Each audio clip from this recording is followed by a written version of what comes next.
Sup, my fellas, don't forget to leave feedback, and enjoy the story.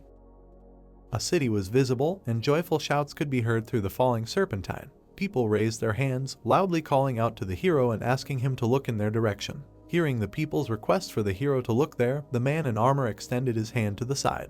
On both sides of the street stood people enthusiastic about the hero. A tall building appeared, and everyone could be heard praising the Empire of Asgard. A little girl ran down the street and shouted at her brother to wait for her. The boy turned around and told his sister to run faster because the parade was about to end, to which she replied that she was tired. Seeing a silhouette in front of him, the boy sighed heavily and repeated that they needed to hurry. He approached the man in the black robe. The man in black boots passed the boy. Having caught up with her brother, the sister asked why he stopped, because she simply asked him to slow down, to which he stood with his mouth slightly open. The girl looked questioningly at the man who passed by, her eyes wide. Her sister continued to look after the man.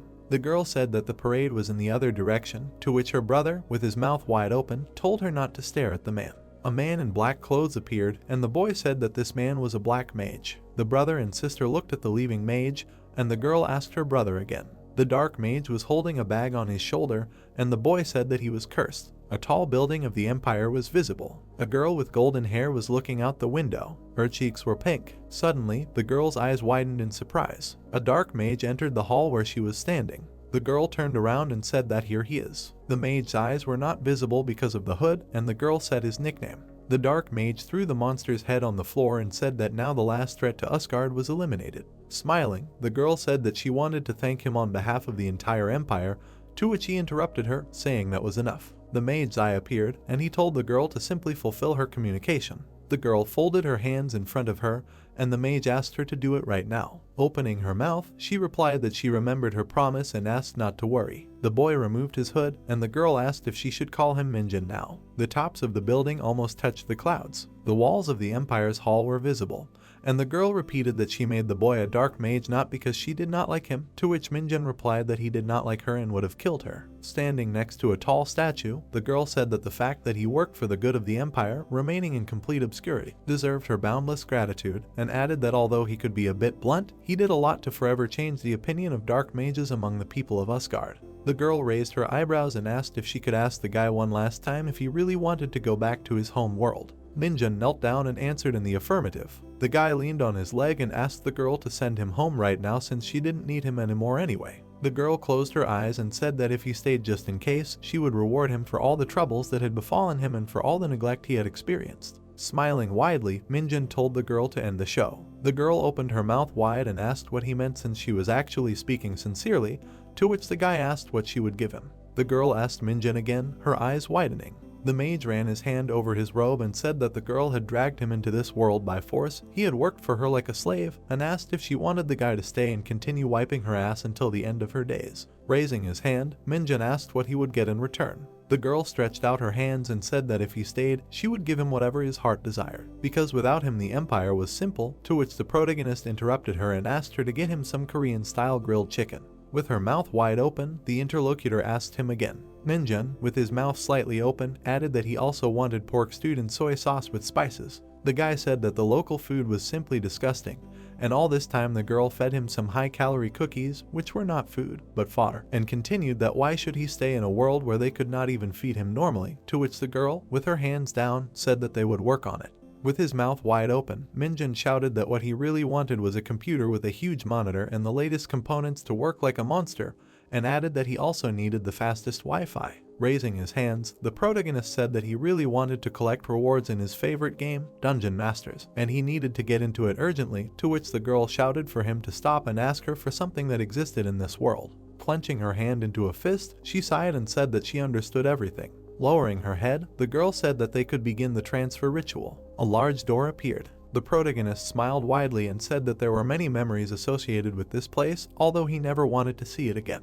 Closing her eyes, the girl asked Minjin to stand in the center of the summoning seal, and added that he should go to where he appeared. The protagonist's legs appeared in the center of the summoning seal. The space under the protagonist's feet was covered with a magical glow. The girl said that she would first free him from the patronage of holiness, to which Minjin looked down. The protagonist began to remove the glove from his hand. Looking at his palm, the protagonist thought that, contrary to the name, this nonsense did not protect, but rather served as a chain, holding him back from killing this woman. The seal of patronage of holiness appeared on Minjun's hand, and he thought that he had waited for the girl to finally remove it from him. The protagonist put his hand out, and the girl began the magical ritual. With wide eyes, the girl looked at the magical glow and said that she really did not understand the protagonist because the incredible power he received in this world, as well as the wealth and fame awaiting him, and asked if Minjun was ready to give it all up, to which he replied that the girl should mind her own business. The protagonist grinned and asked if she wasn't afraid that once the mark was removed, he would be able to kill her. The girl closed her eyes and continued the magic ritual, saying that in that case, she would humbly accept her fate since it was she who started it all. Minjun's hand became clean, and the girl said that now he could kill her if he wanted to,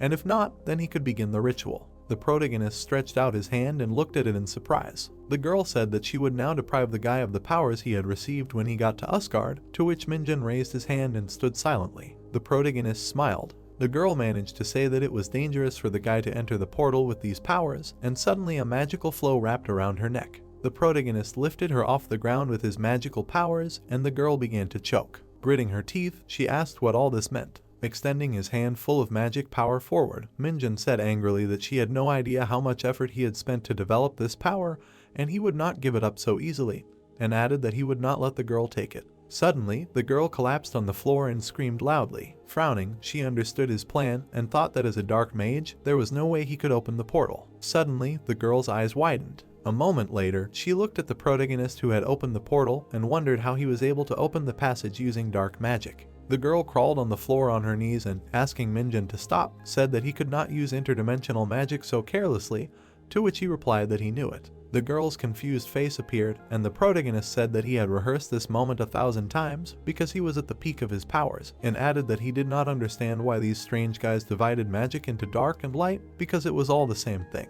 Putting his hand in his pocket, Minjun said that he had one last thing for her. The protagonist's blurry fist appeared. The protagonist put his fist out and said that it was very nice to meet him, and suggested that they never meet again, thinking that if they saw each other, she would not live. Minjun said goodbye to her, to which the girl, putting her hand forward, shouted for him to stop. The girl covered her eyes with her hand from the magical glow of the portal. A wave of magical powers appeared. The girl sat on the floor and looked at the pink stream of magic flying out of the hall. She punched with all her might. Frowning, the girl asked if the protagonist thought she did it for fun or because she liked it, and thought he was a crazy person. A building with large balconies appeared. A magical glow appeared in one of the windows. The protagonist appeared in one of the rooms. Surrounded by magical flows, Minjun sat on the floor and sighed heavily. Frowning, the protagonist thought that because of that girl's words, he was afraid that he would not be able to move, but it turned out to be all untrue. Putting his hands on his knees, the protagonist stood up and thought that he needed to forget about it. The hero was standing in the room next to the desk and was silent.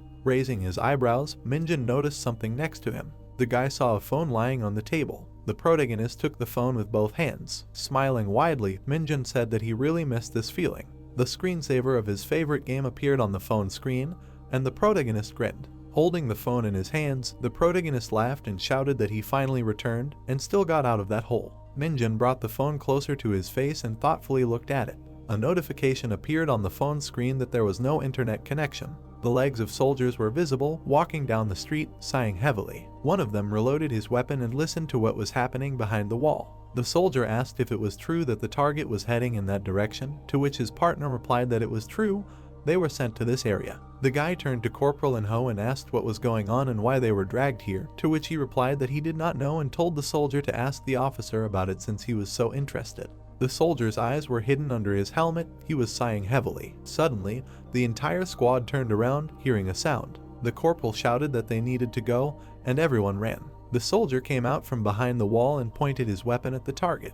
He took aim, and his eyes visibly widened in surprise. Minjun walked down the street in flip-flops and said that it had been 2 years since he was drafted, adding that the very thought of it made him angry. Raising his hand with the phone, the protagonist said that it was good that the phone was working at all, but he still had no one to call, and then asked what was wrong with the internet, since he couldn't even go anywhere. Waving the phone over his head, Minjun asked why there was no Wi-Fi anywhere and why all the stores were closed in broad daylight. The protagonist continued to mumble that he had wasted 2 years in Isgard and it could have been worse, and the military, seeing a civilian, didn't understand what was going on, and continuing that civilians were not allowed into this area, called the guards. The military called out to the guy and asked him to come over to them, to which the protagonist looked at them questioningly. With his mouth slightly open, Minjun asked what the military were doing there. The protagonist thought that they were probably training, although they were somehow cruel, but they should just be stomping around in a circle and, putting his hand to his head, apologized and said that he was just passing by. The soldier, with his mouth wide open, shouted at the guy to run.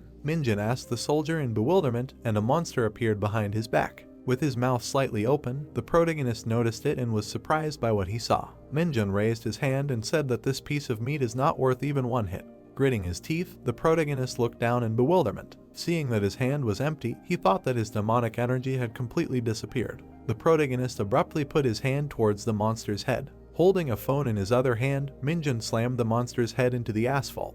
With their mouths wide open, the soldiers watched in surprise. Blood flew out of the monster's mouth from the blow. Raising his lip, the protagonist said that this monster is a dumb piece of meat. Hearing the roar of the dying monster, the soldier's mouth opened in shock. Minjin's face was stained with the monster's blood, and he asked if the monster thought that the hero was a pathetic loser who could be attacked just because he had no demonic energy left, and added that even if he became a little weaker, he would still be no match for a monster like this. Imagining the protagonist lifting rocks several times, he thought that this battle reminded him of his endurance training in Asgard. Minjin frowned and thought. Looking at the slain monster, he asked himself what a monster could be doing in this world. The soldiers looked at the protagonist with fear, whose hand was covered in blood. Minjin turned around and apologized, to which the soldiers shouted at him to stay back. A sign appeared, saying that the evacuation point was 1 kilometer ahead. A military vehicle was driving down the road, and one of the soldiers said that he didn't understand why the protagonist had gone so far. While wiping his face, Minjin heard that he could have been sent to prison for this, and it was lucky that the commander allowed the soldiers to let him go so as not to escalate the situation.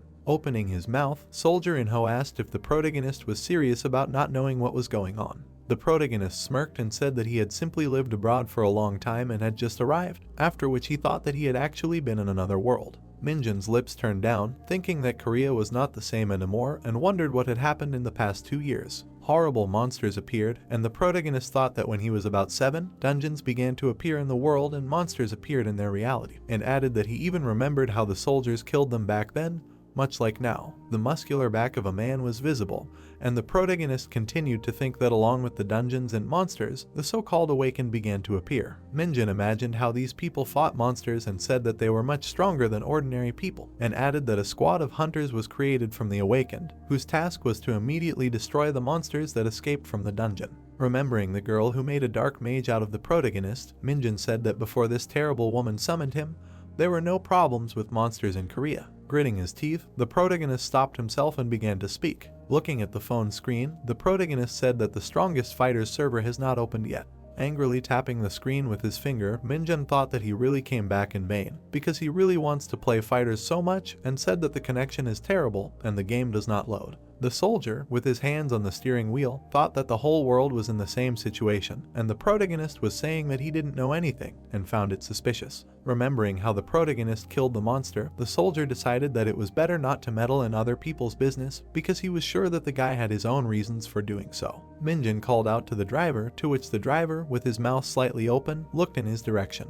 The protagonist frowned and asked if people, especially game developers, were able to evacuate painlessly, and added whether it was possible to find work, especially in a gaming company, then asked if the buildings, especially the server rooms, were destroyed and what happened here in general. The soldier smirked and said that he would tell Minjin everything he knew, and maybe it wasn't obvious, but he had an dungeon theory and monstrology at the university, to which the protagonist asked if they taught that at universities anymore, and the soldier replied that it was harder to find a university that didn't teach it these days. Looking up, the soldier gave the reason why the situation had gotten so bad. Recalling the workers in helmets, the guy said that it was a strange phenomenon that had appeared in the dungeons about 2 years ago. A huge red portal had appeared, and the soldier continued that one day, the dungeons just started appearing more often and getting bigger. Fingers were sticking out of the entrance to the dungeon, and that was the worst part. A huge monster appeared in front of the workers, and the soldier said that the number of giant monsters had also increased significantly. With his hands on the wheel, the guy continued that because of this, it became more difficult for the military to control the situation, and eventually they even had to cordon off several of the most violent residential areas. Then continued that since then the army has been constantly trying to push the monsters back,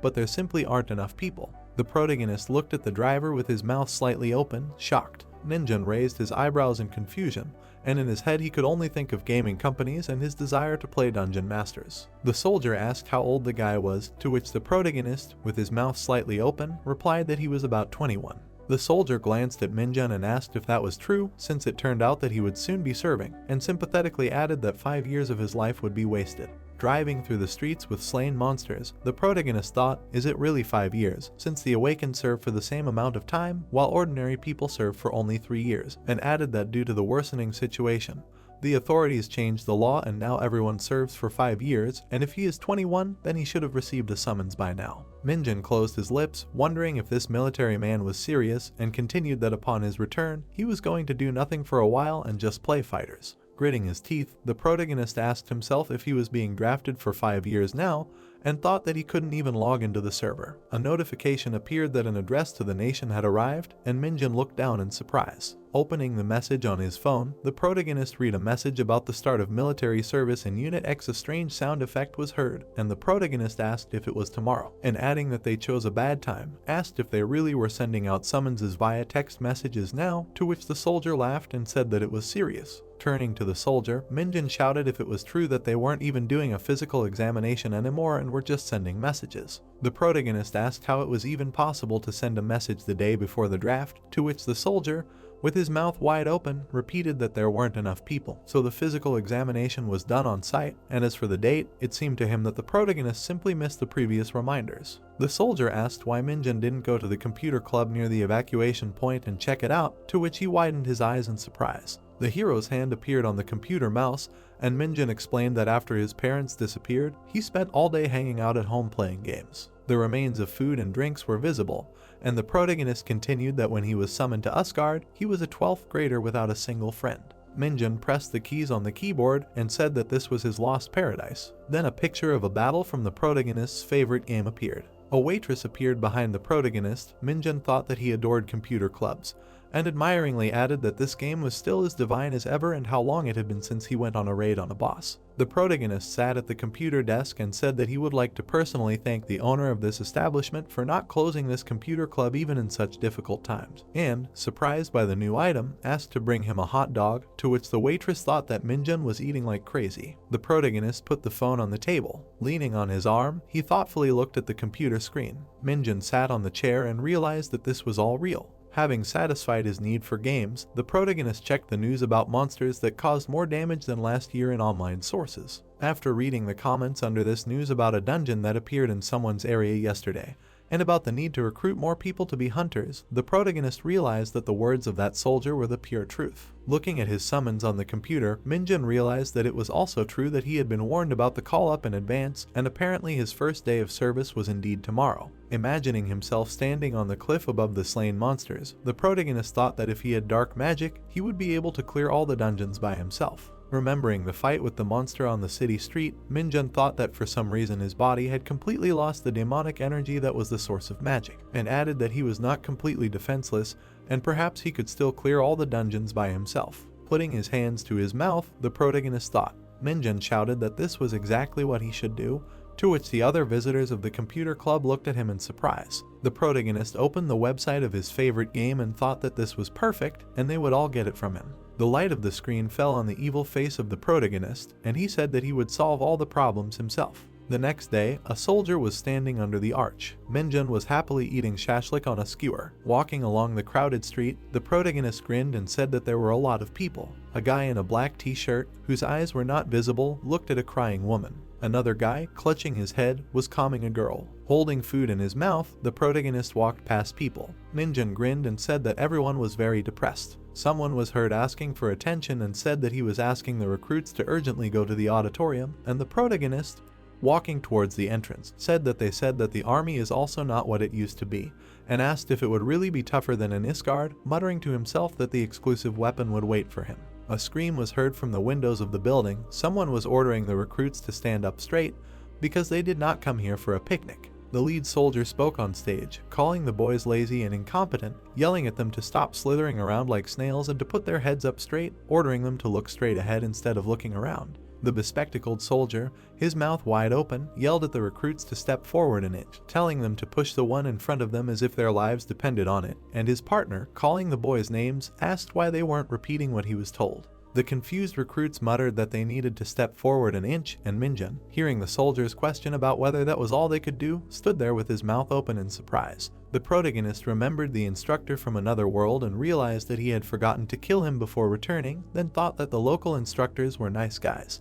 The Korean army soldier, Sangsu, his mouth wide open, asked for attention. Closing his eyes, he continued that before he began his speech, he asked for a show of hands from those who wanted to join the hunting party. Looking at the room full of recruits, Sangsu added that as they themselves knew, hunters were treated differently than other units and said that salaries there started at 3 million won. The young fighters looked down at the floor, and Sangsu was surprised that there were no volunteers. The battalion commander said that it was a formality and suggested that they move on, to which his assistant called out to him. A raised hand was visible, and the assistant said that there was one who wanted to join, and Sangsu was looking for him. Minjun appeared among the recruits, raising his hand, and was told to come forward, to which he quickly complied. The floor under the protagonist's feet began to break. The recruits looked in surprise at the stream of air left behind by the protagonist. The soldiers opened their mouths wide and looked at Minjun, who had taken off, in bewilderment. The protagonist landed on the floor with a loud thud. Sangsu looked at the protagonist with wide eyes. Recruit Minjun introduced himself with a wide smile and said that he wanted to be part of the hunting party. The cliffs of the northern region of Usgord were visible. This was the Forgotten Canyon.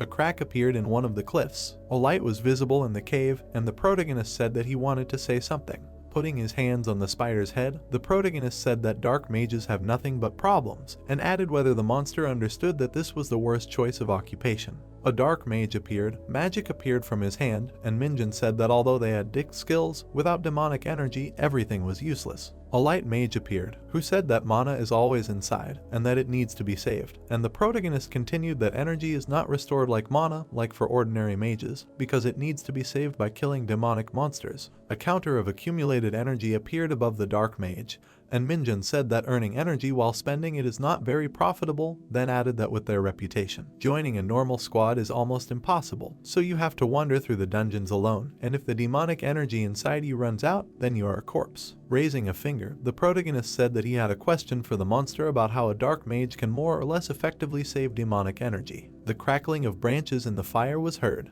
Minjun sat with his hands folded, surrounded by dead spiders. The protagonist said that there was deathly silence here, after which Minjun thought that it was because they were all dead. Suddenly, a spider's leg dug into the ground. The protagonist lowered his eyebrows and said what would happen in that case. The protagonist was in the arachnid nest and a hidden dungeon boss appeared in front of him, to which Minjun was surprised that even the boss was silent. The spider began to hiss, to which the protagonist asked why it only came out now, because he was almost bored to death here. Green liquid poured out of the small spider's body. The bodies of the other monsters began to decompose. The dungeon boss opened his mouth and hissed again. Minjun smiled and asked if that was his answer, adding that the monster had a stinking mouth. A moment later, the protagonist cut the spider's head in half and said that this was wrong. Raising his fist up, Minjun said which answer was correct. Magic streams approached the protagonist's hand, and he said that it was correct to pump up physical strength. The events moved to the present, where the soldier, reaching for the mug, asked whether the guy should be called Minjun, as he says, to which he heard an affirmative answer. The soldier told the protagonist to wait here, one of the hunters would arrive soon, to which Minjun, holding a mug in his hands, was surprised that the battalion commander had made him coffee,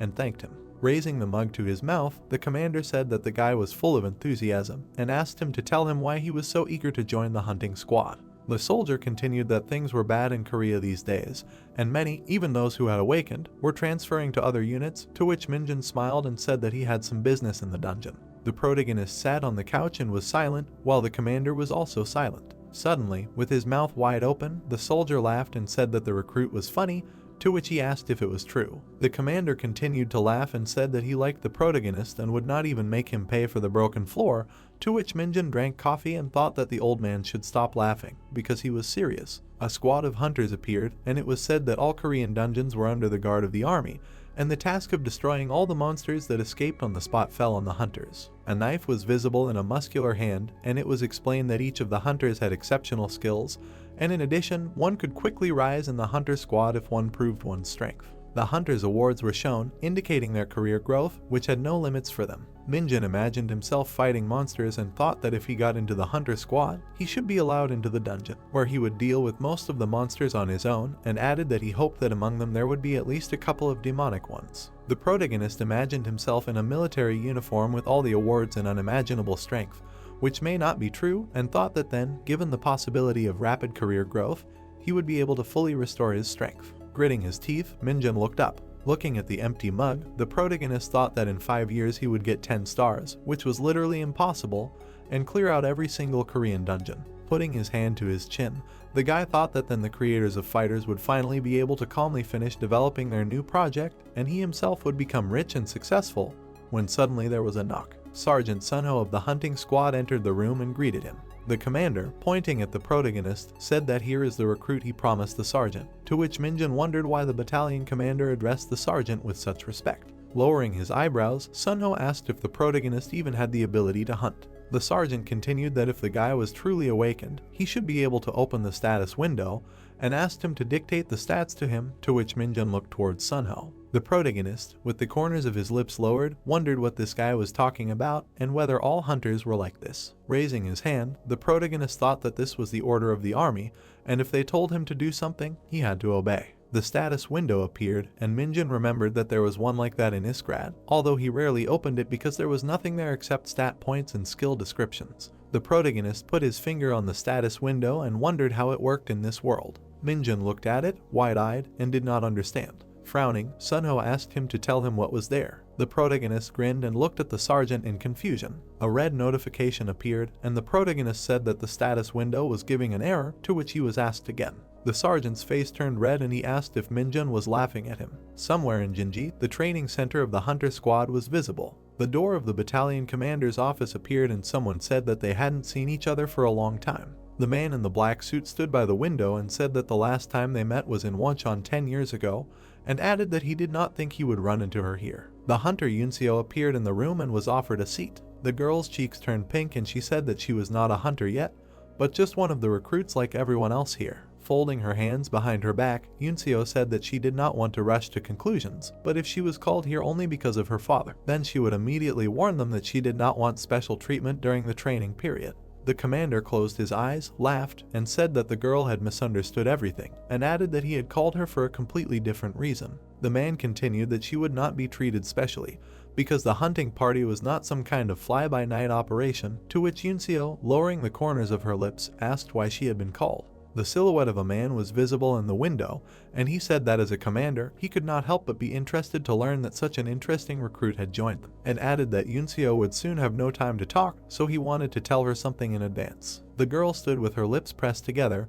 and the commander continued to say that he was sure that starting from the bottom, like the other recruits, was not an easy decision, and added that they needed people like Yunseo, after which he thanked her as a soldier and a citizen of Korea. With her mouth wide open, the girl thanked the commander for such kind words and thought that she was very embarrassed. The battalion commander saw a military vehicle through the window. The man grinned and said that he had recently received a very funny report. The commander lowered his eyebrows and said that the girl would have an interesting partner. The man asked if she wanted to go see him together, to which Yunseo, with the corners of her lips downturned, looked at him questioningly. A tall building appeared at sunset. Minjin looked up, his eyes wide. The protagonist followed the sergeant and thought about how much taxpayers' money was being sent here, and that everything was serious. The sergeant turned his gaze to the protagonist and told him not to look at the local views, because he had not been accepted yet, so it was too early to relax. Lowering his eyebrows, Sunho said that Minjin was a special case, so he would test him himself, and added that if it were not for the decision of his superiors, he would not have bothered with the recruit and sent him to Yangcheng, which made Minjin very angry. The sergeant said that they should take into account that as soon as the test revealed that the guy had lied to them,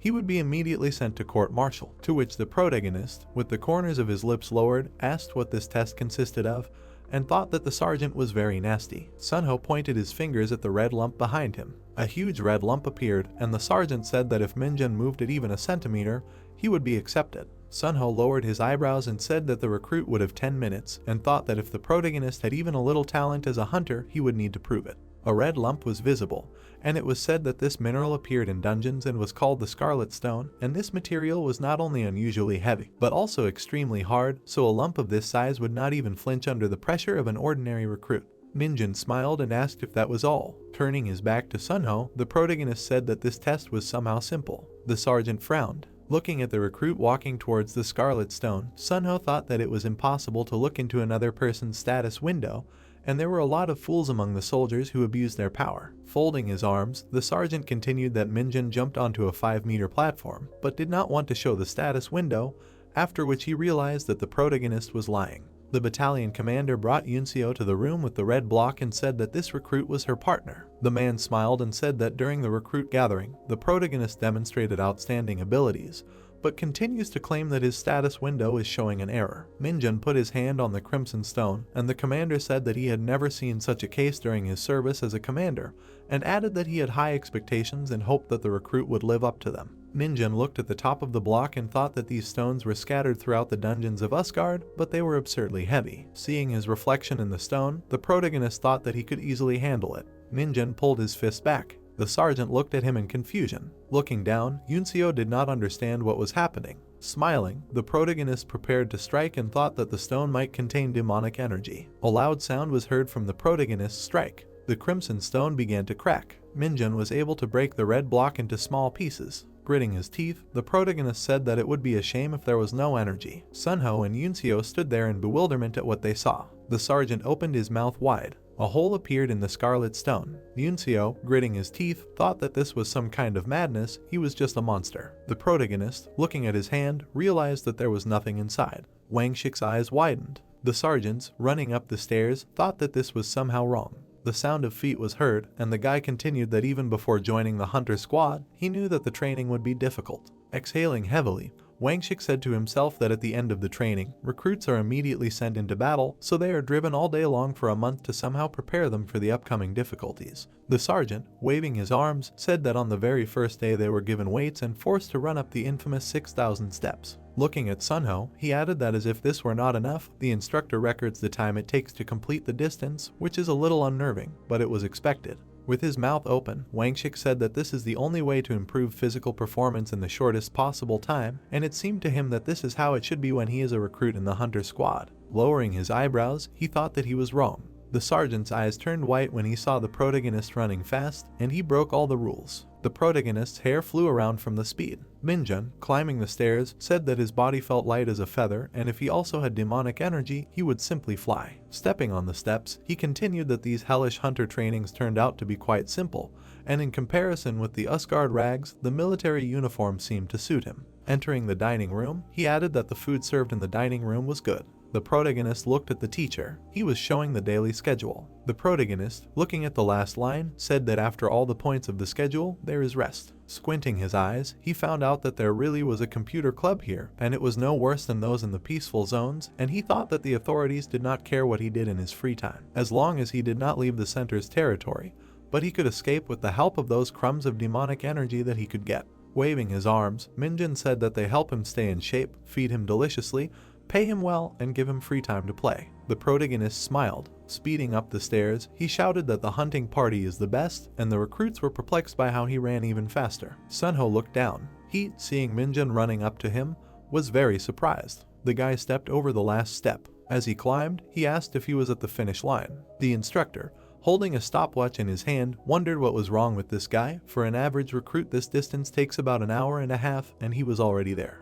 He looked at the main character. The recruits were circling around Sunho, saying that he had promised them a day off if they could run the distance in less than half an hour, asking how long it took them to do it. The instructor held out his hand with a piece of paper. Minjin took it and thought about what he could do with his day off. The teacher sighed contentedly. Looking at the time, he said that he was the first recruit in all the time who had actually received this piece of paper. Sunho lowered his cap and added that good stats and physical strength were not enough, and the most important thing was the ability to resist monsters. His eyes widened, and he continued that he would be watching him. The recruits, holding their backs, complained loudly. Wang Shik, poking his finger at the screen, shouted that his stats had improved, his endurance had increased by 1, receiving congratulations. The protagonist, sitting with a piece of paper, heard a question about how much he had before, and he would now check his stats, and he silently clarified whether he had misheard, because he was happy that his stats had improved by 1 point.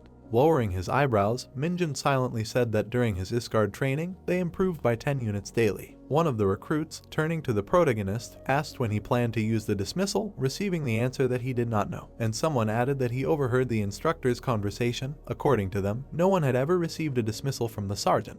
Vanchik, stretching out his hand, asked if he exercised regularly, and the protagonist did not understand why they were trying to talk to him.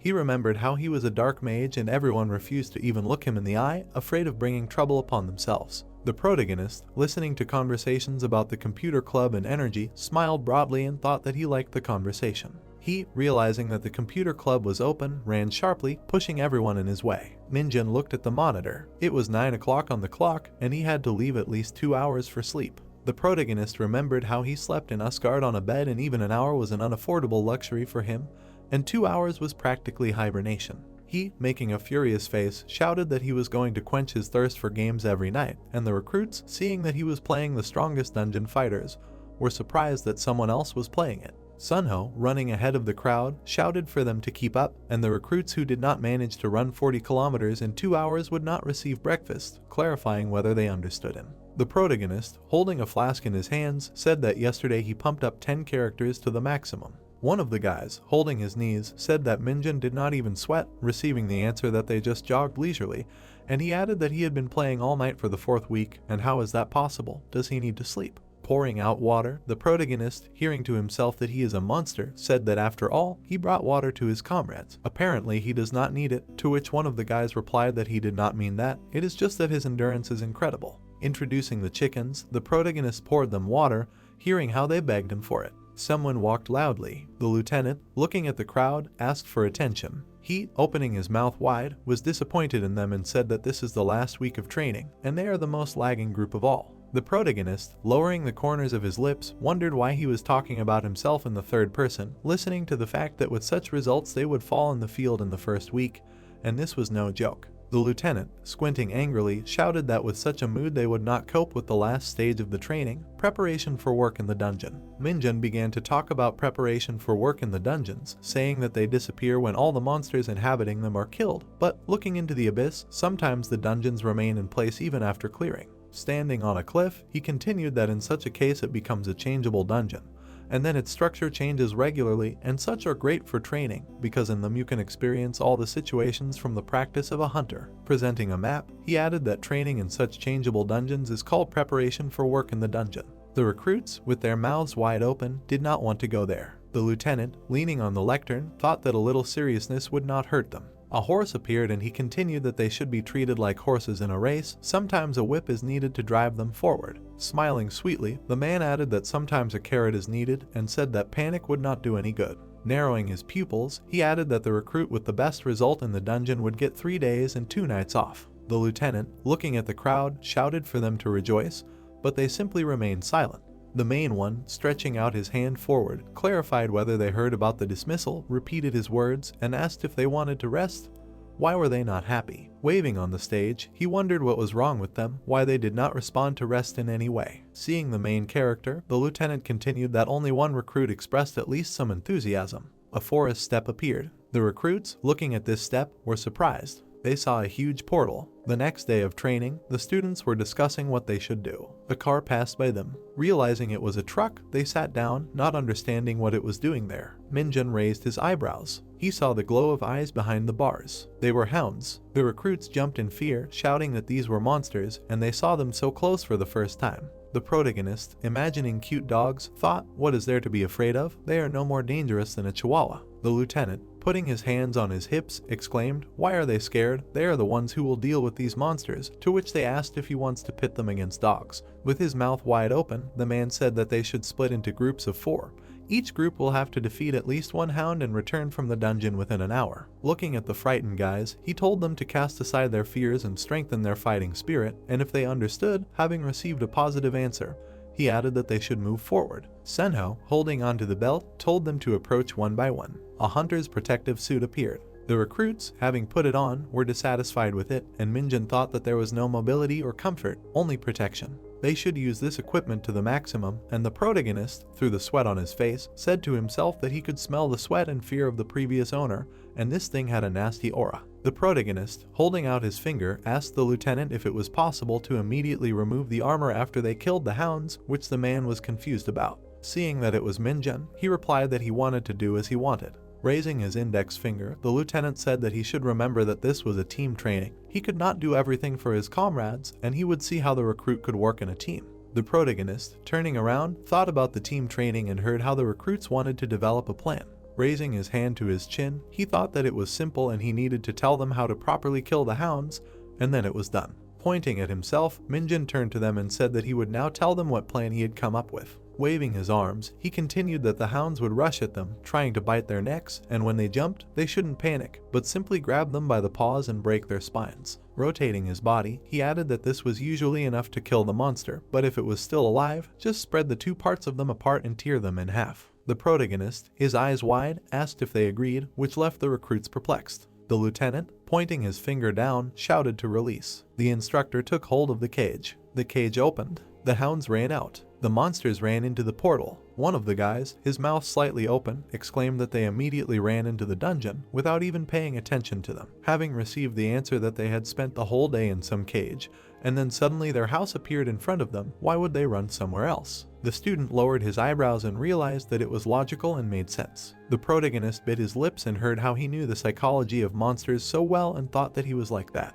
The lieutenant, pointing his hand at the recruits, shouted, "Stop laughing and chatting during training. Do they want to die?" To which they replied that they absolutely did not. The leader, opening his mouth wide, exclaimed that he had made a decision. Their team would go first. The students, through sweat on their faces, were very surprised. The instructor, waving a stick, told them to go. Minjun and his team moved forward. The protagonist, entering the portal, said that this could be good. The sooner he could take off this stinking heavy suit, the better, from which one of the guys clarified whether he was serious. The lieutenant shouted to the instructor into the radio that the training was starting. Let them be vigilant and control the situation in case the recruits were in danger. Sungho, sitting near the rocks, accepted his instructions. He, seeing the hole, was perplexed. The team was visible in it. The instructor, looking through the hole, told the corporal that the recruits had entered. The first group was inside, the rest were outside. He widened his eyes and said that this bastard was with them. The recruits and Minjun appeared. Sungho, putting his hands on his legs, thought this is the strongest recruit and he is under special surveillance,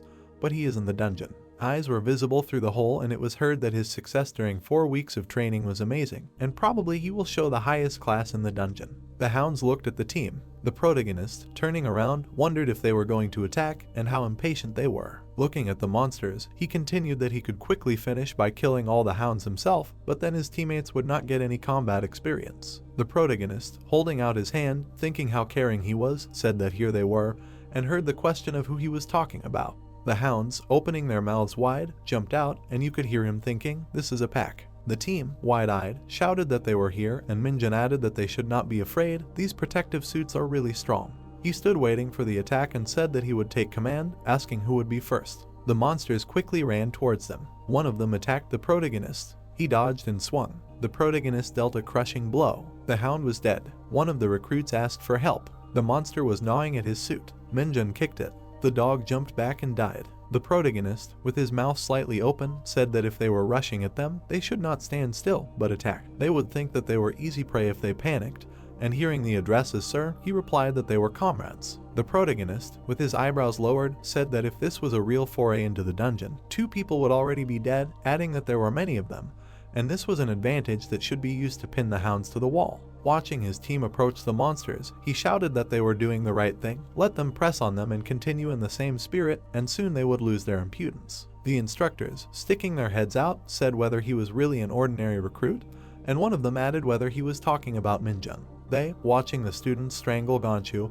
continued that usually during their first practice in the dungeon, recruits lose their heads in fear and can't do anything, but thanks to the protagonist's instructions, the group succeeds. One of them, opening his eyes, asked if it was possible that some sergeant was reborn in the body of a recruit, receiving the answer that he had read the novels too much. Looking at the tired team, they said that he had not only dealt with all the Gonchus on his own, but had helped his comrades organize teamwork, and Minjun received the highest score for preparing for work in the dungeon, and the rest would receive an average score. The instructor, holding his hands behind his back, exclaimed that this was an excellent job. They can go out, to which the recruit replied whether the instructors had been here the whole time. The protagonist, pointing his finger at himself, asked when they would tell their scores and whether he had received a dismissal, which irritated the teachers, and they would tell him when it was necessary. The protagonist widened his eyes and asked if they were worried about the newbies because he knew they were really good-natured inside. He heard a foot tap. The team and instructors were standing by the portal. They were holding the radio in their hands, and before they could say who Minjun was, they shouted for them to run to the exit quickly. The student opened his mouth and asked what was going on, if an earthquake had started, to which the protagonist replied that it wasn't an earthquake. He frowned and said that they were in a fickle dungeon, and that it was being rebuilt right now. The recruit, covering the light with his hand, asked what would happen next. He widened his eyes and didn't understand what had happened. The magic portal closed on its own. The guy, opening his mouth, asked what the hell was going on. The instructor, holding the radio, said that everything was bad. Minjun, raising his eyebrows, thought that it would be impossible to get out. Looking at the closing portal, he added that things were bad. The teacher, sweat on his face, shouted into the radio, but it didn't work, and the dungeon was changing too quickly, and he received the answer that there was still a month until the next transformation, and first they needed to urgently evacuate the newcomers to a safe place. There were fragments on the ceiling. The instructor, putting his hand on his side, said that an unexpected situation had occurred. Looking at the team, he continued that there was no reason to worry. They would wait an hour in this place, as prescribed in the instructions. Maybe the entrance would open again. The recruits, looking at the teacher, were glad that everything would be fine. The corporal, holding out his finger, was sure that they were also working on a solution to the problem from the other side, adding that the lieutenant would take all the necessary steps, and they just needed to wait calmly. Minjun, folding his hands, said to himself whether he really thought so. The protagonist bit his lips, thinking that the reason why this particular dungeon was chosen for training the cadets was because they were 100% sure of its predictability. A chain door appeared, and the protagonist added that the fact that the entrance closed was a surprise to everyone. Minjun, lowering his head, heard the instructor call his partner. Eavesdropping on their conversation, he understood that they also sensed trouble, and they did not show it, but most likely they were also confused and did not know what to do. Standing still, the protagonist continued that if the dungeon transformed into a closed one, then it would not be so easy to get out of it, but nothing truly catastrophic happened because he was here. The corporals, looking at each other, said that this was the worst case scenario. One of them, raising his hand to his chin, said that now this was a closed dungeon. The instructor, his mouth wide open, was perplexed, to which the second replied that he had not been aware until he told him he was a stupid head. A dungeon appeared, and it was heard that the entrance could disappear in two cases. In the first, where the dungeon disappears, the entrance disappears after a complete cleansing. Opening his mouth, the teacher continued that in the second case, this is when the dungeon is of a closed type, and then the exit disappears after entering it. Raising a finger, he added that it transformed into a closed one and monsters appeared, which means there is only one way out: kill all the monsters in it.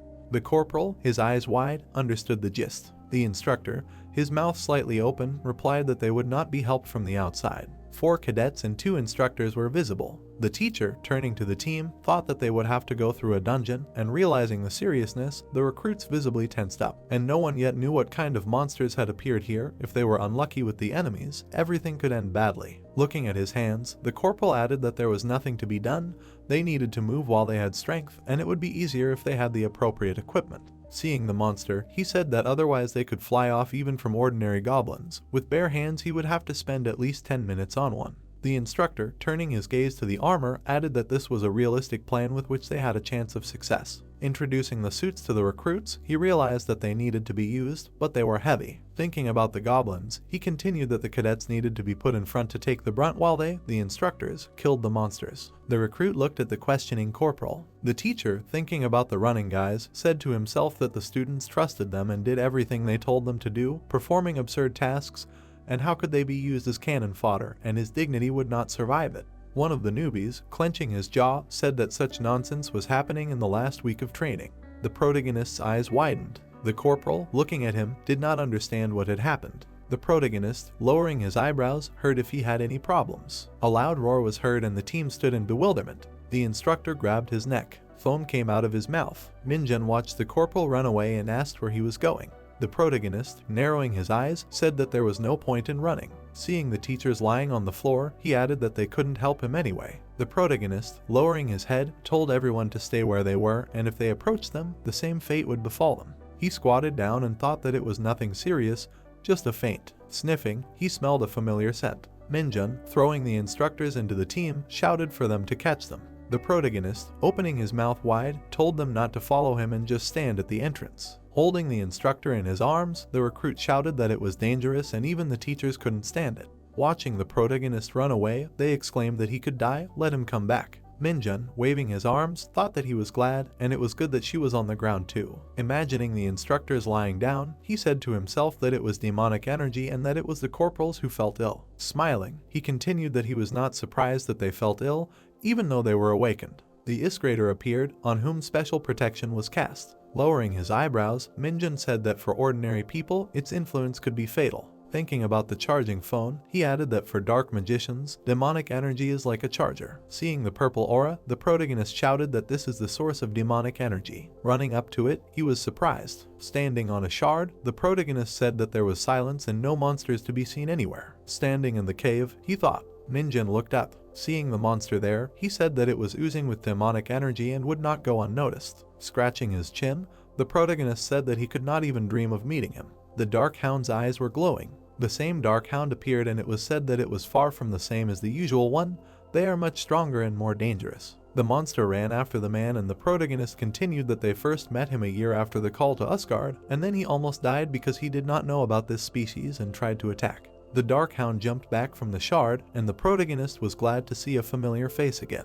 Minjun began to swing. He dealt a crushing blow to the monster. The hound coughed up blood and the protagonist said that he adored this energy. He stretched his hand forward. Looking at it, Minjun exclaimed that he was still sick from the smell of blood. A dark aura was visible. Putting out his palm, the protagonist added that after death, a lot of demonic energy spills out of it, which is why they are so difficult to defeat. The blood of this monster is poisonous and from it the skin of ordinary people begins to rot. The dark energy dissipated. The protagonist's veins bulged. He said, opening his mouth, that this did not apply to dark mages. The phone screen showed a low battery icon. The guy thought that it was very nice to absorb demonic energy for the first time in such a long time, otherwise it was as if his battery was at zero. The protagonist put his hand forward with dark energy streams, thinking about what the hound was doing in this world, because he thought that such were only found in Asgard. But it was good that there were monsters containing demonic energy on Earth too. Minjun remembered the heroes who had fallen to the ground and were suffocating, thinking that the instructor's reaction said that this was rare here. And also in the lectures during the training there were no mentions of demonic energy at all, and the likelihood that the Dark Hound had made an interdimensional journey was zero. The hero imagined a man at a dark portal and a girl with her hands clasped in front of her. He thought that only a very strong dark mage like himself or a priest using divine powers could do this. In general, not everyone could create portals. Minjun grabbed his wrist, thinking that he was winding himself up, because this was most likely an unimportant trifle. The hero stood on the edge of the cliff where the monster's body lay.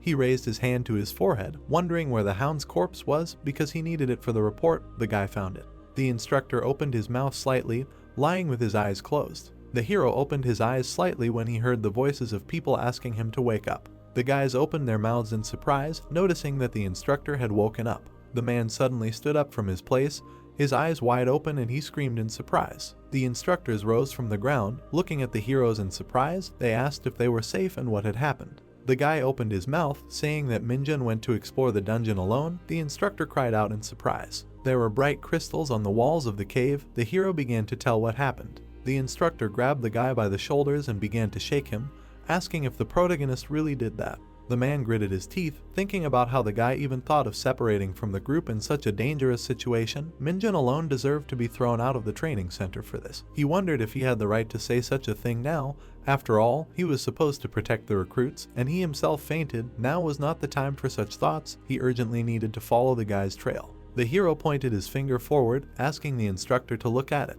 The protagonist walked out of the portal with a hound on his shoulders, asking how they were coping here without him. The instructors opened their mouths in surprise, looking at him. They could not believe that it was really a hound. The guy bent down, throwing the monster's corpse onto the ground. The hero opened his mouth wide, asking if Minjun really took down such a huge monster himself. The guy pointed his finger forward, saying that before this, the creatures were small, not like this giant, so he didn't even want to think about it.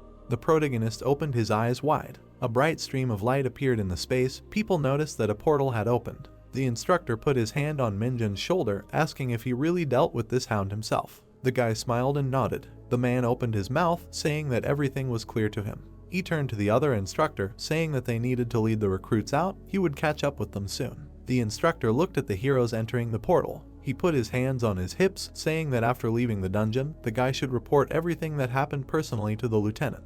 The man took off his red cap, saying that the guy should not omit any details, including their incompetence. The instructor covered his face with his hand and looked ahead through his fingers, saying that they were eliminated after all, leaving the rookies on their own. There was no excuse for them, so they deserved to be court-martialed. The man held his hand out in front of him, saying that everything ended well thanks to the protagonist. He really appreciated it. Ninjin scratched the back of his head, saying that the instructor embarrassed him. The man put his cap on his head, saying that a real man should be able to admit his mistakes, and now it was time for them to go back. He entered the portal, saying that he didn't even know how to tell his superiors about his misdeed. He definitely wouldn't be able to sleep tonight. The protagonist smiled, saying that the last week of training had been eventful, but it was really time for them to go. The guy's eyes widened as a status window appeared in front of him, saying that the error had been fixed. Minjin frowned, asking what kind of error it was. The hero's eyes widened, saying that this was a stupid system. It was just as worthless in this world. The system window showed the main character's information. He was named the founder of the cult, Sister Lumi, the best character. His strength is 60, agility is 60, endurance is 60, demonic energy is 10. The corruption skill is classy. Minjin raised his hand, saying that this was strange. He didn't believe that this was all. He opened his mouth wide, asking what the title of the founder of the cult was doing in his status window. The guy introduced a girl with long blonde hair, the cult of Sister Lumi, the best character. She is the strongest fighter in the dungeon from the game. Having achieved the best results in dark magic during her stay in Asgard, he created this cult as a joke to turn away the fanatics who followed him everywhere. But in the end, after that, there were even more fanatics. People surrounded the protagonist. The guy opened his mouth wide, asking him to conquer the world together. He said that he liked the name of the cult. Minjin thoughtfully rubbed his chin, saying that he seemed to have weakened significantly. His strength stats were worse than he expected. The hero stood at the dark portal. He thought that having discovered that upon returning to Earth, all his demonic energy had disappeared. He decided that he should expect other unpleasant surprises, but this was too much. Out of the countless skills he had managed to master, he only had one left, and it was weak at that. In the system window, there was the name of the skill, Corruption. As classy, the guy looked ahead, thinking that the effect of this skill is a stomachache. He imagined a bright book about the life of a dark mage from scratch, thinking that in the novels everything was different. He begins to feel sick. Minjin folded his arms across his chest, looking out the system window and saying that this way he will not achieve his goals. But nevertheless, the hero looked ahead, thinking that in Asgard he was able to pump everything up to the maximum, so he thinks that here he will succeed, because now he has a clear goal to urgently restore his strength for the sake of saving the game company, not making the game because of the monster attack. He imagined a tall building against the background of a scarlet sunset. The guy raised his hand to his forehead, saying that this is a feasible task. The hero approached the portal, thinking that this is in any case better than the days in Asgard, when he had no choice but to endure. He mentally asked the developers to wait for him. The events take place on the same day. The training center was in terrible chaos. There was a blue sky above the red brick building. The man opened his mouth wide, looking at the instructors standing in front, the fact that the dungeon was closed during the training, and the lieutenant was unable to give orders, and also the fact that the recruit eliminated several monsters with his own hands without outside help, while the instructors immediately dropped out. The defeated monster opened his mouth wide, releasing a stream of energy outward. The background became dark due to a series of unforeseen events. The recruiters, who were supposed to be assigned their first ranks and released in peace before departure, now had to stay here. The guy tiredly lowered his head, sitting on the bed and asking why they were doing all this, and in the last week of training. The hero leaned his hands on the bed, saying that at least they were allowed to watch TV, otherwise there was nothing to do anyway. The hero smiled, asking if it was true that Minjin finished off the hound. The guy opened his mouth wide, saying that it was. The monster was huge. At first he thought it was not a hound, but a boar. The lights were on the ceiling. The guy asked if the main character would be able to rise to the rank of sergeant in 2 years. The interlocutor noted that they have tough exams. He heard that most of them do not go further than corporals by the end of the 5-year period, and some remain privates. It is very depressing. The window showed the blue sky above the building. Minjin raised his hand to his head, greeting the lieutenant and telling him his name. The man smiled and raised his hand to his head, wishing him good health and offering him to pass. The lieutenant walked up to the guy, telling him that he could go. The hero raised his hand to his head, saying that he understood everything. The guy headed towards the front door. The man smiled widely, saying that the person in charge of checking the dungeons deserved to be punished. The hero widened his eyes, saying that he was right. The lieutenant leaned his hand on the back of the chair, suggesting that they get down to business. He noted that he called the private to tell him something. The protagonist widened his eyes in surprise. The man clasped his hands in front of him, saying that the guy got the highest score, so he had a proposal for him. He asked if the hero wanted to hear it out. Among the chickens was a heron, an expression used to describe people who stand out from the crowd, who knew that the heron would be such that even excellent recruits would look like a flock of chickens against its background. The soldiers ran forward tiredly, their mouths wide open. The white silhouette of a man ran far ahead of them. The lieutenant smiled, thinking that this guy was really unusual. He was lucky to live to meet him. The white silhouette pushed off, breaking away even further from the crowd. The protagonist raised his eyebrows in surprise, looking at him. The man looked ahead, thinking that the army and the country would lose a lot if he were sent to the regular troops. He sat at the table opposite the guy, saying that he heard that the hero wanted to move up the career ladder as soon as possible. However, according to the rules, privates cannot apply for promotion during the first year of service, but who said that he could not make an exception? Minjin's mouth opened in surprise. The lieutenant opened his mouth wide, presenting the map and saying that if the boy joined the hunting party in Chirwan, he would use his rank as a commander and help him. The man stood up and slammed his hands on the table, saying that he wouldn't have to wait a year there, asking what the boy thought about it. The protagonist froze, looking at him, an awkward pause hung. The lieutenant smiled awkwardly, thinking that he might have gone a bit overboard with Chirwan. It was unlikely that the hero was that desperate. Here the promise of a promotion in rank would not be enough. Minjin raised his eyebrows, thinking about this place. He imagined a crest in the form of a skull and two knives behind it, saying that this was the 104th unit, a squad of the invulnerable. The other recruits advised him to stay away from it at all costs. The hero imagined the man holding a shovel in the snow, saying that it was terribly cold there. It was constantly snowing, so there were snowdrifts everywhere. But if that wasn't enough, there were also monsters constantly appearing out of nowhere and new dungeons were always opening. Chirwan was considered the most extreme location for hunters. Minjin's eyes widened, thinking that this was perfect. He froze in place, his hands at his sides, thinking that he really didn't care where he served, as long as he got a promotion, and if they made an exception for him, then that would be perfect. On top of that, Chirwan had a ton of dungeons, and that was exactly what he needed. His plan simply required fast promotion. The hero imagined the man standing in a circle of doors, thinking that the higher the rank, the more mobility options he had. The fastest promotion was achieved by clearing dungeons. The guy said he was okay with it. The man hung his head, saying he could say where he wanted to serve since he was refusing. The lieutenant opened his eyes wide, asking in surprise what the hero just said. Minjin opened his mouth wide, saying he was ready to go to Chirwan. There was a blue sky above the brick building, and there were people and cars parked on the site.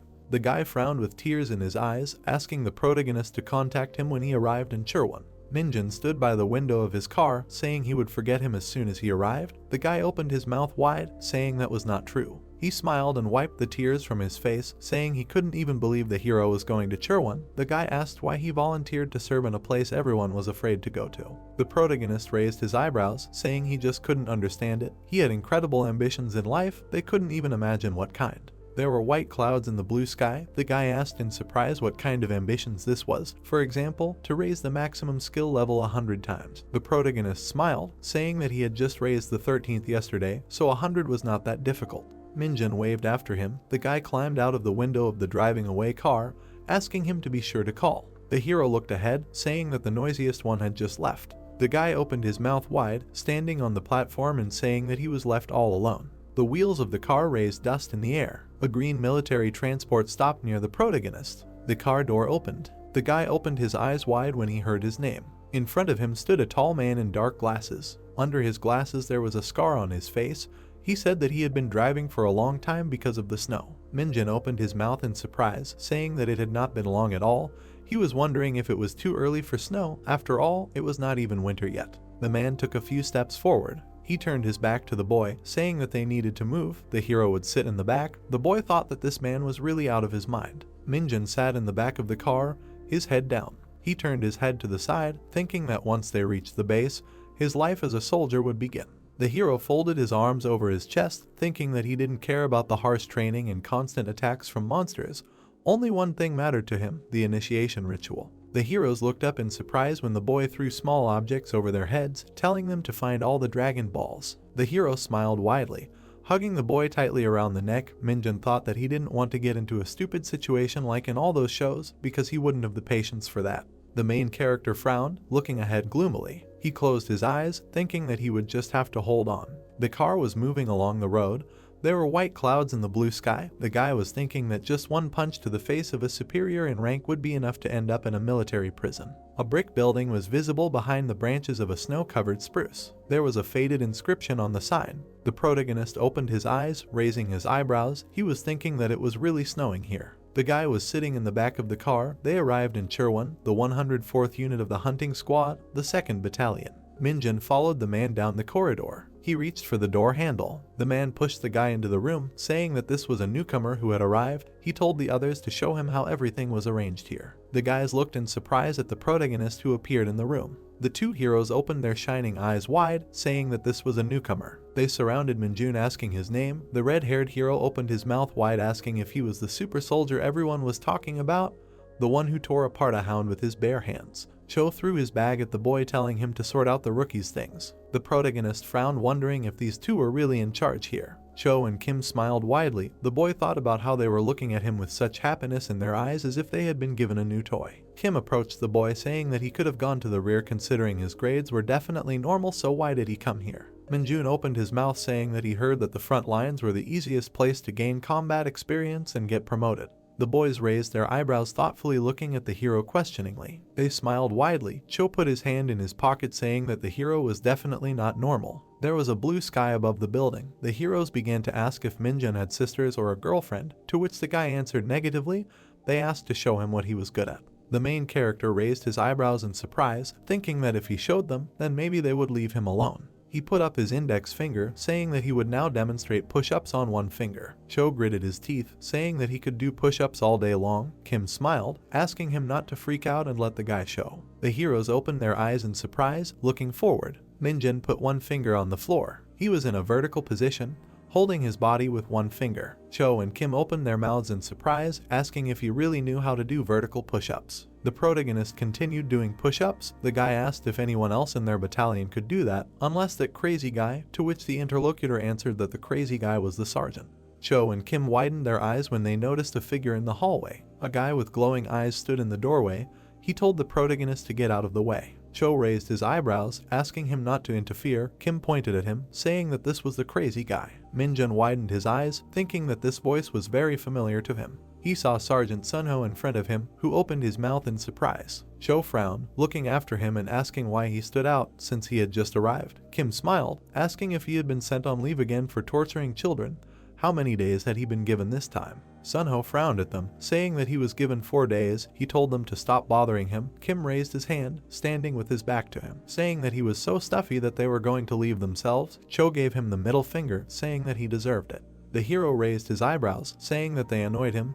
It was a pity that he couldn't hit them hard. Sunho lay on the floor, putting his hands under his head. He took out a phone in front of him. On the screen was a man in a protective suit, saying that in the volcanic dungeons, the temperatures reach dangerous levels for health, which can cause serious harm to the hunter. Minjun widened his eyes in surprise, thinking that even in such a small place there are representatives of different ranks, and it seems that there is not even anyone over 30 here. Sunho turned his head, addressing Dongjun. The guy opened his mouth, responding to his address. The hero told him to instruct the junior in rank. The protagonist raised his eyebrows in surprise, thinking that the guy was higher in rank than him. Dongjun came closer, saying his name.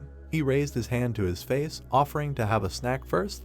Because he had just received permission to visit the soldier's store, Minjun was mentally surprised that here you even need permission to go to the store. Dongjun pointed to the store, saying that the guy can take everything. He will pay. The protagonist raised his head, asking if he is sure about this because he has a good appetite. Dongjun smiled, saying that it is so. He can choose anything and eat as much as he wants. The protagonist received that he is a cool guy. The seller looked at the heroes, saying that they owe 300,000 won. Dongjun smiled awkwardly. Holding out the card with a trembling hand, the man asked why he was shaking so much. Did he really catch a cold? There were white clouds in the blue sky. Dongjun opened his mouth, wishing him a pleasant appetite. Minjun ate chips, asking why he couldn't go to the store whenever he wanted, since the guy had said something about permission before. The hero brought the can to his face, saying that privates of the first class and below could go to the store a maximum of 3 times a week, and only privates of the first class and above could go to the gym and computer club. The protagonist's eyes widened, wondering if he really couldn't go to the computer club since he didn't want to. Dongjun drank the contents of the can, saying that it was stupid, of course, but they couldn't do anything anyway. They would have to accept it. Minjun opened his mouth wide, asking if he was sure that there was no way. The guy looked down at the floor, saying that in order to be able to decide something, you need to at least rise to the rank of corporal, more likely to sergeant, but even that is not that easy. The protagonist frowned and folded his arms across his chest, thinking that tricks and manipulations wouldn't work. That was bad. He wondered if there were really no other options except promotion. Dongjin scratched his ear, saying that it was very difficult to even become a sergeant in their unit. He himself had failed the exam several times. He was in his 3rd year as a private first class. Minjin sat at the table opposite him, saying that he was sure that the guy would soon be promoted. He thought that when he got up, he would pull him up with him. Dongjin smiled, thanking him for his kind words. Sergeant Wonshik's hand fell on the guy's shoulder. He smiled, asking what they were doing here. The protagonist asked if they were really eating delicious food here without him. Dongjin smiled, saying that was not the case. He invited him to join.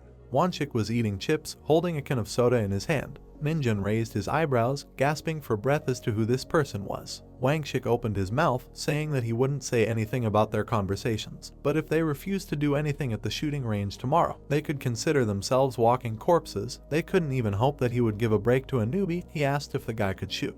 Dongjin rubbed the back of his head and smiled, saying that he was just about to tell the hero about shooting training. After all, things were a little different here. Wangshik frowned, asking if the guy really thought that he was overstepping his bounds again or if he thought he was asking too much of them. The private said that it wasn't so. He had expressed himself incorrectly. The hero asked why he was still a private if he was so smart. Maybe the examiners were idiots. Minjin frowned, wondering why he was picking on them. He was running out of patience. Streams of bright energy were concentrated in the guy's palm under the table. The hero looked forward, mentally telling him to spit out all the food. Wangshik's eyes widened. He stood up abruptly. Dongjin raised his head, asking what happened. The sergeant looked at the food in his hands, saying that he ate something wrong. The guy thought that he was looking for the expiration date on the label. Wangshik gritted his teeth, saying that it was nothing special. He told the guys not to linger here. Dongjin widened his eyes, watching him go. The protagonist turned around, thinking that sometimes even the E-skill can come in handy. Wangshik pressed his hands to his stomach, thinking that his stomach was twisted, but the food wasn't spoiled, so he didn't understand what was wrong.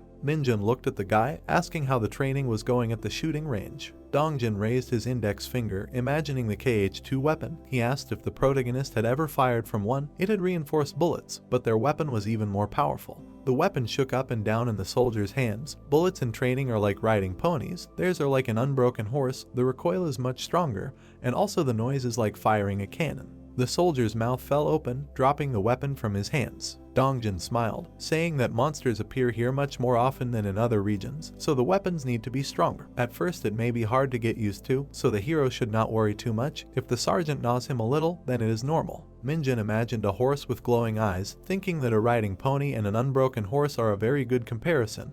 And a ranged weapon in Usgard would then be an elephant or something similar. If it is just a horse, then he will be happy. The hero imagined a weapon, against the background of which there was a large elephant. The guy smiled, thinking about how he was looking forward to tomorrow.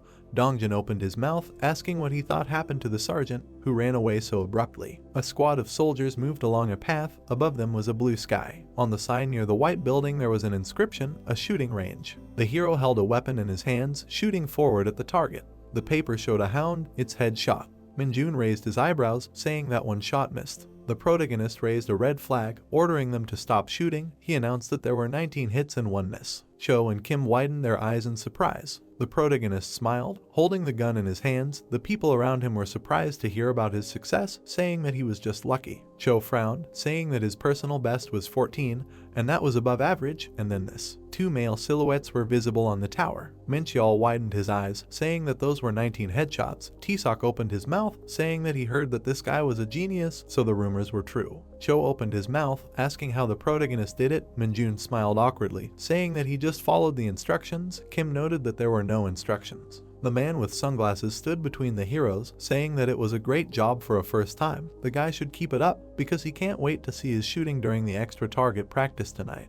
The guy's eyes widened, wondering what kind of training this was. Cho smiled widely, saying that the newbie would be going to extra training. Kim turned to the man, asking if it was too early for this. He gritted his teeth, telling them to put their helmets on their heads and get to work. Dongjin's mouth widened, saying that the protagonist had talent. It was a pity that he couldn't do it for 20 years, then he would have been given a day off. The guy raised his eyebrows, asking what was so special about extra training, because he had never heard of it. The hero smiled awkwardly, apologizing for not telling because he did not expect such good results from him. Usually newcomers are not allowed to additional training until they get used to using weapons. In any case, they will explain everything to him there, but he will still tell you about it briefly. The guy imagined two paths with different monsters, saying that during additional training, two squads go through a kind of obstacle course in parallel. On the way to the finish, they must deal with monsters. Usually there are not very dangerous opponents, but they are still moving targets. You need to be ready for a counterattack. He imagined a soldier shooting at a monster on the wall. Dongjin imagined white silhouettes with a prohibiting sign, saying that you cannot hit the models of people who sometimes appear on the way. One hit on a civilian, and he is automatically counted as a failure. The guy raised his hand and smiled, asking him not to be afraid, because like he said, the monsters there are not very dangerous, and also the higher-ups are watching everything, so there is nothing to worry about at all. Minjin widened his eyes and smiled, thinking that this obstacle course with live monsters sounds really fun. During the meal, the cafeteria was crowded with guys. Dongjin sat at the table with the protagonist and said that he can't even believe that he made 19 hits, to which the protagonist said that 13 is also a great result. The guy, slightly blushing, said that he is already experienced, so to tell the truth, he is not that good at it. Then he introduced Sergeant Sunho and said that he is a real ace. On average, he makes 17 hits and is considered the best shooter in the squad. Minjin put the food in his mouth and said to himself that the average result is 10 hits, so yeah, he is good, really now he is the best. Dongjin suddenly gave him a thumbs up and said that he had no doubt that he would do well in the extra training, to which the protagonist laughed. He then said with a big smile on his face that he thought he said that there would be groups of 2 people during the training, and asked if he wanted to join. Dongjin shook his hand and said that people were assigned to groups by their seniors, so he couldn't promise anything, to which the protagonist asked in surprise, "Really? By what criteria do they choose who goes with whom?" And then the guy replied that they say it's literally a lottery. Humming a song, a man with a piece of paper in his hands assigned people in a special way. The next day arrived, a military building. A man with glasses looked at those present and shouted loudly that the training would start in 5 minutes, so everyone needed to put on bulletproof vests and line up. The protagonist and the others followed the order. Suddenly, the man called out to him from behind and said that he didn't think he would be in the same squad with a newbie, so he felt that the difference in skill would be radical. Wangshik folded his arms and said that after all, a private is a long way from a sergeant. Seeing Wangshik, the protagonist was very surprised and asked himself if this bastard was really his teammate, adding that it seemed like he hadn't figured it out yet and was still trying to build him up. The sergeant came closer and said that the average time to complete the strip was 3 minutes, after which he mockingly asked him if their newbie would stand out here too. He smiled ominously and added that he should try to make it, because if he didn't make it in 3 minutes, he would be in trouble. Minjin looked at the man without any emotion. The sergeant leaned towards him and asked why he was silent. Had he really lost his nerve? 19 hits were gone. Then the protagonist smiled wickedly and said that he would try his best, while simultaneously saying in his head that he was simply hopeless. Hearing this, Vanchik pointed his thumb at himself and said that he didn't care about his efforts. He wanted results, so if he was slow, he would give him a beating. Then he pointed to the guys behind him and told the protagonist to watch what the team in front of them was doing. The man with glasses put his hands on his hips and shouted loudly for everyone to report to him when they were ready. Sergeant Mungi smiled and said that the first squad was ready, after which Sergeant Hanyan reported with a wide smile that the second was ready. The elevators began to descend quickly, and a voice was heard on the radio, saying that at the beginning of the training, 2 people would go down together into the underground training complex. The doors in front of Mungi opened. In front of him he saw a long corridor and heard a voice that said that here the soldiers were supposed to destroy monsters, while protecting civilians, or rather models representing them. But in reality the training became more of a competition among the soldiers. After these words, the sergeant started to run.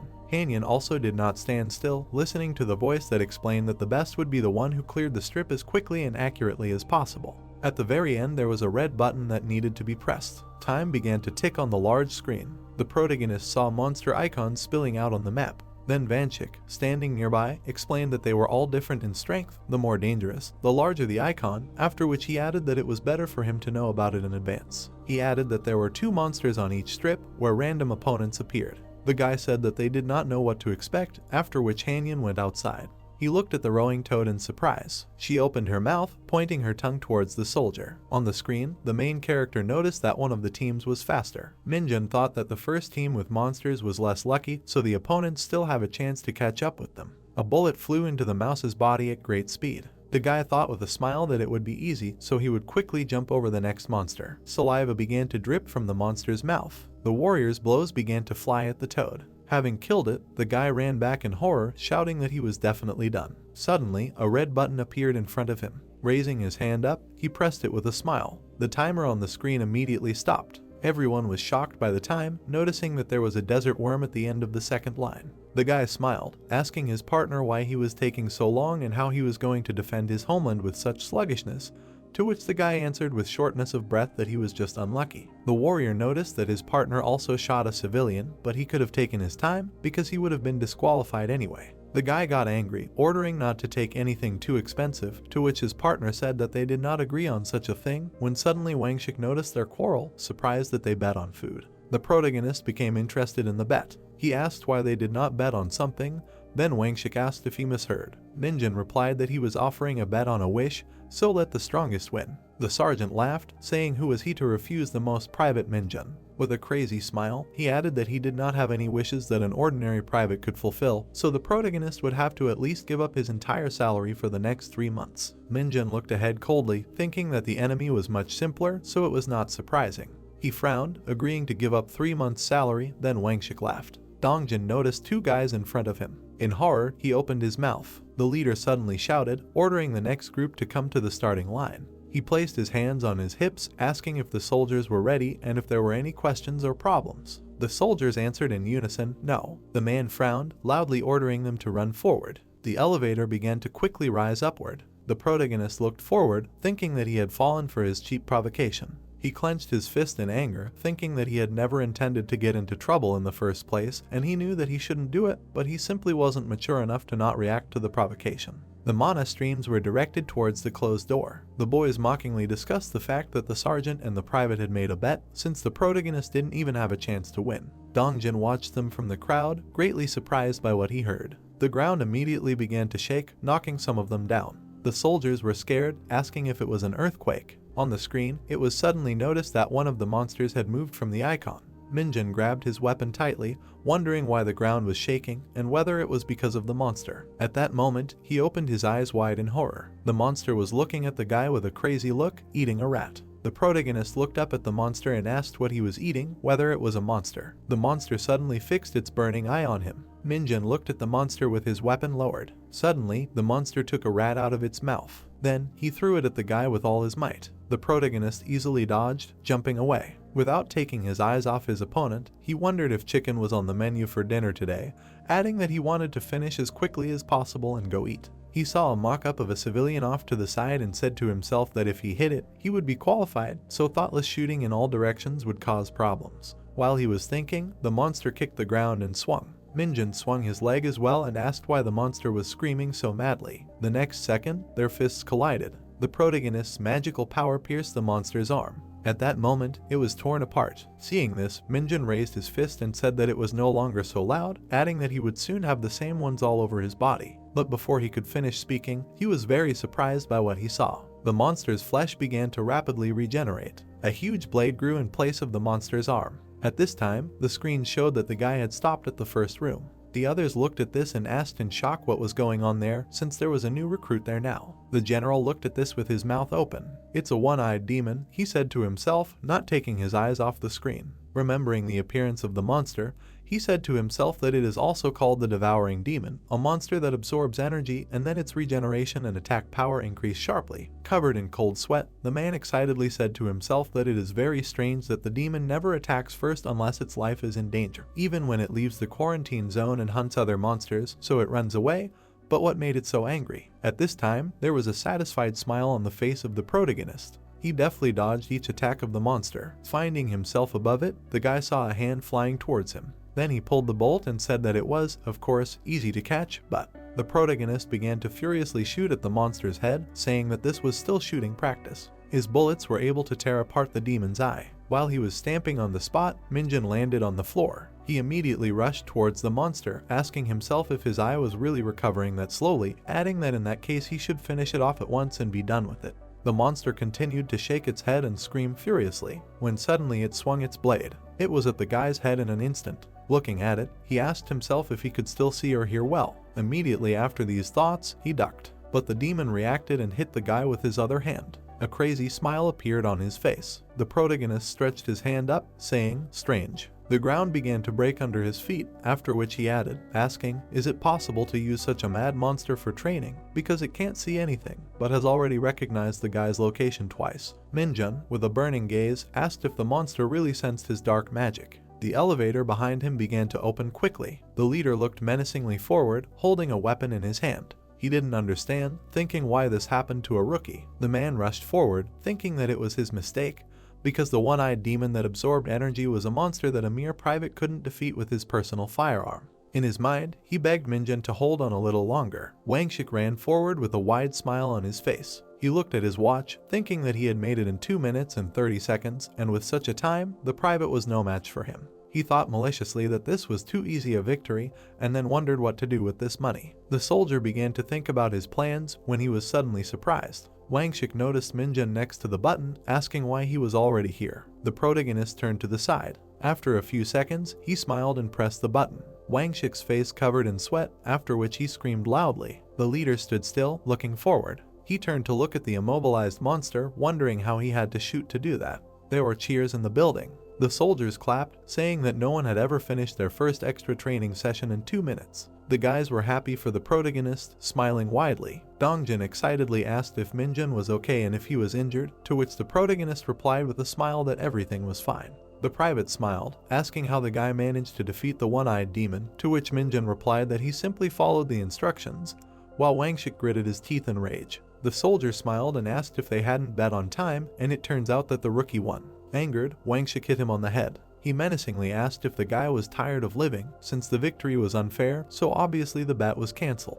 The sergeant pointed at the main character, shouting that there was only one condition initially: he should not come later than the recruit. Wang Shik said that during training, everyone should kill 2 monsters, and only then go to the finish line, because as the rules require, he killed 2 monsters. Gritting his teeth in fear, the soldier replied that the main character killed only 1 monster. The sergeant furiously shouted that this was not fair, because he would have come earlier if he had killed only 1 monster, and then asked Dongjin if this was a fair competition. The guy was confused and began to mumble something under his breath. The veins on Wang Shik's face appeared, after which he ordered the guy to speak quickly if he did not want to die. The main character rolled his eyes, thinking about how disgusting the sergeant was. The boy thought that even though it was an unusual case, he felt disgusted because he had thrown a winning punch during shooting practice, so he just wanted to hush up the argument. Minjun looked at the boy's argument, thinking that things had gotten out of hand since Wang Shik was sorting things out with Dongjin. Loud footsteps were heard from behind the crowd. A rough male voice asked if Wang Shik was ashamed since the rookie was in serious danger. The boy said that the one-eyed demon was usually quite harmless, but when it mutated, its danger increased several times, so it was much easier to kill 2 monsters than to deal with it. Everyone turned around in shock. In front of them, the soldiers saw Sergeant Lee. Wang Shik's face changed and he laughed anxiously. He asked fearfully if the sergeant was bragging about his rank through his successors, to which Lee menacingly replied that it was Wang Shik who was bragging about his rank. The sergeant gritted his teeth in excitement, saying that it was just a joke. Lee walked forward, pushing him with his shoulder, and then said that the guy was joking because he was at a disadvantage. Suddenly, he turned around, adding with a smirk that having a high rank was convenient, especially when you see how the person who used to be in charge of everything obediently obeyed. Minjun smiled maliciously, wondering if that was really true. Wang Shik's face suddenly turned red with rage. Sunho turned around and asked if he really wanted to say something. Wang Shik waved his hands and said no, nothing, to which Sunho said that was right. Hearing this, the sergeant was furious. He lowered his head, and the one who scolded him began to leave, saying that it was supposed to be like that. The evening came, and the protagonist's voice was heard in the air, asking if Sergeant Sunho had been promoted to the 2nd class. Dongjin extended his hand in front of him and answered yes, adding that the sergeant excelled in the exam and was promoted to the 2nd class, but that system no longer existed. Taking up a broom, the guy said that they said that this happened because one junior sergeant who had worked his way up to the promotion got into trouble in the dungeon, and Sergeant Sunho almost died too. Hearing this, the protagonist stopped sweeping and asked if there was no longer a chance to get a special promotion, to which Dongjin answered with a smile on his face, "Of course there is," adding that it was necessary to save civilians in an emergency. Then he put his hand to his chin and added, "or achieve results in subduing monsters larger than the standard size, although in fact, it's all subjective, but it's easier to think that there are no such rules, because there are practically no hunters who were promoted because of this." Minjun took up the mop and said, "I see," after which he asked himself, subjectively,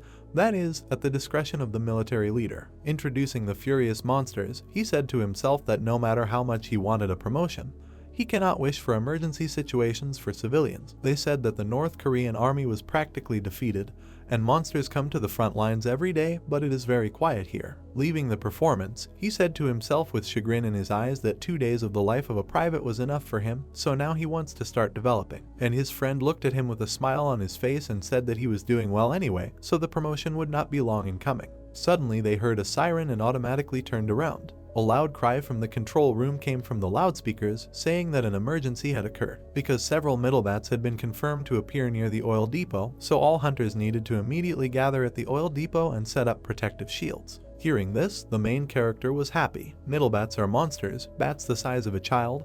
They live in flocks. These individuals are not particularly dangerous, but they are extremely agile. Their special feature is that they can spit fireballs. The huge oil depot stored fuel and gasoline, and the appearance of these individuals there meant an emergency in which the entire squad could be destroyed. 2 guards looked at the sky and asked how many of these creatures were there. One of them took aim, but his comrade stopped him, shouting that he didn't know that shooting was prohibited near the oil depot, and what should they do if the aggro came running here. The second looked at the first in confusion and asked what they should do. Should they just stand there and watch them? To which he replied that they would observe the situation until they flew up to the oil depot and would soon arrive to install protective shields. The second did not take his eyes off his comrade and asked what they would do if these creatures set fire to the oil depots before installing the shields. They immediately imagined an explosion of enormous proportions. The second grabbed his head in fear and asked what they should do, to which the first raised his hand behind his head and replied that he did not know, after which he asked why they had come here at all. Suddenly, someone stepped towards them, saying that he would distract them. When the guys saw the main character, they screamed in shock, asking if he was really a recruit from the second company. They waved their hands at him, asking him in fear what he was going to do without equipment, adding that he should leave immediately. But Minjun did not listen to them, saying to himself that he did not have time to equip himself. Looking at the hordes of monsters in the sky, he thought that guests had come here who would provide him with a promotion, adding that in this situation, he could receive the rank of private, who single-handedly dealt with an emergency in which the entire squad could have suffered. With these thoughts, the protagonist put his hands behind his back and said in his head that he would also receive experience as a bonus, so he could not restrain himself. His hands were enveloped in terrifyingly strong magic. Minjun remembered the demon that he had rushed at without thinking. The bat suddenly rushed at him. Looking at the monsters circling above him, the protagonist said to himself that he expected them to also react to his demonic power. The guy smiled widely, thinking that now the monsters were in his hands. The soldiers walked forward, carrying containers with equipment. 2 of them bumped shoulders. Sunho looked at the scared guy, asking why he froze. Suddenly, he looked forward, his eyes wide in horror. He walked closer to the soldiers, asking them not to lose their minds and quickly set up shields. One of the guys pointed forward, saying that Private Minjun was there right now, fighting monsters. The sergeant got angry, saying that his soldiers were rooted to the spot. The protagonist grabbed the monster, tearing its body in half. The guy exhaled heavily, thinking that it was taking a long time to tear them apart one by one, so he needed something better. From the side, he heard a rough voice calling him a bastard. Sunho quickly ran forward, ordering the guy to duck and go back, because he was without a bulletproof vest. Minjun was wary, thinking that these monsters were all his. He saw a weapon in the sergeant's hand. The guy grinned, thinking that it would be fun, and then released mana. A strong blow of magic flew at Sunho's body. The sergeant gritted his teeth, feeling a strong pain in his stomach. Minjun came closer to him, asking if the sergeant was okay, and then asked to use his weapon. It suddenly sparkled sharply,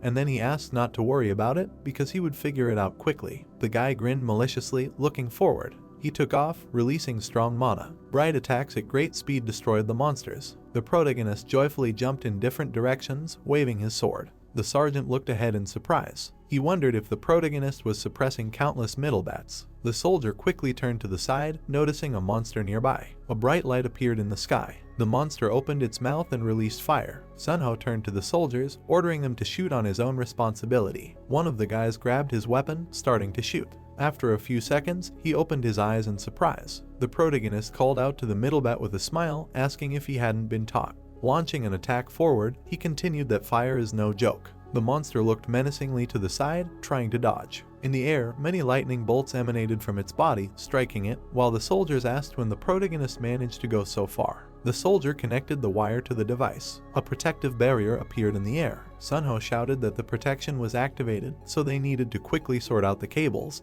and then asked how long the soldiers would be messing around with the corpses. Suddenly, someone called out from behind him. The sergeant turned around, then put his hand to his temple while the man asked where these creatures came from since they were not detected on the radar. He began to wave his hand away from the unpleasant smell, asking how many there were in total. Sunho confidently answered 30 individuals, while wondering what the duty commander was so busy with that he did not even deign to show up. The strategist officer was General Junchik, and even if he wasn't specialized in military operations, how could he only show up after the situation was resolved without providing any help, while the sergeant warned that the battalion commander would be arriving soon? Sunho thought he must have been looking at the monster radar in the control room. Junchik smiled and asked if the sergeant had fried all those creatures with electricity, since he needed to report to the battalion captain, when the guy suddenly replied that it wasn't him. The general was surprised, asking if there was anyone else in the squad who could handle the electric rods as well as Sunho. The sergeant confidently asked to report that the protagonist finished them all off alone. Junchik got angry, asking if the Middlebats were really defeated by one person, since all the leaders had left work, so no one except the sergeant could. Minjun approached Sunho, saying that he came to return the electric rod that was lent to him. With a wild look, he asked if the rod was really that expensive. The next day, at the headquarters, the protagonist was asked to confess. A voice came from the combat commander's office asking if he had re-enlisted, to which the guy answered no. Minjun listened as they asked him if he could be remobilized, to which he firmly answered no. The man in front of him kept his hands on his knees and said if not, then he should not repeat such absurd actions like yesterday. He stared at the guy and added that this time he was just lucky, but he was a hunter and no one knew what would happen next time. The protagonist looked at the combat commander and thought that it was not luck, but he had to stand here and listen. Then the man explained that the hunters were a special organization, and the only thing that distinguished them from a regular battalion in terms of scale was the squad level. 4 different divisions, and a battalion consisted of far fewer soldiers than a regular battalion. After listening to his interlocutor, the protagonist, without taking his eyes off him, said to himself that the awakened could not be summoned endlessly, and then asked himself why he had suddenly started talking about this. The battalion commander suddenly bowed his head and asked if he knew why this was possible, to which Minjun looked at the man in surprise. The battalion commander raised his fist and said that it was because every hunter, from a private to a military leader, was awakened. After introducing his colleagues, he added that not all of them were fighters, but there were especially many officers who specialized in administration, monster research, military strategy, and weapon research. Then the protagonist remembered the guy and raised his head in understanding. The battalion commander stood up at that time and said that they were all awakened. Hunters were promoted only based on results and skills, and not by barter. Minjun looked at the man and said to himself that he expected something good when he was called to this office in the morning, but in the end it was time for instructions. The battalion commander, looking at him out of the corner of his eye, asked if he really expected anything because of the call here in the morning. Hearing this, the guy was very surprised, after which the sergeant added that it was worth it, because today. At that time, a car was driving quickly along the road. As it sped towards the military unit, the battalion commander continued to say that the hunter was from the 104th Squad, who had killed the largest number of monsters. Instead of license plates, the car had 2 stars. Inside, a massive man was sitting in the passenger seat. A few minutes later, the car stopped. The door abruptly opened. Large and heavy boots landed on the ground. Come to their battalion, the battalion commander finished when the hunter got out of the car. He was immediately greeted with a loud greeting by Junbum, the captain of the 2nd Battalion. Inside, the remaining captains, a junior lieutenant and a sergeant lined up in a row. The man immediately shook Sunho's hand. Looking at him intently, she said that yesterday he calmly managed the situation. Good job. The sergeant thanked him excitedly, trying not to move. The protagonist watched the guest from the side and wondered what level his 2 hunter stars were. Walking up to him, the man tightly squeezed the guy's hand and asked if he was Minjun, to which he exclaimed, "Yes, that's right, he is Private Minjun." Looking down, the protagonist noticed the hunter's strong grip. Suddenly, the guest hit the guy on the back and told him to rest, then asked if they had found the location of the gate from which the Middlebats came out. The man sitting in the chair next to him replied, "Yes, their location has been confirmed on a hill 1.2 kilometers from the northeastern part of the squad. Their fortresses are under surveillance, and the level of the gate is in the process of being investigated." After listening to his comrade, the hunter waved his hand and said that as soon as everything was confirmed, they needed to immediately report to the division captain's headquarters. Looking at the others, he said that he heard that they had some problems with the radar, to which Junskik shouted loudly that the alarm did not turn on until the Middlebats got inside the squad. It was confirmed that there were no problems with the equipment and now they were checking for blind spots. Hearing this, the guest said that if the problem was not in the equipment, then it was a matter of quantity, so they needed to report to the logistics center and install 2 more radars. The officer raised his head and shouted loudly that he understood everything.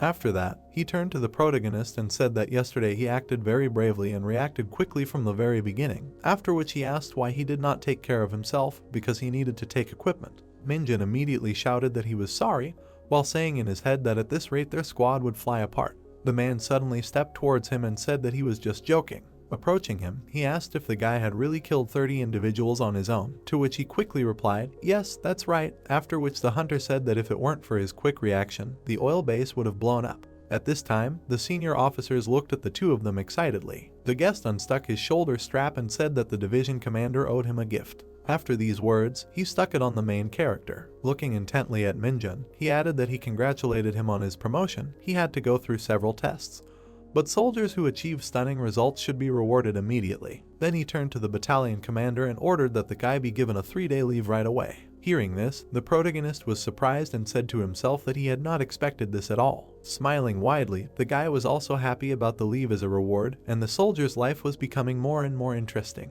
Footsteps were heard in the corridor. The protagonist was following Komen with a smile. The soldier praised Minjun, saying that he had only recently arrived, but had already achieved such results, and thanks to him, the guy was given many compliments. The guy smiled, thanking his partner. With a smile on his face, Komen asked what the protagonist would do, since this was his first trip home after being drafted. Minjun imagined his hometown. He remembered his favorite club. Minjun smiled and replied that he would go to a computer club. Gritting his teeth, he thought that his house was in a controlled area, and there was no internet in the whole city. The guy took a few steps towards the club, thinking that he would save time on moving and sit there for all 3 days. The guy in the cap noticed a familiar face and asked if he had really been there. He shouted after the main character that the soldiers were disgusting and he was not going to go into the cave, so he would just pick some pine trees nearby. The man took a sip and said that before the mountain was completely controlled, Chansung had been there and said that the whole mountain smelled of something poisonous, to which the guy was indignant, shouting that he had received permission from the owner of the mountain and even paid him.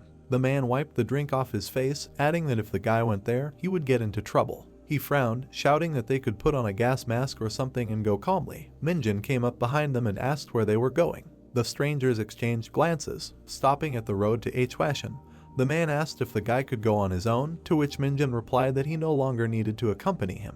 The guy smiled and thanked him for his help, to which the man replied that if he had gone further, the soldiers would have stopped the car anyway, after which he asked if the main character could really solve the problem with this mountain.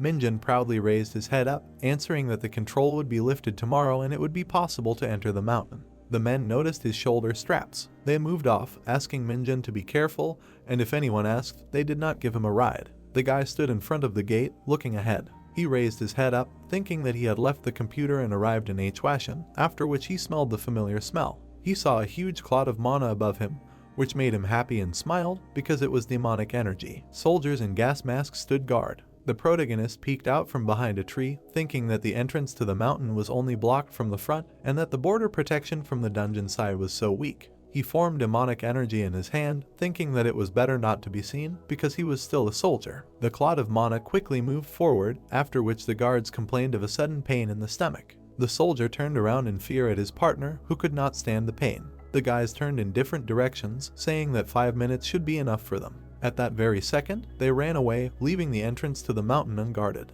Minjun carefully jumped down. His body continued to be enveloped in energy. The guy began to climb up, thinking why he did not feel the presence of monsters and where this energy came from. The protagonist looked up, after which he formed an infinity sign in his hands. He waved his hand to the side, releasing energy. The guy watched as his magic indicator increased, rejoicing at this. Baring his teeth, he suddenly read in the system window that when absorbing a certain level of magic, the decomposition skill is enhanced, after which he received a new skill. The protagonist looked at the notifications with joy in his eyes and thought that he was lucky. After that, a system window appeared in front of him, which reported all his skills and characteristics. The guy stood with his hand outstretched and said to himself that he could not even think that he would receive a skill that suited the magic granted.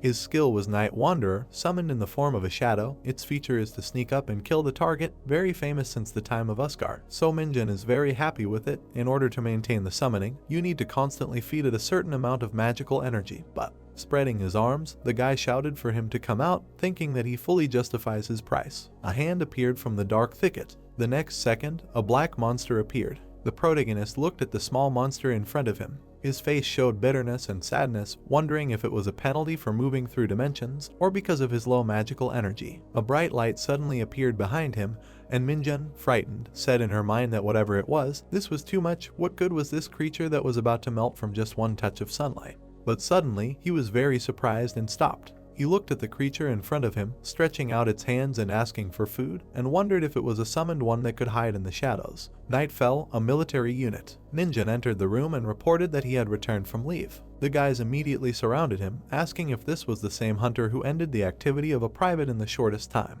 The guy suddenly turned around. While everyone around was talking about him, he was staring behind himself. Suddenly, he held out a bag. Holding it in front of Dongjun, he said that he bought him some lotion. The guy got out the box and was very happy and said that he would use it with pleasure. Wangshik came in and asked with displeasure if the protagonist had really gone abroad, adding that they had a very touching friendship. Coming closer, he asked if the guy had bought what he asked him to buy, adding that he was talking about Maxim magazine. Minjun gave him a few bags of coffee and left with Dongjun. The guy with red hair pointed at the protagonist and said that he had passed by the administration office and saw the list of candidates for the final exam and his name was on it. Hearing this, his friend was surprised and asked if it hadn't been compiled long before the younger one arrived. Looking at his friend, he continued to say that not even a year had passed since his arrival, so he would be able to pass the test. The red-haired guy kept looking at Minjun, answering that the division commander probably tried, but it seemed not quite on time. Everyone present began to whisper among themselves. Hearing such news, the protagonist suddenly spread his hand and said that, to be honest, the battalion commander of the training center offered him something. After that, he remembered how he came to the lieutenant's office and how shocked he was. Leaving his memories, Minjun spread his hands and told his comrades everything. They looked at him in surprise. After the story, the red-haired guy suddenly became very surprised and asked if she really told him to pass the final exam early and come there if he was crazy. And his comrade put his hand to his chin and said that he was glad they had their eye on him, which meant he would take the exam for promotion. While everyone was standing next to the protagonist, Wangshik was stirring the coffee he had received off to the side. Suddenly, the gray-haired guy smiled and said that anyway, so, whoever is taking the promotion exam on Saturday, tomorrow I will be training, preparing the basic weapons for them, so they need to work hard, and the red-haired guy laughed and wished them good luck. As they left, they talked among themselves about the promotion exam. When they left, Minjun was surprised and asked himself, the basic weapons, is it really different from the rifle? The military unit, the weather was nice outside. Inside, the man pointed at the board with a pointer and told everyone to focus on it, because he will explain in simple terms what to do in tomorrow's test. The entire classroom was filled with hunters, and the man continued to say that those who have already taken the exam should not be arrogant about what they already know, so he will focus on those who are taking the test for the first time. The protagonist listened with a wide smile on his face as the senior in rank said that the test for promotion to a hunter was divided into two parts, adding that the exam was conducted in the form of a written test and a practical test. The written test could be easily passed with only basic knowledge. It was easier than getting a driver's license, but the protagonist walked down the corridor. He smiled, thinking that skill was the most important, and then thought about what was taken into account in practice. He was confident that he would pass, but if he got the highest score, he might get privileges. The guy thought about taking this more seriously. It was a clear day outside, while the leader stood in front of the soldiers and said that it was time to start training in the use of basic weapons. He frowned, ordering the privates to take their weapons, to which they exclaimed. The man ordered the corporals to take their weapons and go to the sides to practice, and if he saw them messing around, he would cripple them. After a while, he said that he would teach the boys the basics of fencing and combat leadership. It is clear that simply following the basics is not the end. The leader said that the main goal is the military fencing of hunters, and the soldiers must change it, following their own style. Baring his teeth, he menacingly asked if they understood. The privates raised their heads, shouting in unison, "Yes, sir." The leader waved his hand, saying that the most important thing is the basics, so they need to watch carefully and repeat after him, and also not look around and concentrate. The man grabbed a sword in his hand and then began to swing it in the air. After a while, he landed without letting the sword touch the ground. Minjun smiled, finally understanding the purpose of this training. A fight with a monster suddenly appeared before his eyes. The protagonist thought that killing monsters with only a rifle was stupid. The soldiers began to train. Minjun tried to train better than everyone else. He thought that the swordsmanship was better in Asgard. The guy flew up in the air while the others watched in surprise. Minjun landed on his knees, thinking, everything has its use. The leader put his hands on his hips, loudly ordering everyone to stop moving, and Minjun to go up to the podium. The protagonist turned to the side and shouted that he understood him. The guy slowly walked towards the leader, not understanding what was happening, while the soldiers watched him go. The man shouted that while he was watching their movements, he saw that the soldiers still had many shortcomings, so he ordered them to carefully watch how Private Minjun does it, whose face changed and was very shocked. The leader began to point his stick to the sides, forcing the protagonist to show the exercises. Sweat appeared on the soldiers' faces and fear was visible. After some time, Minjun was sitting against the wall, saying that he was not an assistant instructor. The leader approached the guy from behind. He praised the protagonist, then put his hand in his pants pocket, asking him to eat the food when he was alone. The guy began to examine the cookies, wondering if the man always carried them with him. Suddenly, he sighed in relief. The protagonist suddenly heard footsteps from behind. Dongjin said with a smile that Minjun had great fencing, then asked if he could show it to him again during the break. The protagonist's eyes widened in surprise, to which the private replied that he knew that the guy was also training for the first time today. The boy awkwardly scratched the back of his head, asking if the protagonist could help him a little, since he was not satisfied with his skills in fighting monsters. Minjun smiled at him, answering that if he needed help, he was ready to help at any time. After a while, the protagonist watched Dongjin, thinking that the guy immediately showed that he had been training hard in combat. Minjun was shocked, thinking that he was a model of military fencing for hunters. He looked at the confused guy, thinking that the problem was not in his movements. The private frowned, thinking that Dongjin lacked confidence. He remembered how he specialized in correcting this kind of thing, but it was not the time yet. With a crazy smile, Minjun thought, as soon as it comes, he will do it. Looking at the guy, he continued his thought, a first-class hunter. Saturday, the day of the promotion exam, some of the guys were watching TV. Others were playing basketball. Some were doing their own things. Suddenly, a voice came from the loudspeaker saying that it was the control room speaking, and all the hunters taking the exam were asked to go to the stadium. The hunters were very surprised to hear this. The protagonist quickly rose to his feet, and there was a satisfied smile on his face. After a while, all the hunters taking the exam were at the stadium. Junior Lieutenant Komen greeted everyone and asked if everyone was there. The hunters lined up and listened to the commander-in-chief, who shouted that he hoped for the unquestioning fulfillment of all the commander's instructions. The first thing to do was to count and tell him the number of people in each team. After a while, a bus pulled up. The hunters, under the supervision of the junior lieutenant, began to board the bus. Inside, the senior in rank glanced at everyone and said that everyone already knew that today's exam would be held in the 105th Division, so they were moving to Gapen, where the division itself was located. The bus started moving, and the man added that during the trip everyone should solve their past exam questions. Everyone was sitting silently inside the bus. Suddenly, the protagonist heard someone whispering. He saw two guys in front of him, one of whom said that they were saying that even the 4th Battalion would come to this exam, and upon hearing this, the second one asked in surprise if they would really meet the hunter girls. The first one blushed and happily said that today he would show off all his weapon handling skills that he had been honing for a whole year in front of the girls. Minjun smiled, listening to those guys say that getting a number from these girls would be quite difficult. Then he looked at his reflection in the window and wished himself luck. Through the window, he saw a beautiful view of the sparkling river. After a while, they reached Gapen and the headquarters of the 105th Division. Inside, the 7th Written Test Center was written on the door. All the hunters were sitting inside. The man with scars on his face looked at the guys and shouted, 104th Division, 2nd Battalion, everyone except Chonok passed, and therefore everyone except him is going to the practical test center. Everyone was laughing at Chonok, who was very upset. The guy looked down in disappointment. As they left for the test center, they began to laugh even louder, asking him why he failed the test, since he said it was easy as pie. The main character walked ahead with a smile on his face. A girl was watching him. Without taking her eyes off him, she watched the guy. After a while, a voice was heard in the test center, which said that everyone was great because they made it this far. Inside, everyone stood in a line, while the commander-in-chief said that the entire 105th Division, including the examiners, was welcome. Lieutenant Colonel Kolju held a microphone in his hand and loudly said that he was responsible for the promotion exam. He stood at the podium and said that they were not taking this exam just to improve their level. The hunter looked ahead with a puzzled face and listened to the senior in rank say that 3 divisions had gathered here. One had to be honest and compete conscientiously, and at the end of the exam, there was someone who passed it with special distinction. Chialju brought the microphone to his mouth and loudly said that they were privates Minju and Yunseo from the 104th Division. The blue-haired girl was surprised when she heard her name. The protagonist smiled and wondered if it was anyone else besides him. All the hunters nodded when Chialju said that he hoped that they would do without misunderstandings. One of the hunters looked away and said that he had heard that privates with good grades were given some kind of privileges in exchange for going to the front.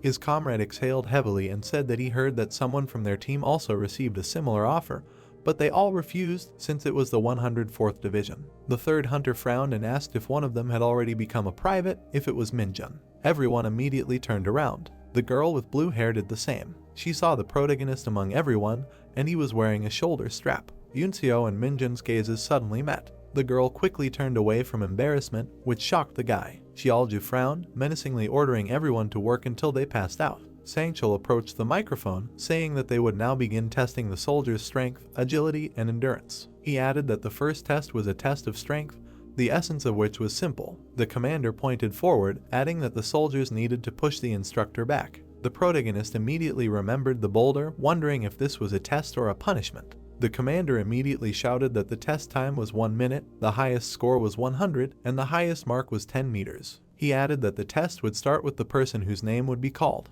The man picked up the paper, shouting that Private Jinhak would go first. The guy took a step forward, seriously intending to win. At great speed, he hit the instructor in the shoulder. He blushed, trying with all his might to push him off his spot. The instructor immediately turned around, throwing the private forward with his shoulder. Sangchul hurried to announce that Jinhak was eliminated because he scored 0 points. The man added that if you score less than 40 points in this test, you fail the exam, which horrified the soldiers. The captain began to call the participants one by one, informing them that they were eliminated, and then called Yunseo. After finishing the test, the girl waited with bated breath for the result. The captain announced that she scored 50 points and passed, when suddenly the soldiers were very surprised. The soldier blushed in embarrassment, calling Yunseo very beautiful. Another guy covered his face with his hand, asking if her father was not a division commander. The guys were blinded by her beauty, saying that if they came closer, she would kill them with her sharp gaze. Yunseo turned her gaze to the side. She frowned and walked forward proudly, while Minjun wondered if she had received a special distinction along with him. Sangchul suddenly announced that Minjun would go next.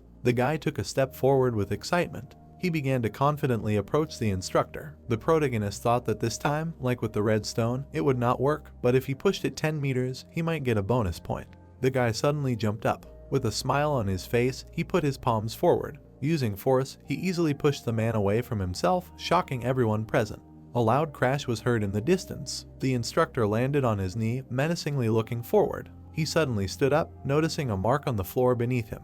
The instructor and Sangchul looked at each other in horror. The captain said with a trembling voice that Private Minjun got 100 points, which surprised Yunseo. The protagonist scratched his head, saying that it seemed like there would be no extra point. Soon, a loud cry came from the headquarters that Jianghua got 20 points. The girl with tears in her eyes walked back since she was eliminated. Many of the hunters were very upset.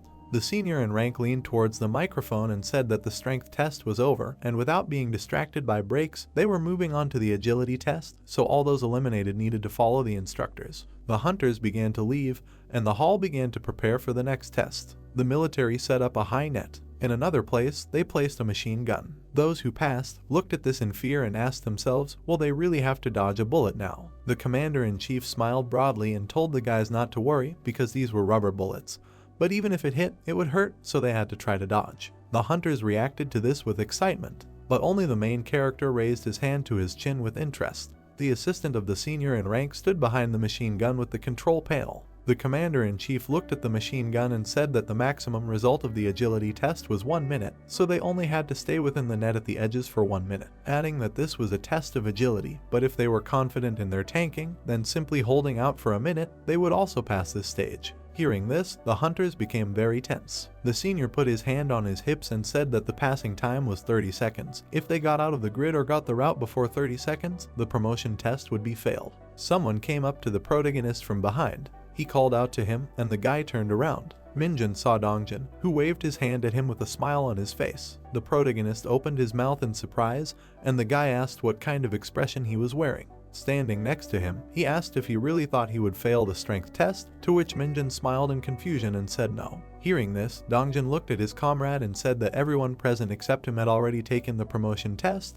There were almost no people here who had failed the skills test. The cutoff is now much higher than in the days of the privates, and if the overall score of the promotion test is low, then he will be in trouble. The protagonist kept his eyes on his comrade, who was saying that rubber bullets flew almost like real ones, so there was no need to try to see and go around them all. A bullet flew out of the machine gun when Dongjin finished saying that it was very important to divide the moving barrel and predict its trajectory. Suddenly, a loud scream was heard throughout the room.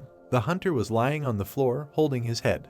He was taken away while he was spilling blood on the floor. Seeing this, the protagonist slightly lowered his head and said to himself that judging by the results of the skills test, it was clear why there was such a passing score, but he imagined many monsters and with a calm face finished saying that such pickiness was simply ridiculous. The next second, another hunter dropped out, tripping over the net. Seeing such results, the senior officer raised his hand and shouted in displeasure that they were all weaklings, adding that a sergeant test of such difficulty was currently being conducted at the neighboring training ground that it could not even be compared to this test. The failed hunter left sadly. Raising the microphone to his mouth, the commander-in-chief called Yunseo. As she came out, the girl relaxed her joints. At that very second, a bullet flew out. Everyone present was shocked by how easily Yunseo dodged it. Then several more flew out, and the girl easily dodged them all. The soldiers looked ahead with their mouths wide open. The captain frowned and shouted loudly that this was exactly how it should be. In the last seconds, Yunseo deftly continued to dodge the attacks, to which Sangchul praised her. The girl confidently walked forward with her head held high. With a serious expression on her face, she looked at Minjun. For a while, the girl stopped in front of him. The protagonist was worriedly thinking, not understanding what was happening. The captain suddenly announced that Private Minjun was next. The boy quickly turned around and walked forward. He frowned nervously, looking away. His pupils shrank when he noticed that Yunseo was still looking, which he didn't like. The boy wondered if she was asking for praise for getting the highest score on the test. The device was pointed in his direction. The first ball suddenly flew out at high speed. Minjun dodged the attack at the last second. Yunseo's face changed in shock. The protagonist put his hands in his pockets. With a smirk on his face, he thought that he would show everyone what a difference in skills was. The soldiers screamed in excitement, not understanding how this was possible. Without straining, the boy dodged, moving forward. The bullets quickly flew past his face. Yunseo frowned, her mouth open in horror. Minjun met her gaze and smiled maliciously. Sangchul was perplexed by what was happening. He suddenly came to his senses, stopping the timer. The captain shouted loudly that the protagonist got the highest score for the agility test. Minjun looked ahead proudly. In shock, Sangchul called out to the next one with a trembling voice. After some time, the soldiers stood in front of an open portal. The captain cleared his throat, saying that the soldiers did well in the agility test, so next, they needed to conduct a physical ability test. The soldiers entered the dungeon. While the protagonist thought that the physical ability test was quite easy since it was held in an empty dungeon with a time limit of 40 minutes. Sangchul was told over the radio that they could begin, and within 40 minutes he needed to reach the turning point and get a seal on the back of his hand from the instructor. The guy knew that the only problem was how long he needed to run to the turning point, but the soldiers were not told about this. Minjun sped up, wondering if the leaders were regulating the pace since this was just the beginning.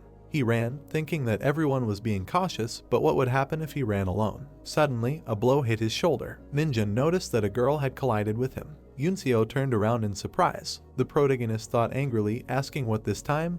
Then the huntress spread her arms out to the sides. The girl suddenly rushed forward, running fast. Veins appeared on Minjun's face from excitement, and in his mind, he asked, "Well, shall we run?" Yunseo ran ahead of everyone else. Minjun opened his eyes wide, thinking that it was time to run. He sped up his run. The protagonist left the others behind. They looked at his back in shock. They were running through a ravine. Yunseo ran forward. Suddenly, she looked to the side. Right behind her was Minjun. He frowned and said that she was not so good. Yunseo opened her mouth in surprise and asked him about what he said, but the protagonist replied that it was just his thoughts out loud. He smiled, saying that he himself did not know about it.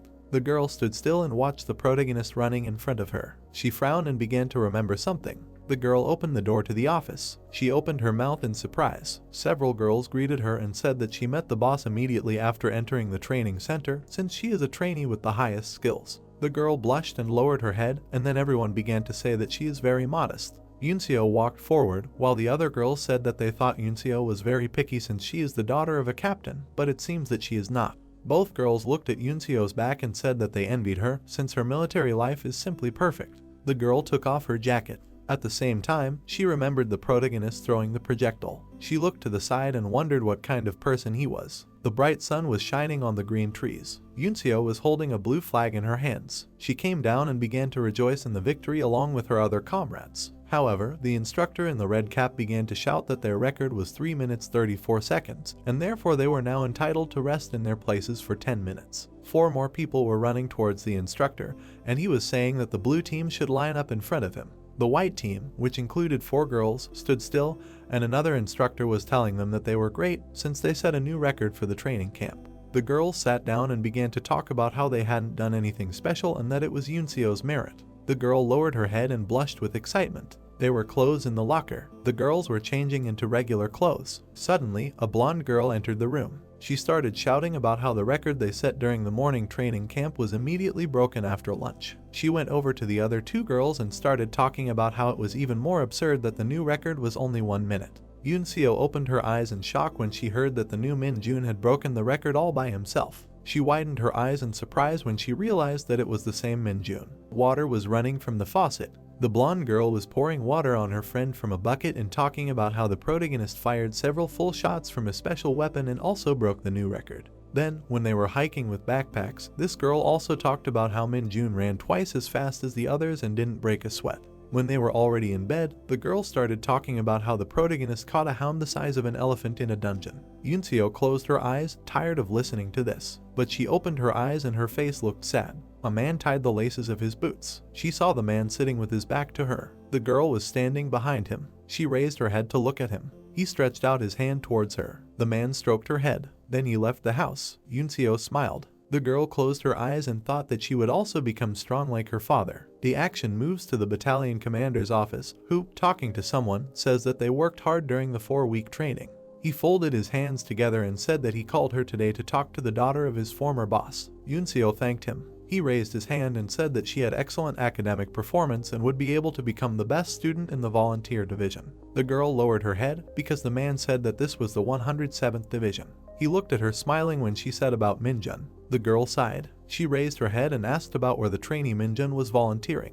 After a while, Yunseo ran through a puddle, thinking that she didn't volunteer to play games here. As she ran through the puddle, she thought about how she got angry and acted like a child at that moment because this person always ruined her mood. An image of Minjun appeared in her mind. She remembered how he pushed one of the employees. Wang Shik fell to the ground from his push. The girl blushed, thinking that she was just jealous of him. She continued running forward, thinking that she needed to apologize. Yunseo looked ahead and thought that she wanted to become stronger, not take first place, and she had come this far to become stronger without her father's help. As she ran past the rocks, she thought that if she had met a truly strong person, she should accept it and try to learn something instead of acting like a child. She ran to the return point and saw Minjun, who was already there. He turned around and looked at her. He then immediately showed her the badge on his hand. The protagonist ran past her and said that he almost fell asleep while he was waiting for her. The girl got angry and blushed. She extended her hand and started screaming for her to get the stamp quickly. Yusno immediately ran after him, saying that she would not apologize because his face really irritated her. The soldiers ran out of the portal. Minjun was in front of everyone,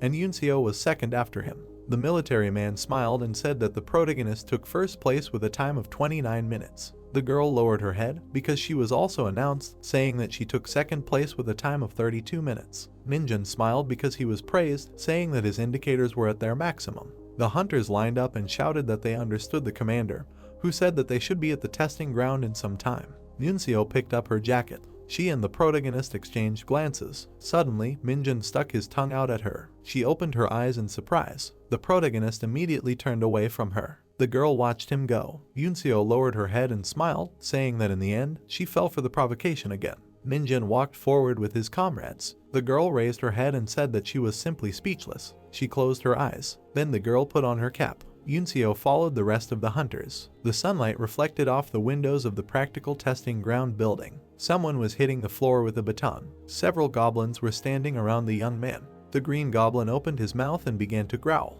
The blue goblin ran forward and also started to growl. One green goblin was already dead. Dongjin wiped the sweat from his forehead. He looked forward. The blue goblin jumped at him, preparing to attack. Dongjin turned the hilt of his sword in his hands. He turned around because he saw that there was another goblin behind him. His eyes quickly looked around. The guy managed to block the club with his katana. Then he hit the blue goblin in the stomach. The green goblin attacked him from behind. The club was almost touching his face. However, Dongjin immediately cut the monster with his katana. The goblin was still standing. Dongjin frowned, looking at it. The monster's eyes were red. Two goblins were standing in front of him, and the green one was bleeding. Minjun put his hand to his chin.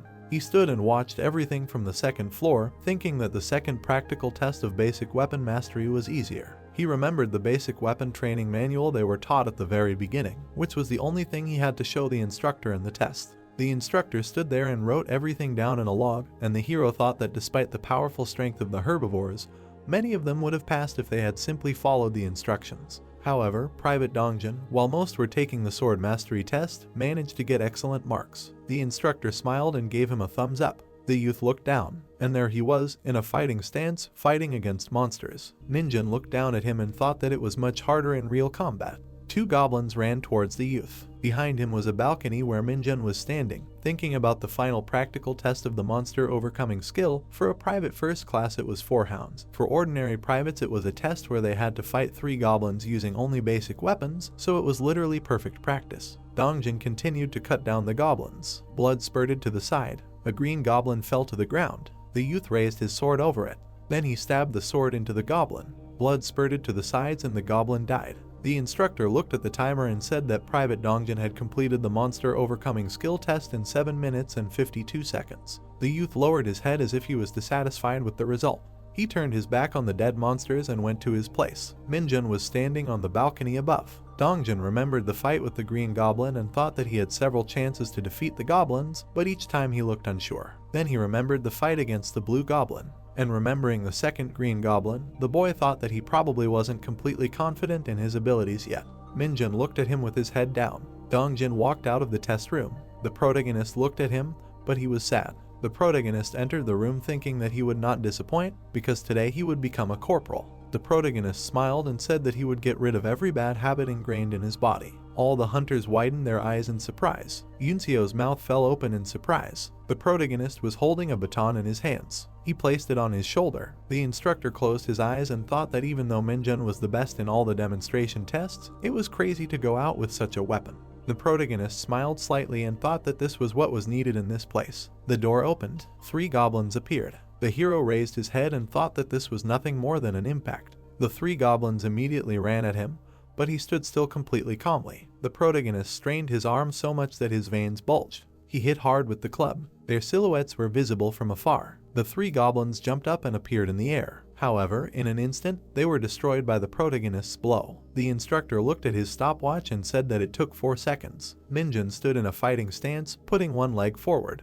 The hunters opened their eyes in surprise and began to say that at this rate, the protagonist would get the highest score on all tests. Yunseo stood in surprise while the others cheered, raising their hands. The protagonist turned around and looked at her. The girl opened her eyes wide, meeting his gaze. The protagonist smiled slyly. He raised both his hands and closed his eyes, thinking how cool he was. Yunseo frowned, wondering who this rude guy was. The soldiers were standing in a line, and the instructor was telling them that they had worked hard. The instructor smiled and said that Minjun had especially stood out. The protagonist also smiled and exclaimed that he was now a corporal. The instructor patted him on the shoulder and called him his treasure, saying that it was hard to tell how fast he was advancing. The instructor gave him a thumbs up and said that he was afraid that the protagonist would be the only one to pass the test from their battalion. But after receiving the report, the battalion commander was very pleased, so he was surprised that an ordinary private got the highest score on the practical test. The other hunters surrounded the protagonist and began to thank him, because if he failed, the whole squad would suffer when they returned, but they also said that they hoped that he would not torment them when he became a sergeant. The protagonist smiled and said that he would not torment them, but at the same time, he thought that he would make a decision based on their behavior. The protagonist turned to look back. He put his hand on the shoulder of a hunter named Dongjin. The private smiled and said his name. The protagonist immediately turned away and smiled madly, thinking that when they returned, they would immediately start playing together with basic weapons. The other hunters looked out the window of the bus. Minjun turned around and looked at Yunseo. The girl was calmly standing in place. There was a black badge on her chest. The protagonist's eyes widened. He remembered that she did very well in defeating monsters. The boy turned away, wondering if she passed the promotion test. He sat down in his seat on the bus. Then he turned his head and looked outside. Yunseo was standing near the bus. Her mouth slightly opened. The girl opened her mouth and started to say something, but the protagonist was thinking that she had decided to apologize this time. Suddenly, Yunseo opened her eyes wide in surprise. Minjun pressed his face against the glass. He frowned and started to say something. Then he bared his teeth, after which he opened his mouth wide, meaning that if she started a fight again, she would regret it. Yunseo's mouth dropped open in surprise. She turned around and looked at the bus that had already left. The bus was moving away from her quite quickly, leaving behind clouds of dust. The girl frowned in displeasure and wondered what kind of person he was. The wheels of the bus left behind dust. The driver, who was sitting behind the wheel, drove calmly forward. All the hunters looked at the protagonist and asked him what was wrong with him today, because it seemed that Yunseo had fallen in love with him. However, there was no emotion on the protagonist's face. Then he looked away and said that they had argued a little and he had made fun of her a little. The hunters looked at him with their mouths open. An argument broke out in the bus and they began to shout about something that, judging from her look, you couldn't tell that they had argued. The protagonist silently looked ahead, and the hunters shouted at him and told him not to bully Yunseo because they liked her, and someone asked the protagonist about his ideal type of woman. The protagonist, calmly looking ahead, said that she was not his ideal. One of the hunters pointed at him and asked who his ideal type was then. The protagonist frowned and said that it was Rumi. Everyone looked at him questioningly, because they did not know who she was. An image of this girl popped into his head and he said that she was the most beautiful girl in Danpapa. The protagonist looked away and asked if they really didn't know Rumi. The hunters looked at him with narrowed eyes. The buses continued to drive along the highway while the sun had already set behind the horizon. Night had fallen. There were boxes of chicken bones on the table. The hunters were sitting in one room and had already finished eating, saying that the chicken was very tasty. Shortly before, the commander brought them some bags of chicken. Sergeant Cho raised a finger and said that it was the first time he saw the commander like this, so he seemed to be in a good mood. Sergeant Kim turned around and said to the protagonist that it was all thanks to him. Sergeant Cho smiled and said that at this rate, the protagonist would soon become a sergeant.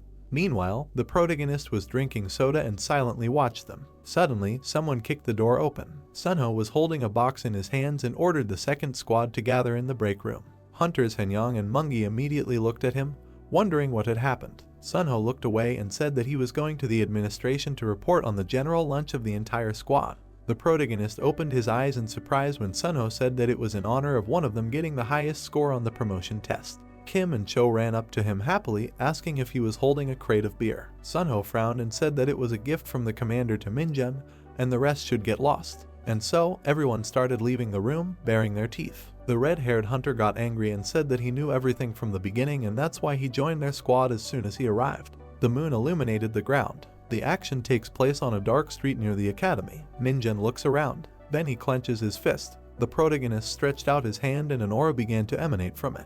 This aura began to take on a silhouette, becoming darker and darker. A purple creature appeared. The protagonist smiled and asked him how he was doing. Minjun looked at him and thought that when he first summoned him, he was very different from his expectations, which surprised him, but soon a good idea came to him. He smiled madly, because he thought that now he did not need a killer, so this creature is what he needed. The purple creature, meanwhile, was trying to catch a fly, and Minjun was thinking that he could not act freely, and therefore he would be its information gatherer. Suddenly, the protagonist turned around and told the creature not to get mad and to concentrate, because from now on he must secretly walk around here and keep an eye on everyone who seemed important to him. He frowned and said that if information about something strange was received, the creature should immediately tell him, especially if it was a suspicion of magic. Suddenly, the creature extended its hand. Minjun took some purple sphere in his hands. He gave this sphere to this creature. The protagonist was surprised because the summoned creature began to run away. The protagonist crossed his arms in displeasure and thought about how anxious he was to look at this crazy squirrel, because if anyone saw him now, there would be a fuss because of the emergency. Suddenly, Sunho appeared behind the protagonist and asked him what he was doing. The protagonist silently looked ahead. Suddenly, he turned around and happily said that he simply hadn't drunk beer for a long time and went out to get some fresh air. Sunho put his hands in his pockets and asked if the protagonist really got drunk that quickly, but Minjun replied that it wasn't quite so. The protagonist smiled a little and thought about how black magicians don't get drunk by default. He remembered sitting at the table and thinking that it didn't matter whether it was alcohol or poison. Everything was easily absorbed, and the body independently removed all unnecessary substances. Sunho looked at him and congratulated him on his promotion. Then the hunter lowered his head and told Minjun not to relax and to continue like this. The protagonist smiled and said that he understood. Sunho started to leave and said that since Minjun doesn't get drunk quickly, he shouldn't stay here until late, otherwise the other hunters will steal everything. The protagonist sighed in relief and thought that he should be more careful. The protagonist looked at Sunho's back. Then he sighed in relief. Minjun scratched the back of his head, thinking that Sunho had a difficult character. The moon was still shining on the dark sky. Morning had come, the sunlight was shining all around. Junbum was holding a report in his hand and was saying that Minjun was simply a natural-born genius. The man looked at the report and said that when they told him that only one had passed, he was about to scold them all, but that one had gotten the highest score. Inwoon looked at him and said that during the monster test, Minjun set a record of 4 seconds. He remembered talking to Seungbo on the phone and Seungbo praising this young man. Junbyeom smiled and said that even after hearing so much praise, Minjun still exceeded his expectations. He placed the report on the table and said that there were rumors that he had dealt with all the enemies at the oil depot. In-woon frowned and confirmed this, adding that it was confirmed that Corporal Min-jun had dealt with them first. Junbyum looked into the distance and said that it had not even been a month since he joined the company, but he was already a corporal and his growth was incredible, so maybe this young man was worth paying attention to. The man smiled and said that it was only a matter of time before the rumors spread throughout the company, and in that case, they would also pay attention to Min-jun. Jun-un turned around in shock and asked if the man meant a special group of hunters. Jun-bum narrowed his eyes and said that something told him that Min-jun was a natural hunter. An image of 3 hunters popped into his head and he thought about how he had seen many hunters in his life. Jun-bum sat cross-legged and thought about how among those hunters were those who are now called the legendary army of hunters, and therefore it is possible that they were witnessing the birth of a legend. The sun was shining on the desert. The soldier in the helmet looked away. Not far from him were monsters. There were golems. The protagonist stood with a club in his hands while many monsters surrounded him. The goblins began to growl at him. The trolls were also angry. The protagonist just smiled and looked at them. He smiled widely and asked if everyone was there. The action moves to the hunter's room where someone is drinking juice. Han-yong frowned and started drinking his juice. Min-jun entered the room. Han-yong looked at him. The protagonist smiled because he was called out.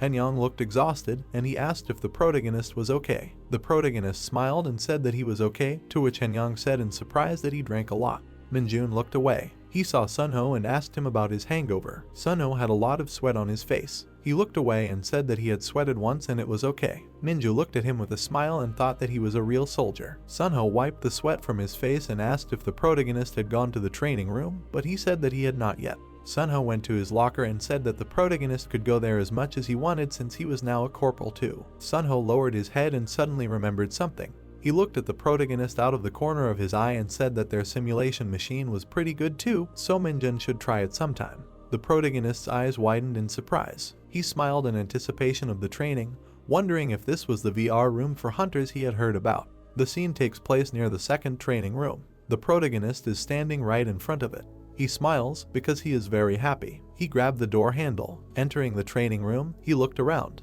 In front of him, he saw several lifting doors. Then he walked up to the control panel and started clicking on something. In front of him was a window for selecting a monster. First, the protagonist chose an orc as an opponent. Then he was asked to choose the number of objects. The protagonist smiled widely. He began to press the button to increase the number of objects many times. Min-jun opened his mouth in surprise because the system notified him that the maximum number of objects was 30. He pressed the continue button and said that he thought he would have fun.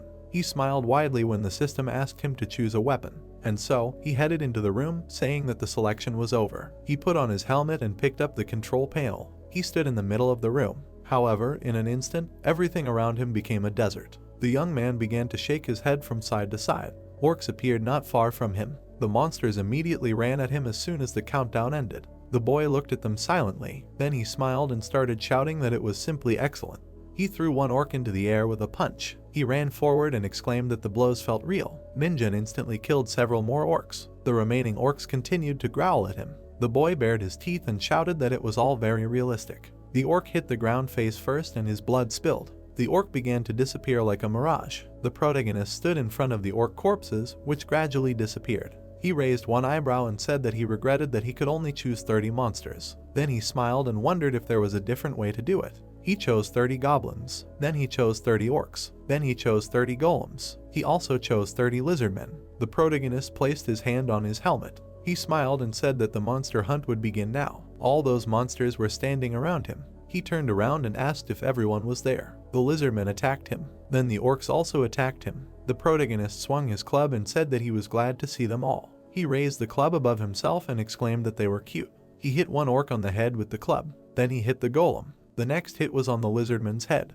Then there was a small skirmish with the goblins. He knocked out all the teeth of one of the goblins with his hit. The protagonist was wielding the bat like crazy. White clouds were visible in the sky, while screams and groans of monsters were heard from the ground. The protagonist hit the lizardman's head with the club. The lizardman flew back and died from the blow. Min-jun looked back and saw that all the monsters were defeated. He put 2 fingers to his temple. It was at this point on his helmet that the power button was turned off, and so the simulation ended. He took off his helmet and said that this was just crazy. The protagonist exclaimed with his mouth wide open that this was the most interesting thing since Papa. Suddenly, a system window popped up in front of him, notifying him that he had acquired the basic blunt weapon skill. He looked at it happily and said that this was very good. He then put his hand to his chin and said that he hadn't expected this. The protagonist looked ahead and smiled, wondering if it was really possible to gain skills without even going to the dungeon. He walked out of the training room and said that he would come here every day and have fun with different weapons. However, he suddenly opened his eyes wide in excitement.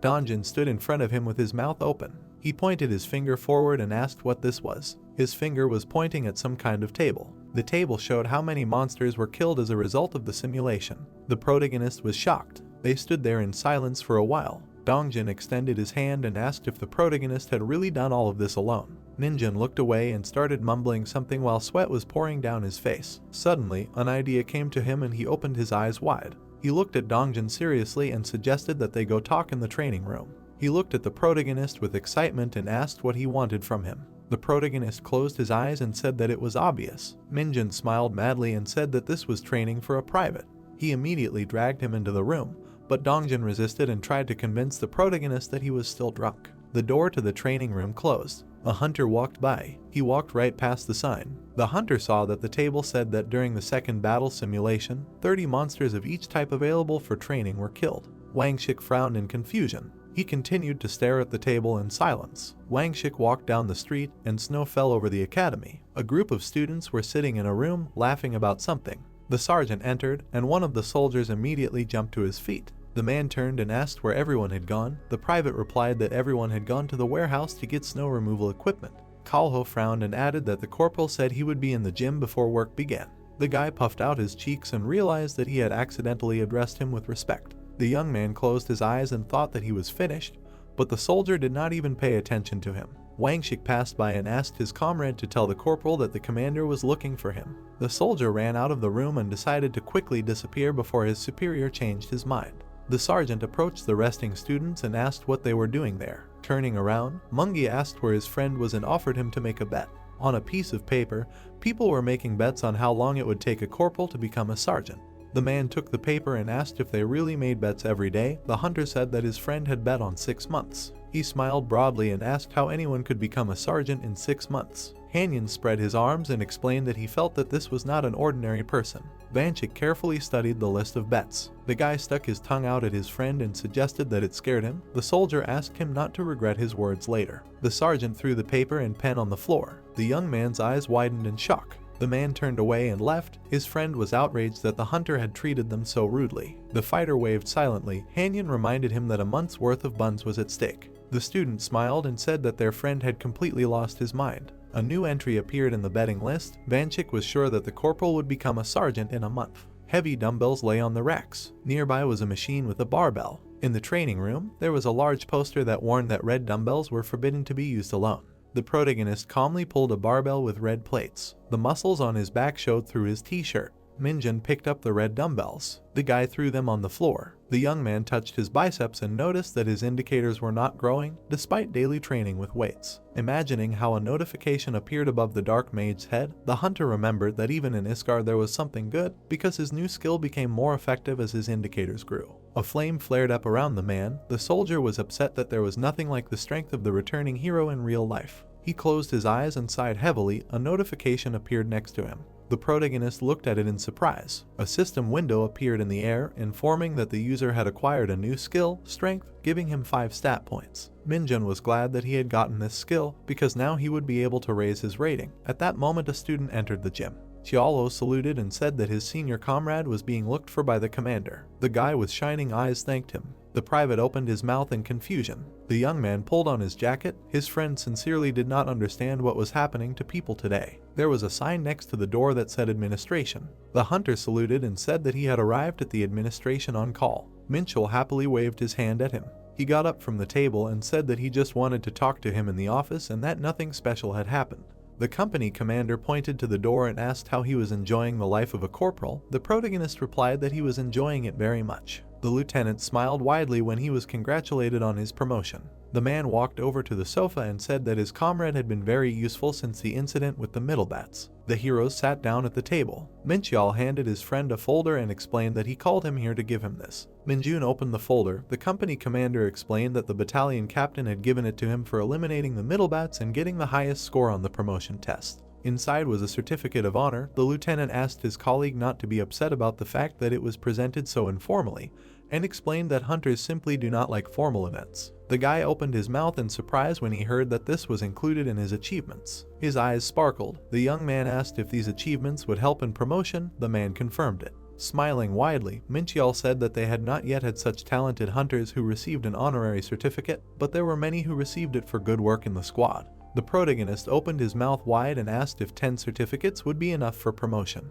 The company commander closed his eyes and thought that the honorary certificate was not a coupon for chicken. Minjin asked if there were promotions where they give out several certificates at once. A couple of days later, the squad gathered at the tunnel. Someone asked everyone to put on equipment and wait a little. The lieutenant put his hand on his belt and said that today their platoon was assigned to clear the dungeon. People with weapons in their hands stood in a row. They had to act like in training and do without casualties. The soldier brought out a box of equipment. The man said that he believed that his comrades would be able to successfully complete the mission. Suddenly, the guys looked down in disgust. Minchial took out a mask from the box and announced that today they would go to the lair of rat monsters called Kanawa. The man stepped in a green puddle. The squad entered a narrow cave. Making their way further, the heroes felt an unpleasant smell. Soldiers with shields in their hands inspected the territory. Kanawa was not considered a high-risk dungeon, but on average, there were about 200 rat monsters in it. Someone raised a clenched fist. The hunter looked to the side and called out to the commander. The tunnel is a very tight habitat, which limits the use of firearms. The warriors looked at each other. This dungeon was considered quite difficult. There was a spacious cave ahead. In addition to the direction of the squad's movement, this was the only invasion route, so it would be better to lure the monsters here. A diagram of the catacombs appeared. 2 tunnels led to this cave. The lieutenant looked away and ordered his subordinates to prepare bait. The heroes gathered in a giant cave. Because of the terrible smell in this dungeon, they had to wear a special gas mask. Songi handed his comrades a box with equipment. Hanyan scratched his cheek and said that it was very stuffy here. The smell prevented the hunters from using 100% of their skills. The man looked at the box in horror. In his hand was a rotten banana, which could be used as bait. The guys turned blue with disgust. The sergeant understood why it smelled like that. The soldiers began to throw rotten food in all corners of the cave. Minchial heard a crunch and looked away. There were bones under his feet. The company commander frowned tensely. In front of him lay the skeletons of dead rats. The skull was buried in the sand. The lieutenant's eyes widened in shock. Mungi frowned and shouted that a pack of rats was approaching the front passage. The man raised his hand and ordered everyone to prepare for battle and line up at the front passage. The soldiers stood in a row. The hunters raised their shields. Minji ordered the privates and the deputy commander to take the back position. Henyang smiled and offered to bet on who could catch the most rats. His friend agreed. The soldier decided to join the bet as well, but his comrade raised his hand and asked him not to relax. The heroes looked ahead tensely. A pack of rats ran out of the darkness. The soldier opened his mouth wide and ordered his comrades not to come forward because the monsters were simply huge. The mutants pounced on the protagonist. Mungi cut off the beast's head. Henyang easily dealt with several rats. Sunho punched the monster. Minjun looked away. Kim and Cho fought fiercely with the enemies, cutting off their heads. Vanchik cut the mutant in half. When the guy was distracted, 3 beasts pounced on him. Looking at his comrades, the young man thought that they were all great. At the same moment, the bat hit the rat on the head. With one swing of the weapon, the hunter was able to kill all 3 rats. One of the monsters rushed past the soldier. The man abruptly pulled his sword from its sheath. Minchial and Minjin were killing mutants that had fallen out of line. The protagonist swung his club and struck. His older comrades were able to take on a large chunk of territory, which means that their level was clearly earned through hard work. Minjin shuddered. Something caught his attention. Dongjin cut the beast in half. The private sternly knitted his eyebrows. The guy smiled and thought that they could tell by their eyebrows that they had undergone special training. The enemy's blood splashed in front of the soldier. Someone shouted that they needed another fighter. The soldier turned around and said that he would be there soon. Vanchik looked up. He had killed another rat with one swing of his sword. The man with the shield widened his eyes in shock. The monsters were approaching from the rear tunnel. The commander turned around and ordered everyone to get ready. The 1st and 4th squads ran to protect the rear line. The lieutenant ordered the privates to defend themselves and retreat. The soldiers engaged in battle with the mutants that had appeared. The blade cut the beast's throat. The rats lay on the ground in pools of their own blood. Cho raised his swords and assumed that it would be over soon because there were far fewer enemies. The young man frowned when he noticed something strange. The hunter looked around and realized that the gas mask had prevented him from feeling it right away. Suddenly, something began to break through the ground. The stones under the soldiers' feet cracked. The protagonist opened his mouth wide and shouted that the enemies were coming from underground. Vanchik looked down in fear. A powerful explosion was heard in the cave, causing the heroes to fall to the ground. Min Chul raised his eyebrows in surprise. A giant rat appeared in front of him. The rare monster bared its fangs. Remembering the bones lying on the sand, the company commander assumed that it was his doing. The lieutenant clenched his teeth in horror because the enemy was simply incredible in size. The monster loomed over the fallen sergeant. The man looked at his teeth in fear. Min Chul trembled, realizing that his comrade was in danger. Min Jai ran up to him and asked his friend to wake up. Wang Shik froze in place, succumbing to panic. The mutant swung its paw. The sergeant closed his eyes and covered his face with his hands. Someone swung a sword. The weapon blocked the blow, but immediately flew out of the owner's hands. Dongjin angrily clenched his teeth. It seemed his arm was broken. The private said that they needed to leave now. The man looked at him in fear. The rat opened its mouth wide and screamed. The man with the shield jumped into the air. He found himself above the rare monster. The protagonist swung his shield. The monster looked at him with crazy eyes. Minjin fell on him with all his might and pinned him to the ground. The soldier covered his face with his hand and squinted. The guy gave him a thumbs up. The young man turned around and praised his comrade. Dongjin smiled happily. Reinforcements ran up to the hunter. Someone asked him to leave because it was too dangerous and ordered the rest to stand still. The mutant bared his sharp fangs. Waves of purple energy appeared around the fighter. It enveloped the area around the enemy. Stalactites began to fall from the ceiling. They crashed to the ground and raised dust. The protagonist grinned and turned to the enemy. The rat swung its paw to grab him. Minjun thought he was worried that someone would see this. Lightning flashed from his eyes. The boy dashed forward and knocked the rare monster off its feet. He had the shield in his hands again. The shockwave emanating from it threw the monster back. The mutant fell on its back. The young man jumped forward and began to attack it with his magic. The hunter swung his fist, but stopped. The rat opened its broken jaw and began to breathe heavily. The soldier spread the fingers of his right hand. The dark energy of the rare monster was concentrated in it. The monster watched as the enemy took away its life force. Its purple eyes went out. The system reported that the magic indicator was increased by 1. The protagonist swung the bat and decided that this was not bad at all. Minjin smiled widely and said that he would gladly use it. The military guarded the entrance to the dungeon. The soldiers who had already left it were resting on the road. Hanyang closed his eyes and sighed as Manga asked him to admit defeat. Minchial put the phone to his ear and said that it was a special monster and that all the squad members had been brought out of the dungeon. The platoon leader nodded and confirmed that there was only one mutant and that it had been defeated by one of the soldiers. The boy brought his hand to his nose and sniffed it. At the same time, he pinched his nose with his hand. The lieutenant said that they needed help from a special squad. The young man shook himself off. The soldier said that their comrade was attacking everything from mosquitoes to monsters. Smiling, the sergeant added that they only survived thanks to him, and said that his body stopped obeying him just from the sight of the monster. The hunter bowed and apologized for running out without warning. Remembering the moment when the rat pounced on Wangshik, the cadet explained that this situation was unexpected for everyone, so there was nothing to apologize for. The soldier looked at his comrade and said that without his quick reaction, the sergeant and Dongjin would have gotten into trouble. The man raised his eyebrows and asked if he was okay. The protagonist nodded. Someone approached him and asked if he was sure he was uninjured. Minchial gave his subordinate a stern look. Minjun smiled and confirmed it. The platoon leader put his hand to his forehead and said that they would need to talk when they returned to headquarters. The guy's mouth fell open in surprise and agreed. The lieutenant headed for the car. Hanyang assumed that something was bothering him. Minji noticed his comrade as he emerged from behind the truck. The man looked back when the senior sergeant reported that none of the evacuees had serious injuries and that the private would return to headquarters after being examined. Minchial smiled when he learned that Wangshik only suffered a slight head injury and would return to headquarters tomorrow. The soldier placed a hand on his shoulder. The soldier turned 90 degrees. He opened his mouth wide and announced that due to an unexpected situation, the second platoon was ending their trip to the dungeon. The sun was setting below the horizon, painting the sky orange. Minji ordered everyone to check their personal equipment and prepare to return to headquarters. There was an administration sign hanging by the door. The heroes were sitting at the table. The platoon commander explained that he called a subordinate for a report. The lieutenant put a tablet on the table and asked him to write about how he managed to catch a rare monster. The guy took the tablet in his hands and wondered if he should write that he hit the mutant with a shield and finished it off with a fist. The young man tapped his cheek with a pen and wondered who would even believe that. The man put a bottle on the table. The soldier looked at his subordinate and said that his view was blocked during the battle. Minchial raised his eyebrows and asked if the soldier hadn't killed the monster with his fist. The hunter's hand trembled. The protagonist smiled widely and explained that he had no other choice since the rat was too strong. There was a beret on the table, and the platoon commander asked what his comrade's stats were. The lieutenant's mouth dropped open in shock when Minjin replied that he had 65 strength and 60 agility. The man frowned tensely, remembering that his own stats barely reached 40 units, and thought that an ordinary soldier couldn't have such stats. The soldier tilted his head back and realized that the corporal's stats were almost twice as high as most sergeants. Minchial frowned sadly and said that with such a level,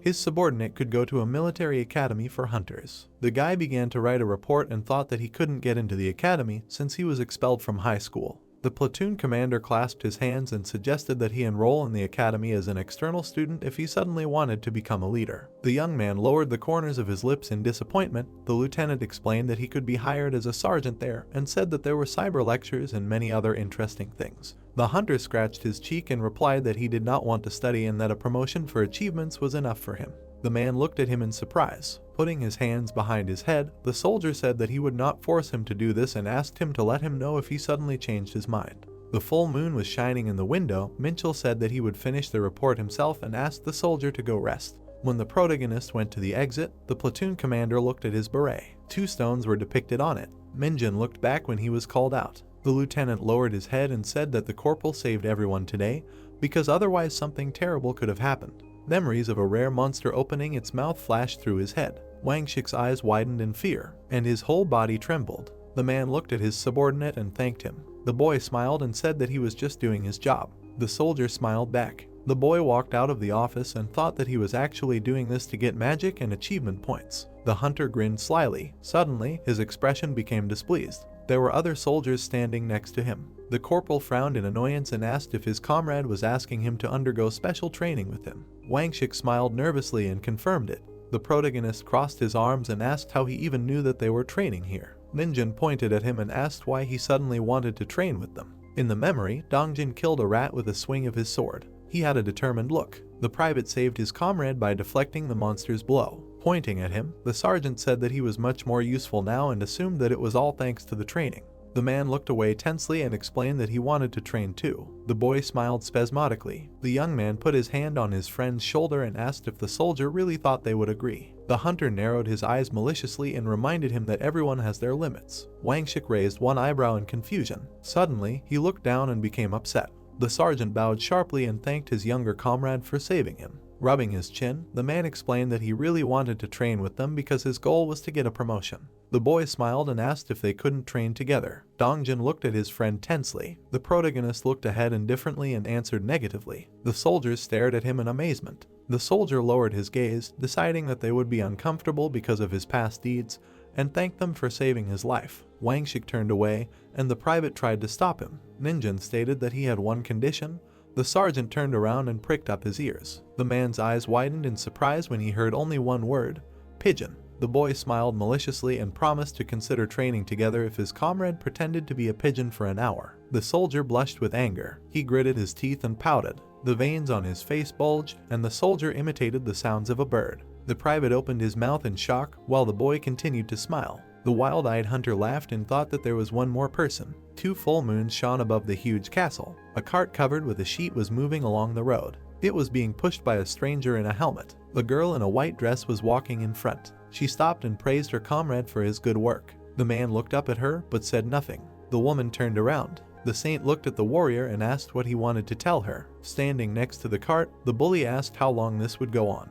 The stranger stepped out of the shadows. The girl walked past the gladiator and replied that she did not know the answer to this question. She looked down. The woman bent down and looked under the canvas. There was a cage under it, in which sat a monster with purple eyes. The saint let go of the canvas and squinted. The man turned to her and called out to her. The stranger raised her hand. A bright light lit up the spacious room. The girl grinned and said that this was a gift for the one who left her without permission. The bully tilted his head in confusion. The woman widened her crazy eyes and said that no matter what she did, it would not be enough. The soldiers dug the earth. Cho gritted his teeth in displeasure and asked why they had to build and how much longer they would have to suffer. Mungi frowned and reminded them that this place would still be used to fight monsters. The privates were digging a deep hole. The sergeant asked if this would help them in any way. There was a car parked next to a mountain of sand. The boys gaped in surprise when they noticed something. The soldier pointed at the truck and exclaimed that the rock iron had finally arrived. The soldiers began to disassemble the delivered cargo. They stacked the blocks on top of each other on the road. Carrying one of the blocks on his shoulder, Vanchik sighed heavily. The sergeant smiled and explained that only they called this material that, because it was unclear whether it was stones or iron, and they decided to call it rock iron. The cubic block cast a shadow. This material was much heavier and stronger than it might seem. Standing in front of a wall of rock iron, the soldier explained that this is why they use it for buildings. The man narrowed his eyes and added that these blocks were made of special minerals found in the dungeons. The protagonist looked back and asked what his senior comrade had just told him. On his shoulder was a block of stone iron. On his other shoulder was another block. Vanchik raised his eyebrows in surprise. The sergeant looked away and said that he hadn't told him all this. The men passed the blocks back and forth, unloading the truck little by little. The guys piled them up next to the side of the road. The soldier opened his mouth wide and suggested taking a 10-minute break. All the cadets immediately sat down on the ground to rest. Ninji approached his comrade and told him that he had heard something when he went to the division headquarters to get some material. The senior sergeant frowned and reported that a new dungeon had appeared on the territory of the 104th Division, which was supposedly the Tinkin dungeon. The soldiers opened their mouths in shock. The man shuddered. Cho clenched his teeth in fear and assumed that this was a joke. Dongjin said that this could not be. The guys wrapped themselves around the deputy. The private said that this would be the third time if they went into the dungeon again. The military asked them to calm down and explained that an investigation was still underway. Minjun looked questioningly to the side. Wang Shik was sitting opposite him. The sergeant smiled and left. A bright portal appeared in the darkness. A map of the dungeon appeared. Its internal size was much larger than standard. The same was true for the number of types and individuals of monsters inside it.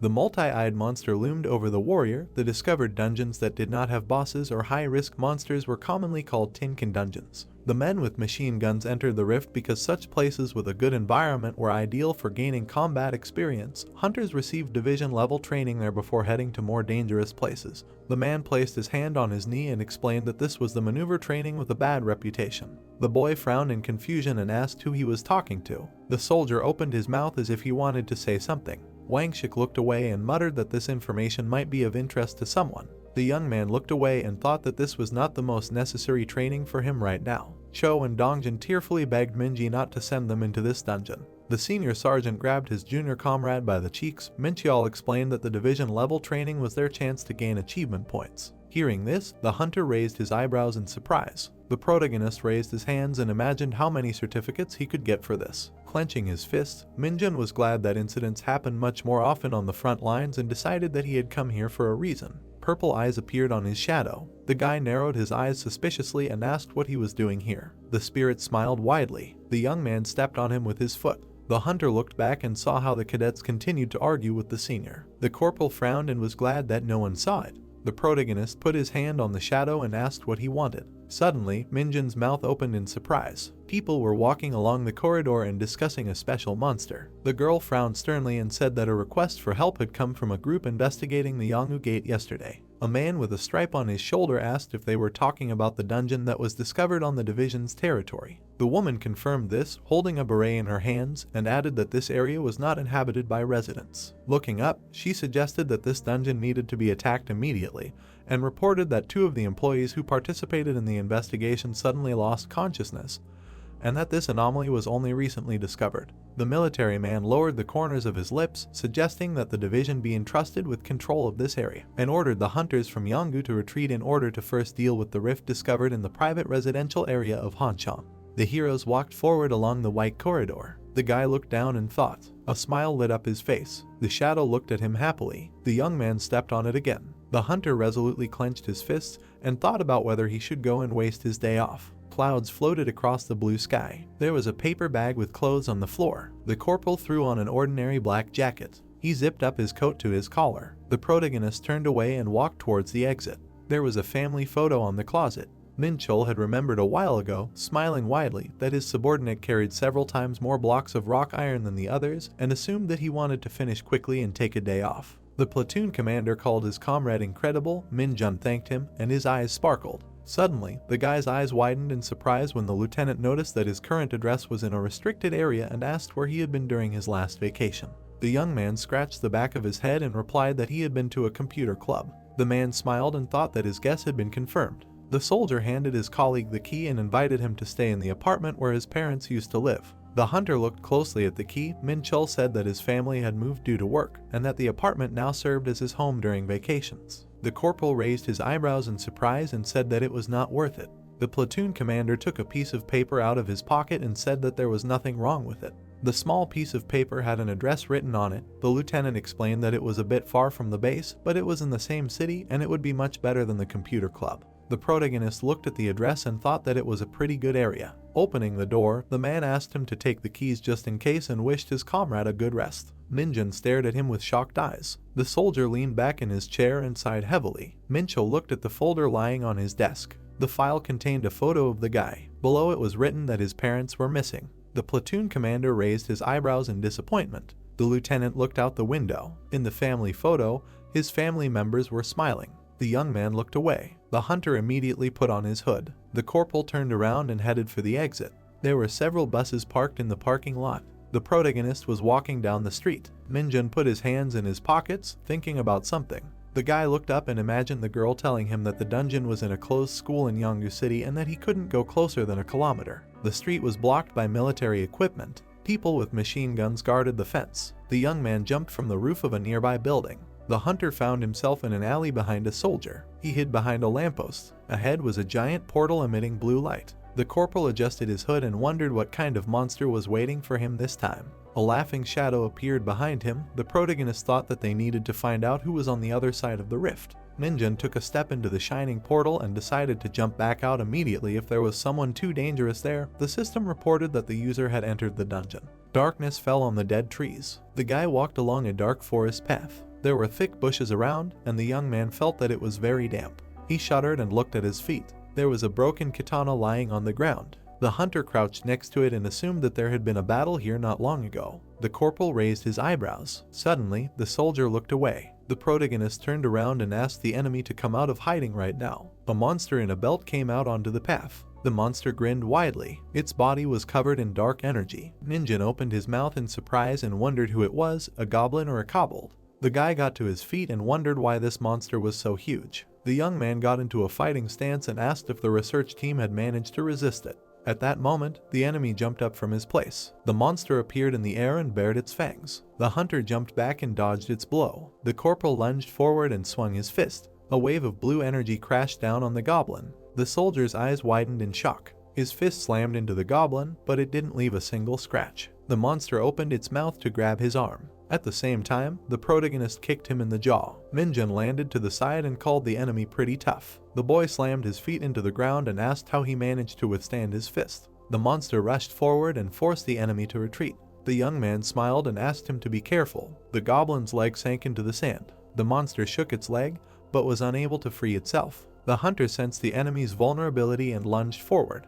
The corporal began to punch the enemy with incredible speed. The soldier furrowed his brows slyly and was amazed at his stance. He swung his fist again, but the monster put his hand in front of him and blocked the blow. His sharp claws flashed in front of his opponent's face. The goblin's body emitted purple energy. The powerful blow threw the protagonist back. Watching him, the monster bared its fangs. Minjun looked at his torn jacket.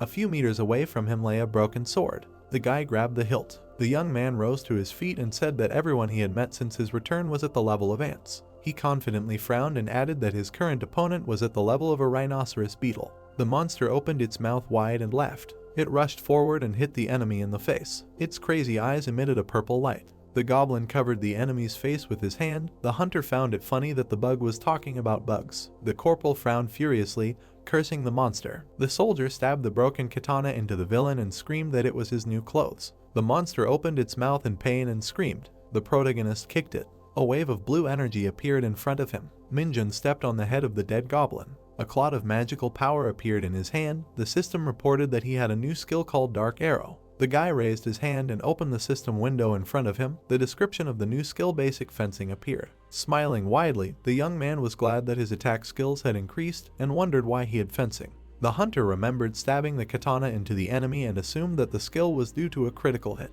The handle was still sticking out of the monster's body. The corporal took it out and noticed that the monster had been wounded before they met him. The soldier licked his lips and noticed a strange glow. The protagonist began to butcher the goblin's carcass. Suddenly, his eyes widened in surprise. Minjun looked at his hand and asked what it was.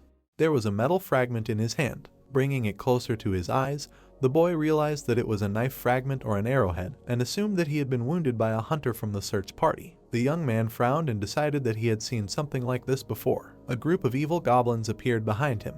The hunter hid the arrowhead in his pocket and said that he was just looking for new skills. The corporal smiled and called the enemies to him. The monsters bared their teeth furiously. The soldier summoned clots of dark energy in his hands. He grinned and decided to see what an E-level skill was capable of. Shadow arrows flew forward. They pierced the bodies of the monsters. Covered in a dark aura, the protagonist declared that the main job was done and thought that he needed to clear this dungeon completely. The surviving goblin widened his eyes in fear. Ninjun threw him a crazy look and asked where his friends had gone. The rift was in a residential area. The boy came out of it. His foot stepped on solid ground. The young man looked back and said that the dungeon was cleared. His left eye emitted dark energy. The hunter decided that it was time to deal with Dunpapa. The platoon was walking along a mountain valley. The soldiers held their machine guns at the ready. Among them was a corporal. A memory of how the protagonist pinned the goblin to the ground surfaced. He was sitting at the computer and eating noodles. After an eventful vacation, he had to return to the squad, but their platoon looked more like a funeral home. Hanyang grabbed his comrade by the shoulders and said that next week, maneuver training would be held in the Tinkan dungeon. Minchial took out a special device. A map of the area appeared. Each platoon began its journey from a random point and moved to the rally point in the center of the dungeon. The commander pointed his finger at the right road. Suddenly, the lieutenant looked up. The soldiers froze in place as the man ordered everyone to prepare for battle. During the training, they had to deal with monsters and various dangerous situations. The soldiers took out their weapons and prepared for the appearance of monsters. This was the practice at the department level. Strange black silhouettes were approaching from afar. Fang spheres rolled along the ground at incredible speed. The soldier raised his hand and ordered his subordinates to take out their weapons and prepare to open fire. The soldiers raised their machine guns and confirmed their full readiness. The protagonist knelt down on one knee. There was a smile on his face. This training turned out to be very interesting for him. The man frowned menacingly and ordered to open fire. Minjun pulled the trigger. The balls that came under fire immediately flew into small pieces, but some of them still managed to break forward without being hit by bullets. The fighters continued to shoot. Minji turned around and explained that since these monsters were very elastic and had thick skin, it was impossible to defeat them with cold weapons, so they had to be eliminated before they got close. The black balls were moving rapidly towards the platoon. The soldier shuddered and frowned. Minchial raised his fist and ordered to stop firing to prepare for close combat. The three remaining monsters bared their fangs. The commander urged his subordinates to try to avoid being bitten, because these balls were very difficult to remove once they got stuck. The guy scratched his chin and realized that the bite could be fatal and that if there were many wounded, the platoon's rating would drop. One of the balls pounced on his comrades. The young man jumped forward to prevent any injuries. The hunter ran straight towards the enemy. With a powerful kick, he threw the monster back. The soldiers opened their mouths in shock. The monster soared high into the air. The commanders looked up to look at him. The corporal grinned and thought it would be much easier to use dark arrows. The men began firing into the air. The shots tore the ball apart. The protagonist kicked the remaining two balls. The lieutenant smiled and ordered the squad to open fire on the flying monsters. Their corpses fell to the ground. The platoon gathered in an open area. Looking away, the man announced a 10-minute break and asked his subordinates to check their personal equipment and rest, and then make sure there were no wounded. The soldier put his hand on his comrade's shoulder. The soldiers gave him a thumbs up. Suddenly, their eyes met. After that, the fighters went their separate ways. Cho and Kim were sitting on the ground. Sweating, the sergeant asked the others if this training seemed much more intense than the last one. His friend with bags under his eyes replied that there were rumors that this was not a dungeon of tin cans. The soldier looked at him and asked what it meant. The young man said that there was one boss monster in this dungeon. The soldiers in the past opened their mouths in shock. Their comrade stood next to the corpse of a giant elephant. The bearded man wiped his bloody hands with a rag. The brunette looked at his frightened comrades. The instructor smiled widely and said that now they can start training.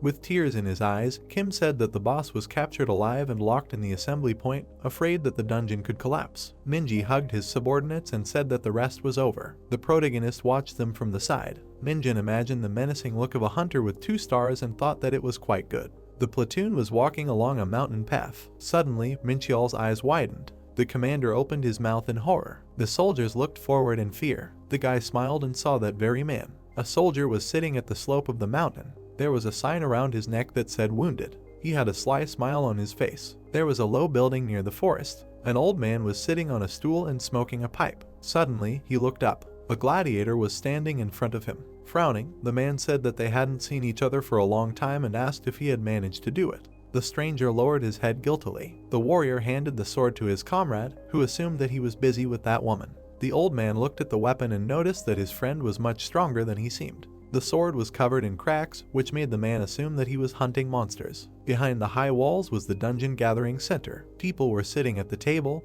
The soldier said that there was an incredible number of monsters here. Jiangxiao pointed to the tablet and added that there should be no incidents. Sunkan smiled and said that, in the opinion of the commander-in-chief, the average fighting strength of the division was gradually declining. The blonde looked up and decided that the commander was pushing them too hard. At that moment, Junbium looked into the tent. The man saluted and asked where the captain had gone. The commander of the first platoon put his hands behind his head. A disgruntled voice came from the tent covered in camouflage fabric. The colonel smiled broadly and said that nothing could stop this man, such was his character. The soldier raised his hand and asked why the captain would want to personally participate in the training.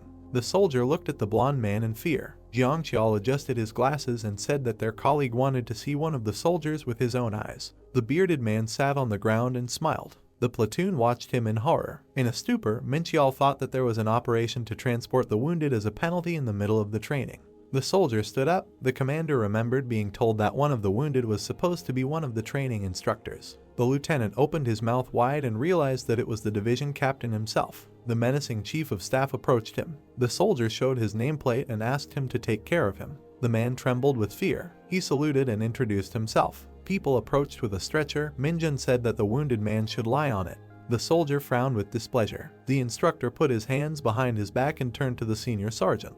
The division captain crumpled the stretcher and asked if they didn't know what kind of character he had. The chief of staff dusted his hands. The soldier reminded him that he had to act the role of the wounded man. The man raised his hand and said that he was not going to do this, so the platoon should continue training.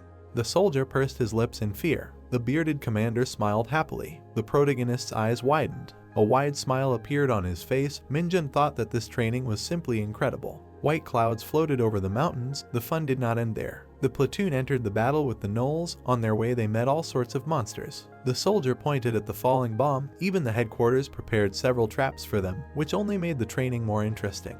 Holding the instructor on his shoulders, the guy kicked the monkey. With his mouth wide open, one of the fighters was breathing heavily. The exhausted hunters raised their weapons. Newt stood on his hind legs and stuck out his tongue. The young man immediately cut the air with his sword. His blade touched the monster. Blood gushed from the wound on his body. The soldier's eyes rolled back. His legs buckled. He lost consciousness and fell to the ground. The monster thrust its long tongue forward. The sword immediately cut off its head. The hunter lowered his katana. The system reported that his swordsmanship had increased. The corporal smiled and thought that this ability significantly increased his strength, so this training would be good for him. The protagonist extended his hand to his comrade. Around them, the rest of the fighters were fighting the newts. Kalho narrowed his eyes and thanked his comrade. Minjun frowned sternly and said nothing. The monster pounced on the soldier. Someone else cut off his head. The guy rushed forward, killing all the monsters in his path. The guys just opened their mouths, unable to follow their friend's movements. The division captain narrowed his eyes and thought that this training could be called the most intense in the entire history of the detachment. A giant newt appeared behind him. Without turning around, the chief of staff sent it flying with one blow. Mincho looked back and asked his subordinates to hold out until the end so that they could rest in peace. The young man gave her a thumbs up in approval. The instructor smiled widely and thought that this hunter looked very impressive. Meanwhile, in the northern dungeon, people gathered on a high cliff. They were fighting the flying black balls. An exhausted girl held her sword in her hands with the last of her strength. The monster opened its mouth wide and bared its teeth. The woman swung her sword to strike. Yuncio clutched a katana in her hands. She managed to cut the monster in half. The remains of the balls' bodies lay on the grass. The soldier closed her eyes and sighed heavily. The blonde clenched her fists in joy and called her incredible. The monster pounced on her from behind. The frightened fighter turned around. The helmet flew into the air. The girl fell to the ground. Her blue hair fluttered in the wind. The woman's mouth opened in surprise. Her friend repelled the monster's attack, but found herself on the edge of the cliff. At the same moment, Yuncio fell down. The sunset sky turned orange. The second platoon was resting in a clearing. Minchial pointed something out to Minji. The instructor approached them and said that the entire squad had made it this far safely without any serious injuries. The division captain smiled and called the commander really cool. The lieutenant's mouth dropped open in surprise, not understanding why they had decided to praise him. The man turned his head and looked at his subordinates. The protagonist was helping dodge and learn how to handle a weapon. The soldier smiled and said that it was all thanks to a good squad. The chief of staff put his hand on his shoulder and said that it was his personal merit. The instructor narrowed his eyes slyly and promised to watch him until the end of the training. He turned and looked at the senior sergeant. The division captain grabbed him and said that he still couldn't keep his balance. Two soldiers watched them from the side, sitting on the ground. One of them frowned and suggested that they should ask what the second part of the maneuver training included. His friend replied that it was better for them not to know. The guys turned around. The soldier asked what it was. The hole in the ground was fenced off. There was a sign next to it that said "Do not approach." The soldier's mouth opened in surprise when Sunwoo said that it was a hole. Mincheol put his hands on his waist and ordered everyone to take their places. The soldiers stood in a row. The guy asked what kind of hole it was. Looking around, the corporal asked if he hadn't heard of underground pits, and concluded that his friend hadn't done anything in training. The man adjusted his glasses and said that little was known about this dungeon yet. The man ran to the portal. Some said that the dungeon was some kind of phenomenon of communication with another dimension using gates and space. The man fell to the ground on the other side of the portal. At the moment, this is the most plausible theory. Sunwoo looked at his comrade and said that this was an endless connection with an endless space. He presented a map of the dungeon and added that even here there were boundaries, that is, points where the connection ended. There was a black spot on the map. Sometimes this connection was lost at the most unexpected moment. The corporal smiled and said that these were the dungeon pits. The soldier showed his thumbs up and asked what would happen if you went outside the dungeon or entered the dungeon pit. The man scratched his chin and said that he did not believe in this theory. The soldier spread his arms and said that, according to rumors, this way you can get to a random point inside the dungeon. Seeing that the entire platoon had stopped, Sunwoo asked what happened. Mincheol came forward and asked what happened. The commander and his comrade widened their eyes in shock. The protagonist raised his eyebrows in surprise. Yunseo was lying on the ground in front of them. The girl woke up and took a flask of water in her hand. The lieutenant picked up the radio and reported what had happened. The training instructor frowned in displeasure. The man turned his head and said that he had reported it to the 4th Battalion and asked his ally not to worry about anything.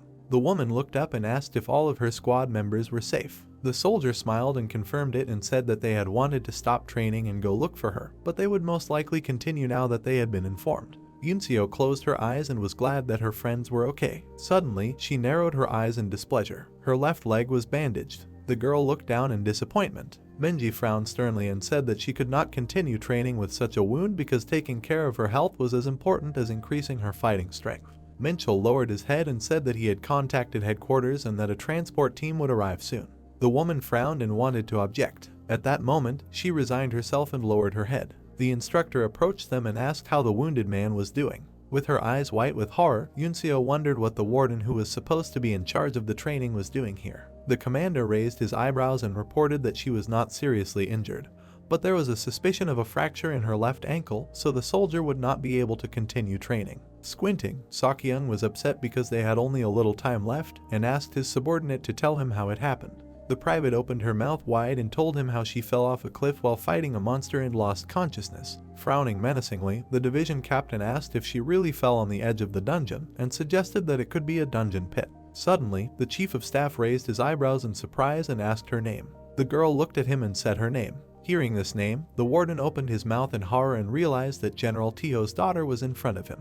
The woman blushed with embarrassment and confirmed it. A sign with the inscription "Wounded" was immediately placed on her neck. The training instructor looked around. Cho and Kim opened their mouths in surprise. The soldier was sitting on the ground, with a tired Kolo standing next to him. At the same time, the protagonist was watching Dongjin handle the katana. Ninjin looked back when he was called. The guy approached the commander. Yunseo covered her face with her hands. Her cheeks were burning. The private did not understand how her friend ended up here. Her eyes turned white when Seokyeong ordered the soldier to put her on his back. The young man's eyes widened and asked him to repeat his words. The division captain furiously opened his mouth and ordered him to put the wounded woman on his back. The hunter looked at his comrade. The girl covered her face in shame. The chief of staff blushed with anger. The corporal smiled, smelled the achievement and agreed. His shadow loomed over the woman. The protagonist squatted down and asked his shocked friend to climb on top of him. Ninjin gave her a stern look and warned that if she stopped training, all her points would immediately evaporate. Yunseo frowned tensely. She closed her eyes and resigned herself to what was happening. The private opened her mouth and asked her comrade for help. The guy grinned maliciously. Hanyang raised his eyebrows and asked if their friend still had any strength left. Mungi assumed that he was not a human at all. The girl climbed onto the boy's back. Mincheol looked at him and asked him to go to the rear with the deputy commander and immediately report if he suddenly got tired. The hunter smiled widely and said that this would not happen. The woman looked at him in fear and noticed that her old acquaintance had changed a lot. She immediately looked away and blushed deeply. The corporal looked ahead with wild eyes and thought that now he would definitely achieve something. Seokyeong watched him from the side. Ninjai approached him and pointed out that unnecessary rumors might start because the general's daughter received special treatment from another unit.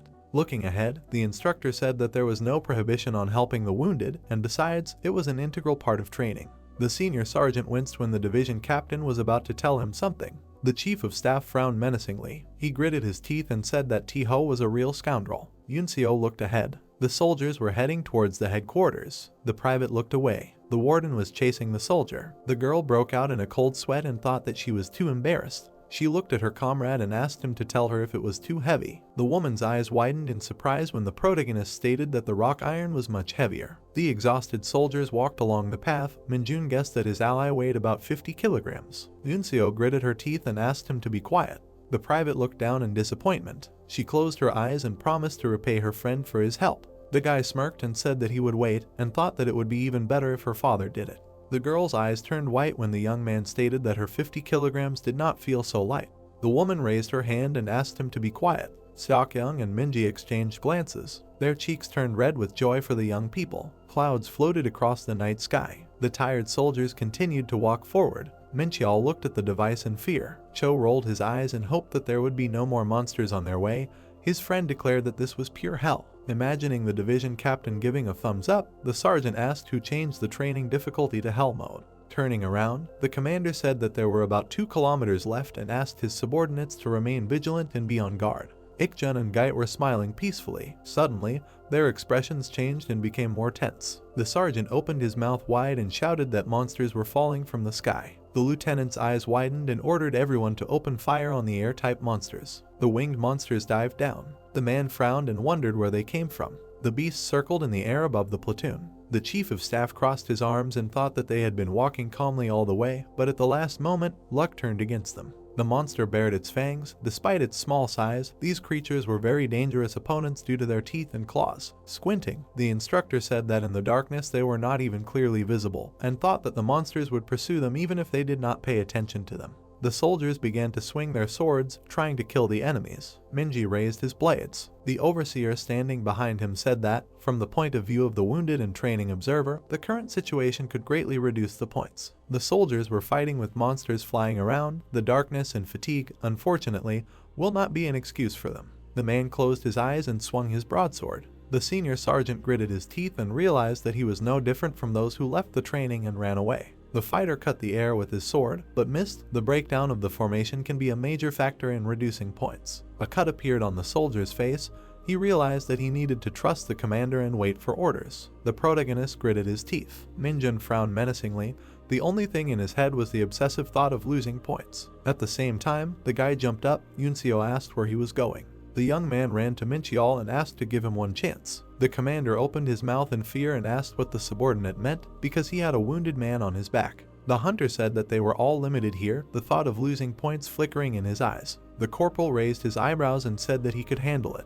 The lieutenant sternly knitted his eyebrows and asked what his plan was. While the others were fighting the monsters, the protagonist shared the plan with his colleague. The man opened his mouth in shock. The girl asked what it meant. She covered her mouth with her hand. The soldier looked tensely at his friend. Hitting him in the chest with his fist, Mincheol gave him a chance and asked him to retreat immediately if the plan did not work. The woman's eyes widened in fear and she wondered if such a plan made sense in this situation. The monsters rose high into the sky. The soldiers raised their heads, continuing to watch them. The platoon commander turned around and ordered the wounded to be brought here. Minjun frowned menacingly and said that he did not have time for this. The lieutenant clenched his teeth tensely. The boy rushed forward. The man ordered everyone to stand behind him and get ready to shoot. Seokyoung crossed his arms over his chest and asked if they really wanted to kill the monsters with bullets. The young man reloaded his machine gun and asked his friend not to twitch. The hunter smiled and said that the wounded should not be abandoned. The private closed her eyes and mentally called him crazy. She grabbed her comrade's body with her hands and feet.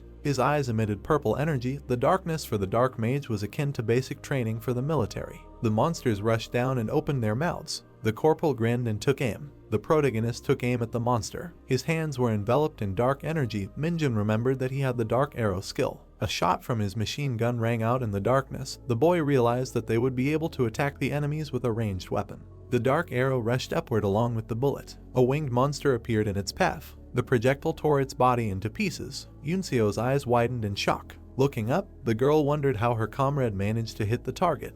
With a sparkle in his eyes, the young man thought that now the enemies would not be able to dodge his cannonball-sized bullets, and besides, at night no one would notice his skills. The hunter fired a burst from his machine gun. The monsters rushed down. At the same time, the bullets pierced their bodies. The soldiers watched in shock. The bodies of the monsters fell from the sky. The corporal smiled widely. He raised his machine gun and shouted that he had killed all the enemies. The woman thought that her friend had finally gone crazy. The soldiers took a step forward. They looked at each other and discussed something. Min Chul looked deeply shocked. A fence with barbed wire appeared ahead. Members of another battalion had gathered at the base. The platoon entered the rally point. The heroes gritted their teeth and were glad that it was finally over. A man with a tablet in his hands was watching them. He opened his mouth wide and announced that all the soldiers of the 2nd Platoon of the 2nd Department of the 2nd Battalion were approved. The soldiers smiled happily. Beaming with happiness, the protagonist thought that this was just great. The men carried stretchers. The captain asked the medical team to examine all the wounded. Smiling widely, the platoon commander praised the guys for their good work and thanked them for holding out until the very end. The soldiers gave him a thumbs up and praised him in return. Minji waved his hand at everyone to keep in line and explained that they needed to get to the temporary base and rest. When everyone left, the lieutenant raised his eyebrows in surprise. Minjin approached the medics and asked where he could earn achievements. The boy turned around when the man called out to him. With a smile on his face, the soldier said that his friend tried his best, always moving forward and fearless in the face of danger. With a confident frown, the young man thanked him and thought that it was a pretty obvious truth. Yunseo looked down and asked if her comrade was ever going to let her go. The medics placed her on a stretcher and the girl apologized for being a nuisance to the entire platoon. Min Chul raised his eyebrows and asked her not to say that since they had successfully completed the training anyway. Siak Kyung spread his arms and laughed loudly. The division captain narrowed his eyes slyly and repeated his colleague's words. He tried to hug his subordinate, but the hunter slipped away from him. The corporal was behind him. The chief of staff turned around and spread his arms again. The shocked platoon commander stood to the side and watched him. The training instructor rushed at the soldier and said that they only managed to do it thanks to him. The overseer hugged the protagonist with his arms. He heard someone's voice and frowned in displeasure. Jihai approached him. The commander of the 4th Battalion passed by. Minjin looked back and wondered what all this meant. The girl approached the wounded woman. The private reported that she had no injuries except for her left ankle. The colonel put her hand on her belt and ordered the medics to evacuate her immediately because the soldier had fallen into an underground pit. The woman turned her head and monitored the brigade's actions. She looked at her colleague and asked where the observer was now. Jihai closed her eyes and asked him to leave with her for a moment to discuss the past training. Siak Yon crossed his arms and asked if they really had to do this right now. The battalion commander smiled reservedly and answered in the affirmative. It was morning, clouds were floating above the academy. The boy was greedily eating rice. There was no one in the dining room except him and the cook. The man brought the soldier a tray with chicken and offered him to try it. The young man asked if he could really eat it all by himself, his eyes sparkling. The chef waved his hand and explained that everyone was sleeping now, so no one had any claim on it. The hunter grabbed the chicken and promised not to let his efforts go to waste. The soldier began to eat one leg after another. The cook said that his platoon took first place in training yesterday. The dining room was very bright. The man said that during the meal the leaders discussed this, and the battalion commander praised the corporal for his outstanding performance. The chief scratched his chin and said that this training was the most intense in history and that in the entire division, more than 70 privates failed.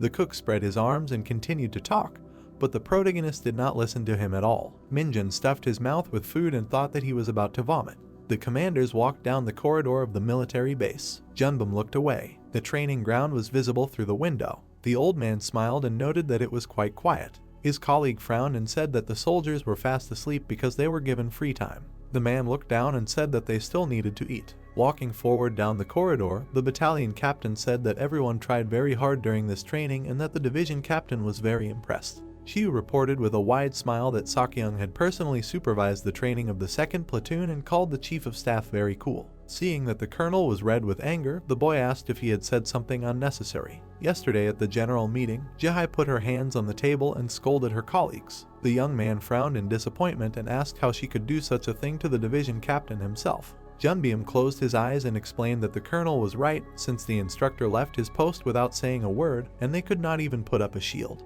Chu looked away tensely. Imagining the woman putting the katana on her shoulder, the old man said that he was also a little afraid of her. The heroes walked forward. The man called Minjin, who showed himself in front of Sakyung, a hero, his colleague agreed with him. The colonel smiled and said that he was looking forward to the monthly meeting. The blue sky hung over the headquarters of the 104th Division. The office door was closed. The chief of staff put on his glasses and carefully read the document. Jihai was sitting on the sofa and drinking tea. The instructor took off his glasses and thought. Looking up at his colleague, he reported that the plan for passing the dungeons was completed and asked how Yunseo was doing. The girl put the mug on the saucer and said that it was not a fracture. The woman turned her head and added that the private was recovering quickly, would finish treatment tomorrow and be able to return to duty. Seok-young frowned menacingly and said that the girl looked very much like her father. Hearing the ring, the division captain brought the phone to his ear. An unfamiliar voice came from there. The chief of staff gritted his teeth and asked who it was. The dark silhouette opened his mouth. A hidden number appeared on the screen. The voice asked if his comrade had already forgotten it. The instructor's eyes widened in shock. The colonel looked at him tensely. The man sitting at the desk called his colleague. There was a sign on the table with the general's name on it. Tiho grinned and explained that he had one request. The man, frowning, shouted into the phone about what he was doing on the phone, calling him that. The man, sitting at the table, replied that he really did have a beard, asking where it would be convenient to meet him. Rubbing her face with her hand, Seok-young asked him if it was because the general's daughter got hurt. The woman looked at the instructor while he asked the man if he was even a soldier. Frowning, he answered in the affirmative, and also added that he was a general and therefore wanted to do physical training on the hardest punching bag named Seok-young.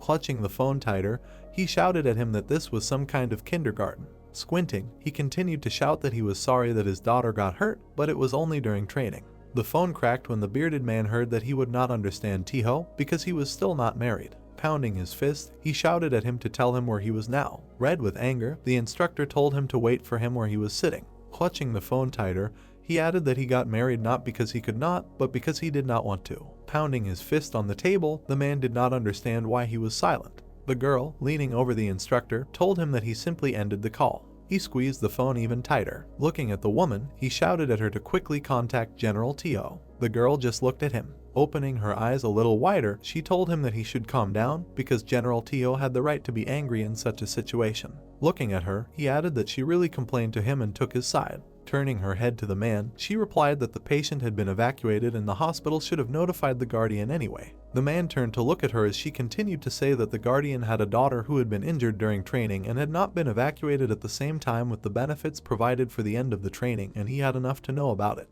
Smiling, she added that there was no need for an apology, but the instructor should at least apologize to him, since Seok-young's goal was to see the strength of the 2nd Battalion, 2nd Platoon, 2nd Squad. Putting his fist to his chin, he replied that it was true, since they were transporting a real casualty after all, agreeing that it was a misunderstanding and that he should explain himself. The man extended his hand towards her, asking for her phone. The girl, closing her eyes, said that she would call Tiho on speakerphone. She placed the phone on the table. The man sat with his arms folded. The general's voice came from the phone asking what she needed and whether she was with the instructor. She, looking at the phone, introduced herself and said that Seok-young broke the phone and asked her to call. Frowning, he added that he was too nervous and could not tell normally because this unexpected situation at the training happened under his supervision. He closed his eyes in shame. The girl looked at him in surprise. Folding his hands on his knees, he continued to talk about how, although he did not have a daughter, but if such a thing happened to his child, he would not tolerate it either, adding that with his actions he interfered with the development of the general's daughter and asked him for forgiveness. The girl, smiling, looked at him. They sat and looked at the phone when the words of the general came from it, not understanding what he had just said. Grinning a little, Tiho asked about the guy who carried his daughter on his back and for him to say his name and department. The man, leaning over the phone, could not believe such a question. Frowning, the general asked about who could entrust his daughter to a person without a medical education, adding that he should still say his name. The girl picked up the phone, from which she could hear words hurrying the man. The phone was vibrating. She squinted at the man. His eyes widened. He could not believe the general's words. The girl jumped up from the couch and asked him to calm down. The man grabbed the armrest of the couch and shouted for them to get the car ready. Squeezing it even tighter, he added that they should do it quickly. The girl, standing in front of him, could not understand where he was going. Blushing with anger, he shouted for her to cancel all his plans because now they were going to Dijin. The girl, her eyes wide open, did not understand how they could be such idiots. The main character walked down the corridor. Smiling, he hummed a song. Putting his hands in his pockets, he walked on. He continued walking, humming a song. He heard something. The hero turned around. The night wanderer appeared on the table behind him. Gritting his teeth, he looked at the creature. He hid it in his pocket so that no one would notice. The hero walked down the street, looking around. Minjun threw it out of his pocket. Pointing his finger at it, he asked what it was doing here since he told it not to be seen by people. The creature shrugged. Looking from one side to the other, it seemed to be trying to show that there was no one around. Sitting on one knee, the hero told it that if it stuck its head out like that, it would make him nervous. The Night Wanderer looked at the ground. The hero, with his eyes closed, held a substance in his hands. He handed it to the Night Wanderer. The creature ate the delicacy while the hero asked what it needed again. It held out a finger. The hero's eyes widened in surprise. He touched it. He saw destroyed buildings, thinking that monsters must have attacked somewhere. The military appeared, and he understood why he felt the presence of demonic energy. At the end, he saw a sign pointing to a city. The hero, kneeling, understood that it happened again in Hwashin. Smiling, he praised the creature. Minjun threw him another treat. Rubbing his chin, he added that he again needed to think of something to go out. He walked to the door. Standing in front of it, he understood that announcing a vacation like that would be a very spontaneous decision, and it would be very wasteful to waste the rest on situations that could make him suspicious. Opening the door, he knew that he went to Yanga since it was a vacation as a reward from the training center. There were people standing behind the door and shouting something joyfully. The hero opened his eyes wide in surprise. One of the soldiers turned to him and congratulated him on being chosen as the best soldier in the division in the hunting maneuver training. The hero thanked him for this. The guy, opening his mouth wide, added that he was also entitled to a certificate because thanks to him, the entire platoon was given leave. The hero's eyes sparkled.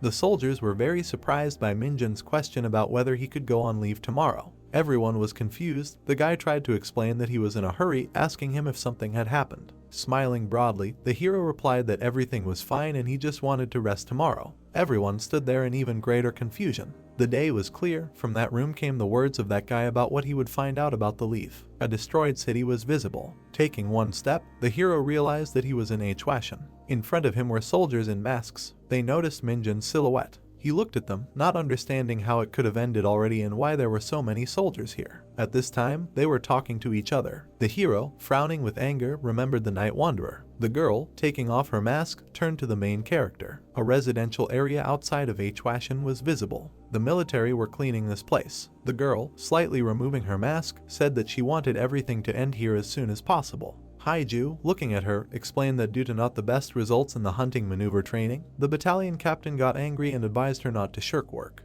Throwing her head back, the girl said that she was dead tired and did not understand why these monsters decided to crawl out exactly when the maneuver training was over. To which the second one replied that they were lucky, because it was not a strategic command, and added that she should watch her language. Haiju turned around. She looked at Yunseo. She turned to look at her when she heard that she was overdoing it. Looking at the girl, she said that everything was fine. Smiling, the soldier asked if her treatment was over, because if not, then she should rest. Opening her eyes wider, she thanked her for worrying about her. Haiju turned her head. Squinting, she looked at someone. The soldiers noticed Minjun, not understanding which battalion he was from. Soldier Yunseo, taking off her mask, could not believe that it was him. The hero was confused. The girl did not understand what he was doing here. He came closer. Everyone was surprised. Looking at him, the soldier asked him what he was doing here because only their battalion worked here. Minjun, frowning slightly, explained that he was on vacation. She blushed with anger. He handed her a small piece of paper while she was asking him about why he was in uniform at the scene,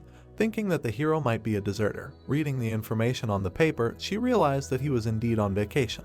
Passing the paper back, Yunseo continued to ask him about why he came here during his vacation and in a restricted area at that. The young man did not understand what was wrong with her, and he could not tell her that he came here to gain demonic energy. Looking away, he answered that he had business in Hwashin, and that he heard about an emergency and came to help. A crack appeared behind them. It was the opening of the gate. He looked at them, smiling. The girl turned to look at them while everyone around began to panic. Mary, almost crying, said that they had just cleared out and now the gate had opened again. Haiju, turning around, shouted for everyone to evacuate to report to the platoon commander. Yunseo watched with her eyes wide open. Turning to the hero, she told him that they needed to run. He smiled. The girl looked at him in surprise while he was talking about the appearance of monsters. Turning around, the hero added that he would hold them back. Looking at him, she shouted that monsters would soon emerge and that it was time for them to run. He replied that the strategic team had most likely already left. The girl opened her eyes wide because of the guy's words that if even one monster appeared, then everyone would be in danger. Smiling, he added that if he felt danger, he would immediately run away. He also asked the girl for a weapon. She, with her mouth open, did not know what to do until the guy asked about the condition of her leg. Still looking at the gate, the young man added that it was time for her to leave and that she was in his way. She bit her lip. The girl took a knife out of her pocket. Handing it to the guy, she asked him to run as soon as he felt danger. Running away, she added that she would try to return with the squad as soon as possible. The guy looked at the open gate. Coming closer, he realized that some monsters who were not eager to leave their habitat. Having exposed the knife, he thought that if the dungeons where they live are gates, then in most cases they will not climb out. The young man threw the backpack off his shoulders. Coming closer, he also realized that there are monsters that move in packs. A silhouette of a creature appeared in the gate. It ran out of the gate. Smiling, he realized that he was right. A group of monsters ran out of the gate. One of them began to growl. Rubbing his nose, the hero realized that they were red boars. They were running towards him. The young man rushed at them. He used a skill called Dark Arrow. All the projectiles reached their targets, but could not cause damage. Smiling, he understood that the monsters had too thick skin, and because of this, the arrows did not penetrate them. The young man jumped high. For a split second, it hung above them in the air. With wide open eyes, he flew at them. Having made many strikes, he landed. The monster was covered in many wounds. He looked at them in surprise. Slightly bowing his head, the young man now understood exactly how thick their skin was. The hero covered himself in a purple glow, activating the decomposition skill. The monsters also began to cover themselves in this purple aura. Smiling, he understood that they really did not like his energy. The boar was bleeding. It rushed at the hero. He, taking only a step to the side, dodged. Minjun began to suck the energy from all the monsters, thanking them for the group kill. The monster was exhausted. The whole pack too was in such a state.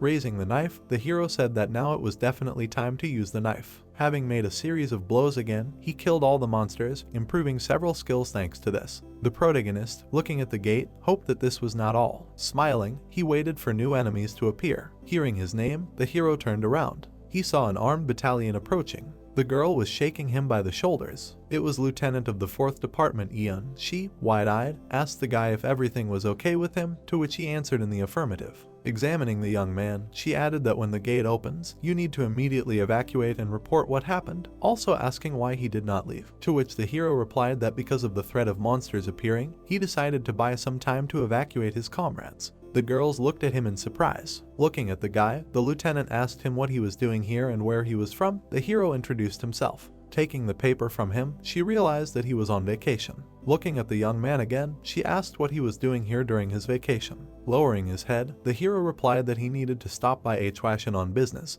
but when he heard about the gate, he decided to intervene. She looked at him with narrowed eyes. Turning away, the lieutenant added that since there were no casualties and all the monsters were destroyed, they could leave, and said that a strategic and research team would soon arrive and take control of this place. The girls crowded around the guy, asking about how he single-handedly destroyed 5 red boars with only a military dagger. The lieutenant turned around, looking at what was happening. The young man had a displeased face. The girls were still standing in front of him. He was thinking about how they would leave him alone as soon as possible. Night fell. Someone's cry was heard from the administration office. The soldier, holding the phone in his hands, could not believe what he heard. They told him about Minjun on the phone. Opening his mouth wide, he asked again if they were confused. After listening to the interlocutor, he answered that he was really on vacation now and he was a member of their squad. Jumping up from his chair, the soldier could not believe that he was now in Hwashin, having previously defeated the Red Boars, and also that the hero was engaged in public support. The girl, rubbing her forehead with her hand, answered that the gate was under control and they were working to clean up the nearby damaged houses. The guy was cleaning the area while the soldier was talking on the phone about him volunteering to help. The soldier, frowning, asked if it was true that the guy was on vacation today. Marie's eyes widened. She could not believe it. Heju, looking at the young man, asked him how he came up with the idea of fighting red boars with only a knife, since their attack power was comparable to a truck. The hero, lowering his head, understood that everything did not go very well, although he was able to earn a reputation. The protagonist jumped in fear when Yunseo addressed him. He rubbed his eyes, saying that he almost hit her. Passing by her, he asked her to move out of the way. She looked at him. With her mouth slightly open, the girl asked the guy if they could talk. The moon was shining brightly over the city. The hero stood in front of Yunseo. Looking at her, he asked what she wanted. The girl adjusted her hair. Looking at him, she remembered their last meeting, asking if he had sworn at her from the window. The hero looked at her in bewilderment, not understanding what she was talking about. Raising his head slightly, he understood what the girl was talking about. Raising his finger, he replied that he had not scolded her, but simply said that he would give her a dressing down if she tried to do it again. The girl exhaled. Lowering her head, she apologized, saying that she had started first that day and was a little late with her apologies. The hero, looking down, could not understand why she was making things so complicated. Yunseo pressed her lips together. Looking at him, she asked if he accepted the apology, To which the protagonist replied that there was nothing to apologize for and that he should just forget about it, asking if he could go. After moving away a little, he turned around as he heard the words of a private who had passed the promotion test with the highest score. Minjun, gritting his teeth, asked if she was talking about him. The moon was still shining brightly. The girl replied that it had only happened once before. He turned around to look at her, asking who it was. Yunseo stood with her mouth slightly open. Smiling slightly, she said that it was her father. Looking away, she added that her father was the only one who had gone all the way from a soldier to a captain and she wanted to become like him, and that was why she had joined the army. The boy's eyes sparkled. He realized that her father was the man who had been the first to make a hero's dream come true. He thought, putting his fingers to his chin. The young man, shielding his body with his hand, said that he was 7 years old when the gates opened and the hunter's activities began, and did that mean that the captain, after awakening, had again enlisted as a private? Remembering her father in his youth, the girl said that when he was young, he was quite weak and was suspended from service due to vision problems and everything else. The boy, opening his eyes wide, added that the girl's father's strength had increased after awakening and only then had he joined the army, to which the girl responded affirmatively, and she added that he was very happy about it since he had the opportunity to protect her and her mother. The protagonist, lowering his head, replied that he now wanted to meet him. The girl smiled broadly and said that if they could do it, her father would be very happy, because he was very interested in strong soldiers. Stars shone above the exclusive hunter school. The hall shook. Someone's voice came from within. Commander Sangjin's face was covered in sweat. Someone was asking if the division was really that stupid. The girl exhaled, slightly bowing her head. The hall shook more and more. Sakyung, frowning, asked how he knew Minjun's name. Smiling, General Tiho replied that he really thought he couldn't find out his name without someone's help. The men exchanged blows, shouting at each other that this was all child's play. The general said that he himself was to blame because he should have tried harder. The general swung his arm to strike. The instructor did the same. Sanjin, clutching his head, could not understand what was happening and that this did not look like a joke at all, because if things went any further, no one would be able to separate them. The men were ready to exchange blows again. A girl stood in front of them. Frowning, she said that 5 minutes had passed and it was time for them to stop. Sakyung, frowning, looked at the general. Tiho looked at him with the same face. Coming closer, the general asked him if he was alive, to which the instructor also asked if he had released his anger, to which he heard a negative answer. The hall was spoiled. Sakyung added that he was really unhappy. The moon was shining brightly. The instructor was sitting on a bench. Not far from him was the general. A soldier approached them, reporting that the cleaning of the gates with red boars was complete. The man, looking at her, said that the protagonist really tried and he also praised the girl. She saluted. Turning around, she left. Looking at the sky, the general asked the man why he had come and whether he wanted to say anything. The instructor looked at him. Looking at the sky, he said that he was going to give Minjun a special promotion to sergeant. The general blushed with anger, saying that he had really come to brag about the guy who touched Yunseo, to which the man replied that the protagonist had not touched her. The men were angry at each other again. Shaking his head, Tiho added that the hero had recently been promoted to corporal, and before that, he had been a private first class by special promotion. Tilting his head slightly, Sakyung said that he wanted to promote him to officer right away. Frowning, the man told him that it would be too noticeable. He remembered Hakshul's squad, saying that he would not sit still, especially if the instructor acknowledged the hero. Turning his head to the general, the man explained that this was why he wanted the general to side with him. He smiled and replied that he would do things his way and that he needed to see this guy first. They looked at the starry sky. The squad was still in Hwashin. Minjun had a scared face. He couldn't believe what he saw. There was a figure in front of him. This creature was emitting a dark pink glow. It smiled and said that it had finally found him. The military was standing near the bus. The girls in uniform went inside. The girl with pink hair looked out the window with a loving look, telling the protagonist that she thanked him for today. She raised her eyebrows, suggesting that they should definitely have dinner together next time. The dark-haired girl covered her mouth with her hand and smiled, saying that they had worked hard today. Minjun and Yunseo met eyes through the bus window. The girl smiled at him. The guy watched the bus drive away. The protagonist closed his eyes and turned around, sighing in relief. He opened his eyes wide, looking ahead. The hero noticed the spirit standing at the edge of the road. Minjun raised his eyebrows at him. The spirit moved his head to the side, raising his hand. The boy put his hands on his hips, wondering why he was pacifying these demons, since they just went and ruined everything. The spirit opened his eyes in surprise, looking at him. He began to wave his hands vigorously. The protagonist asked what happened. The spirit frowned, his eyes shining brightly. Minjun looked ahead, wondering if the creature with demonic energy was crossing dimensions not through the dungeon gate, but on its own. He thought that it could be due to exceeding level C. the ability to perceive. The boy smiled widely, thinking that the original purpose of this creature was this area. The protagonist opened his bright eyes wide, asking where this place is. Ninjun and the spirit were standing on a path in the dark forest. The boy raised his hand and threw a sphere of dark energy to the spirit, asking if it was here. He froze when he saw bright streams of energy appearing in front of him. They became brighter, dark streams of energy flashed. A human figure appeared from the forming portal. Ninjun opened his eyes wide, asking who he was. The man in the dark robe knelt down, leaning his hand on the ground. The hero bowed his head, rising to his feet, his body surrounded by bright streams of energy. The guy's face was hidden by the dark robe. He smiled, saying that he finally found him. Ninjun gritted his teeth and arched his eyebrows, looking at him. Bangu smiled, looking at the guy. He pursed his lips sadly. Nasal mucus was dripping from his nose. The guy put his hands in front of him and rushed towards the protagonist. Bangu stumbled, falling face down on the ground. The protagonist crouched down next to him, asking if he was okay. The guy gritted his teeth as he helped him up. He noticed that he was telling him to forget about his existence and move on. He didn't understand why the hero came here. Bangu sadly knitted his brows, looking at the guy pitifully. The protagonist arched his brows, placing his hand on his bent knee. Bangu was lying on the ground. Not far from him lay the skeleton of a monster. The creature's giant paw stepped onto the ground. The guy trembled, looking at the monster with the body of a lion and large wings on its back. Bangu closed his eyes, knitting his brows. He opened his eyes, looking forward. The monster's head was destroyed by a bright stream of energy. The creature fell powerlessly to the ground. The protagonist held a bright sphere of energy in his palm, asking why a human was here. Ninjun stood over Bangu, asking who he was. The guy widened his eyes, looking at him.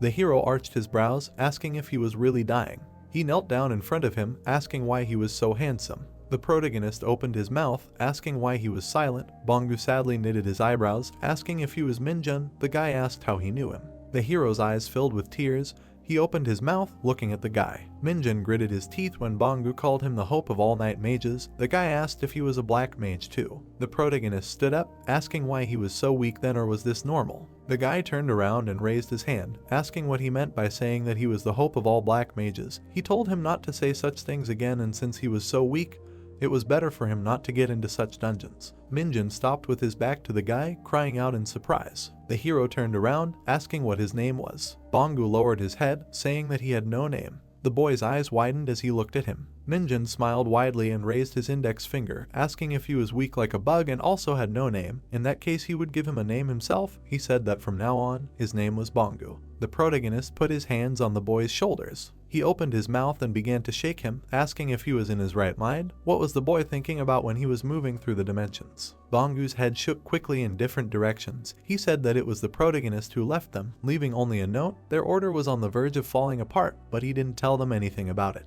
Ninjun opened his mouth wide and frowned, asking if he really had to tell, so that later such crazy fanatics like who would chase him. He pushed the boy back, saying that the hero actually came here for him. Bangu burst into tears. Falling to the ground, he closed his eyes, saying that his right hand, should have at least accompanied the hero. Minjun raised his eyebrows, asking what kind of right hand. The guy stretched out his hand with a bright stream of energy in front of Bangu, asking why he was so weak. The hero rose to his feet, his body surrounded by bright streams of energy. Bangu pressed his hand to his heart and bowed, thanking Minjun for saving him again. Now he will serve him until his death. The hero interrupted him, saying that it does not matter. He asked to tell him how he got here, everything from beginning to end, without omissions. The guy lowered his blue eyes, saying that this miracle happened thanks to his faith in the main character, his desire to be next to him. Minjun folded his arms across his chest, asking him to do without this nonsense. The hero cried out, saying that it was the truth. The protagonist frowned, asking who would believe that he could move in the dimension with his skills.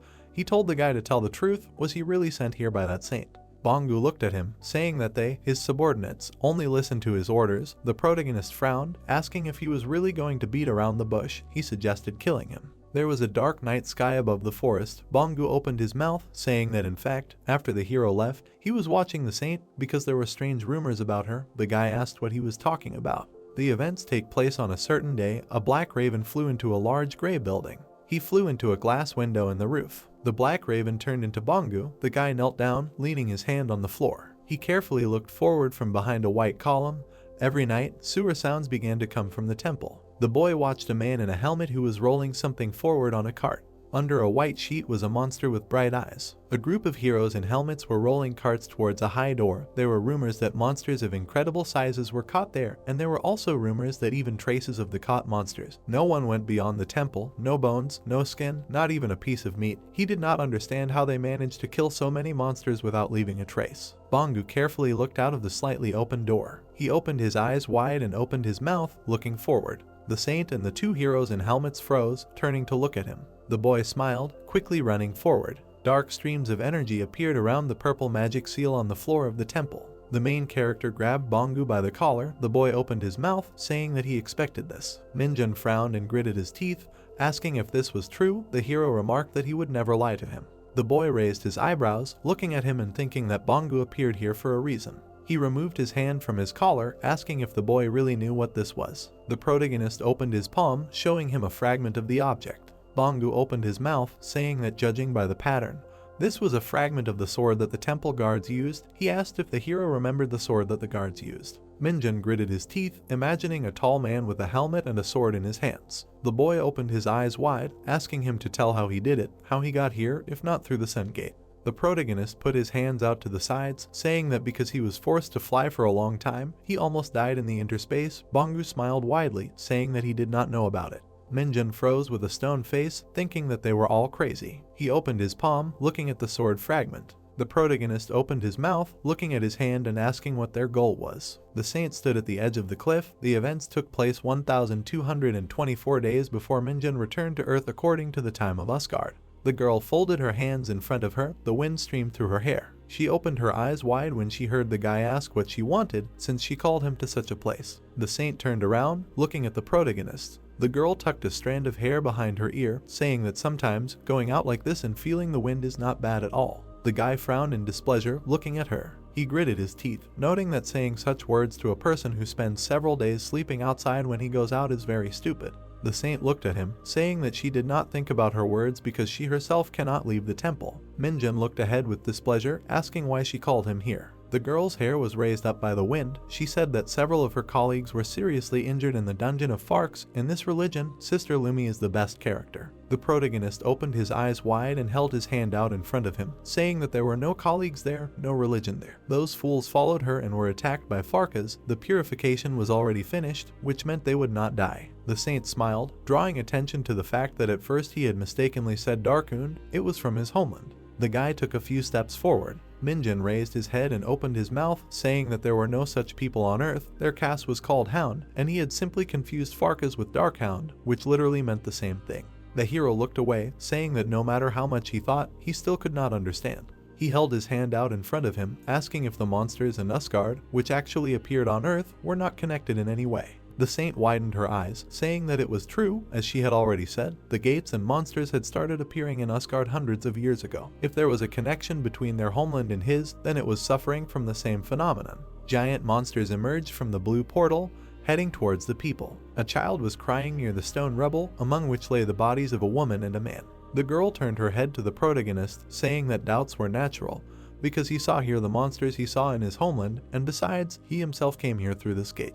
The saint widened her eyes, saying that it was not so easy to do, because in order to summon him alone, it took a lot of time and preparation, and also moving a large number of monsters or creating a dungeon. Minjun arched his eyebrows, looking at her. The guy turned and opened his mouth, saying that he understood everything. When he finished everything, they would send him home, without question. The girl smiled at his words. The events take place in the present day on one of the mountains in Hwashin. There was a dark night sky above the high mountains. The protagonist thoughtfully rubbed his chin, thinking that he never trusted this saint and therefore secretly conducted an investigation. It turned out that Asgard had been experiencing difficulties for a long time because of the gate. Spatial movement at the dungeon level is possible, but it is very difficult even for a saint. Minjun frowned, remembering how he swung his blade in front of the monsters. He wondered what now, why the girl uses so much energy and sends monsters one after another. The guy froze, imagining the image of the saint and wondering if she was really spending sacred relics and bothering so much to catch him. The hero opened his eyes wide, looking ahead. Bangu knelt down in front of him, saying that he will serve him here until he dies, then asks the hero to accept him. Minjun pressed his hand to his forehead, saying that this fanatic will not be driven away. He asked first to stop calling him Lord. The boy said his name. Bonggu smiled happily, thanking Myunjun. He will repay his mercy for the rest of his days. The protagonist closed his eyes, correcting the pronunciation of his name. He asked if the boy could use the imitation skill. The hero cried out, saying that it was true, because thanks to his mercy he has a lot of power. Minjun opened his mouth, telling him to stop talking about it, because he practically did not give anything.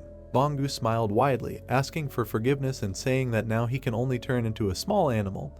The hero happily noted that for him that would be enough. The boy looked up at a black raven flying in the sky, telling the hero to turn into it. Bonggu looked forward, saying that he will do what he is ordered. Dark streams of energy enveloped his body. He turned into a black raven with bright eyes. Minjun smiled and twirled his index finger, saying that this was great. Now he needed to leave with Nightwalker. The spirit looked ahead with displeasure. Nightwalker gritted his teeth angrily. The raven opened its bright eyes wide. The guy looked at the hostile creatures, telling them to stop this. The raven spread its wings and cawed. The protagonist frowned, telling him to speak in human. Bonggu frowned, saying that as his right hand, he would quickly restore order here. Nightwalker looked angrily at the raven. Minjun gritted his teeth, telling them to shut up and just live in harmony. Bonggu and Nightwalker looked at each other silently. They reluctantly shook hands, looking away. There was a dark night sky above the treetops of the forest. The hero said that Bonggu would receive the next instructions from the spirit, and the night wanderer, if the raven tried to do something dangerous or eye-catching, should stop him.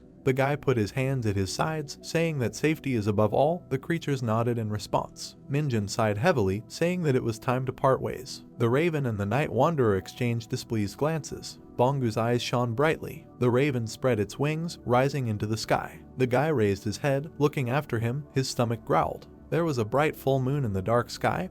The hero said that he would now eat his fill of jjangjeongmyeon and go to bed. The events take place a few days later. Above the brick building there was a bright sky from the sunset.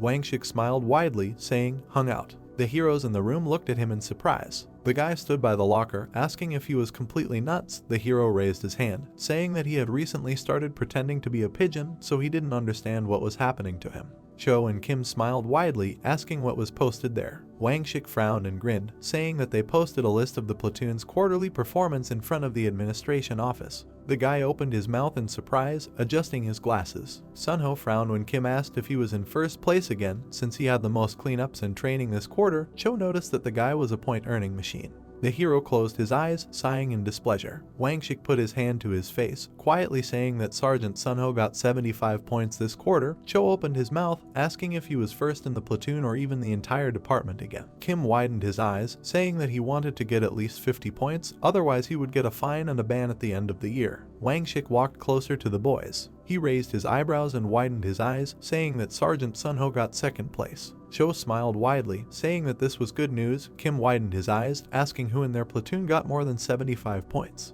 The protagonist entered the room and put his hand to his head, announcing his return from vacation. The boys looked at Minjun, asking if it was him. Wangshik turned his head, saying that it was, since the protagonist got 99 points, getting first place. Cho and Kim widened their eyes, repeating the number of points in surprise. Min Chol raised his hand, asking if everyone had a good dinner. The heroes unanimously reported that the second platoon was undergoing personal maintenance. The man raised his hand, asking the hero how his vacation was. The guy smiled, saying that everything went well. Min Chol laughed, asking if he saw it.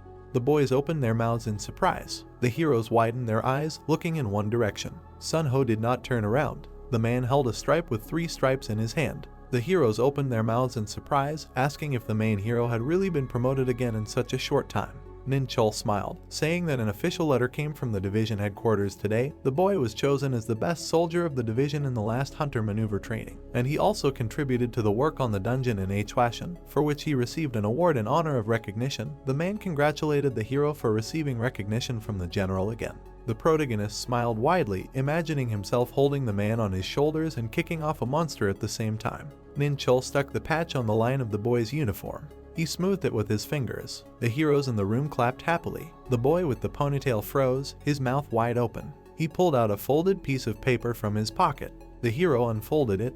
There were bets from the boys on how long it would take for the protagonist to become a sergeant. Wangshik smiled and put his hand on his shoulder, saying that he would gladly eat it. The boy gritted his teeth, saying that he acknowledged it. The boy snatched the paper from his hands. Minjun frowned at them, asking if Wangshik knew that the boy was now a sergeant. The hero opened his mouth wide, saying that he did. The boy smiled, asking if they were having fun here without him. He asked if the hero had won. Wangshik confirmed his words. The hero laughed, saying that with so much money he could be called a rich man. The hero frowned in confusion and opened his mouth. Minjin smiled slyly, saying that this was great. On the pocket of his uniform was a sergeant's stripe. The boy raised his eyebrows and smiled. The two boys stood in front of him, their hands at their sides. Wang Shik's face turned red. He gritted his teeth, offering the sergeant 30%. The boy smiled, saying that money had nothing to do with it, because he wasn't doing it for profit, but for educational purposes. The hero offered him 40%. Wang Shik was shaking. Holding the barbell in his hands, the protagonist repeated that he didn't need his money, and besides, he wasn't the least bit angry about their bet. He asked if the hero really thought he was lying. Wang Shik gritted his teeth, saying that he wasn't. The boy's mouth opened wide when Minjin pressed the barbell in his hands with his finger. Wang Shik blushed, his eyes wide. The protagonist took the barbell from his hands with one hand. The boy rolled his eyes tiredly, his forehead turned blue. The heroes opened their eyes in fear, looking at him. Minjin smiled, saying that the hero wanted to become stronger, that's why he was training him. His intentions were pure. The boy looked at the heroes, saying that it was their turn. They put their hands in front of them and smiled, saying that they had already trained today. The main character furrowed his brows pitifully and smiled, saying that it was a pity. The boy with the ponytail smiled widely, saying that they thanked him for his attention, so if he didn't mind, they would go. The hero's eyes widened when Minjin started saying that he was sorry from behind them. The boy turned his head. The hero smiled widely, saying that he was very sorry that they thought they had a choice. The boys opened their mouths in fear, looking at him. Loud screams were heard from behind the wooden door. The boys knelt down tiredly in front of the main character. Minjin folded his arms across his chest, saying that now might not be the right time, but he wanted to ask them for a favor. The hero raised his head, asking what kind of favor this was. The guy with the ponytail opened his mouth, saying that a sergeant could ask for anything, just not training. The main character opened his mouth, saying that as long as they were below a private first class in rank, they were not allowed to use the RX. The heroes looked at him in confusion. There were 2 coolers in the room. The guy said that they were not allowed to use the gym. Even the computer club was close to them. Only sergeants and above could have a smartphone. The guys got up from the floor. The hero with the ponytail raised his eyebrows, saying that he considered this extremely unfair. The guy next to him opened his mouth, saying that he was amazed that such wild orders reigned in the modern army. They smiled awkwardly and looked at each other, hitting their fists. The guy said that it would be good to somehow get around these prohibitions. The hero suggested making a bet and seeing who could handle it better. Minjin frowned, telling the privates to slow down. The boy folded his arms across his chest, saying that he would try to talk to the sergeants, but would leave the rest to them. The ponytailed hero looked ahead, saying that the sergeant didn't have to worry about it. The boy furrowed his brows, saying that he could count on them. The protagonist smiled and waved his hand, sending them away. The boys opened their mouths, hurrying towards the exit. Wang Shik froze when the protagonist addressed him by name. He narrowed his eyes tiredly and turned his head, saying that he was listening. Minjin smiled, saying that the platoon commander said that he would be transferred to the 2nd squad due to the troop reshuffle so that they could always train together now. Wang Shik froze his brows pitifully and pursed his lips. The red explosive snake has 4 eyes and a double tail. It is a monstrous reptile, spends most of its life underground. Unlike other snakes, these are never poisonous. The creature opened its mouth, rising above the ground. The snake slowly moved along the surface of the earth. Several explosive red snakes crawled out of holes in the ground. They moved along the ground, moving their double tail. Before death they explode, so before killing it, it is important to first get rid of the tail, which serves as a detonator, otherwise a chain of explosions can be launched. The bright snake had a double tail. A bright stream of light cut off 2 pairs of tails of the creatures. Explosive snakes angrily opened their mouths, looking forward. The guy swung his sword, leaving a bright trace in space. The hero opened his eyes wide and breathed heavily, looking forward. Behind the guy's backs, a double tail moved. The guy turned around. For this reason, the best option for clearing the area of explosive snakes would be a small squad of experienced hunters.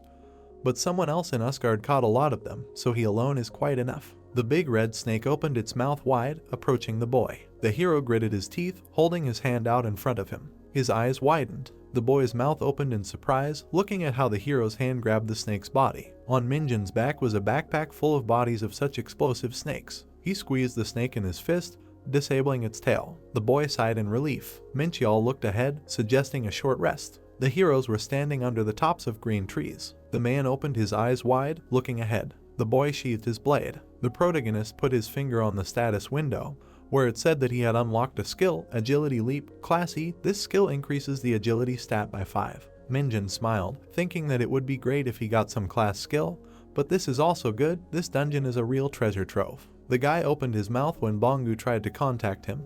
He reported that he had detected demonic energy in large quantities. The protagonist's eyes widened. He looked around. The guy smiled and clenched his hands into fists, asking where he was now. The raven was sitting on a pole, saying that he was in Incheon. Bongu raised his head, looking at the plane in the sky. Several days had passed. The lights were out in the dark house. It was dark outside. The hooded guy looked at the building. Minjun frowned, asking the raven what the situation was. Bongu looked ahead with bright eyes, saying that he was only observing and did not do anything. He did not sense any monsters.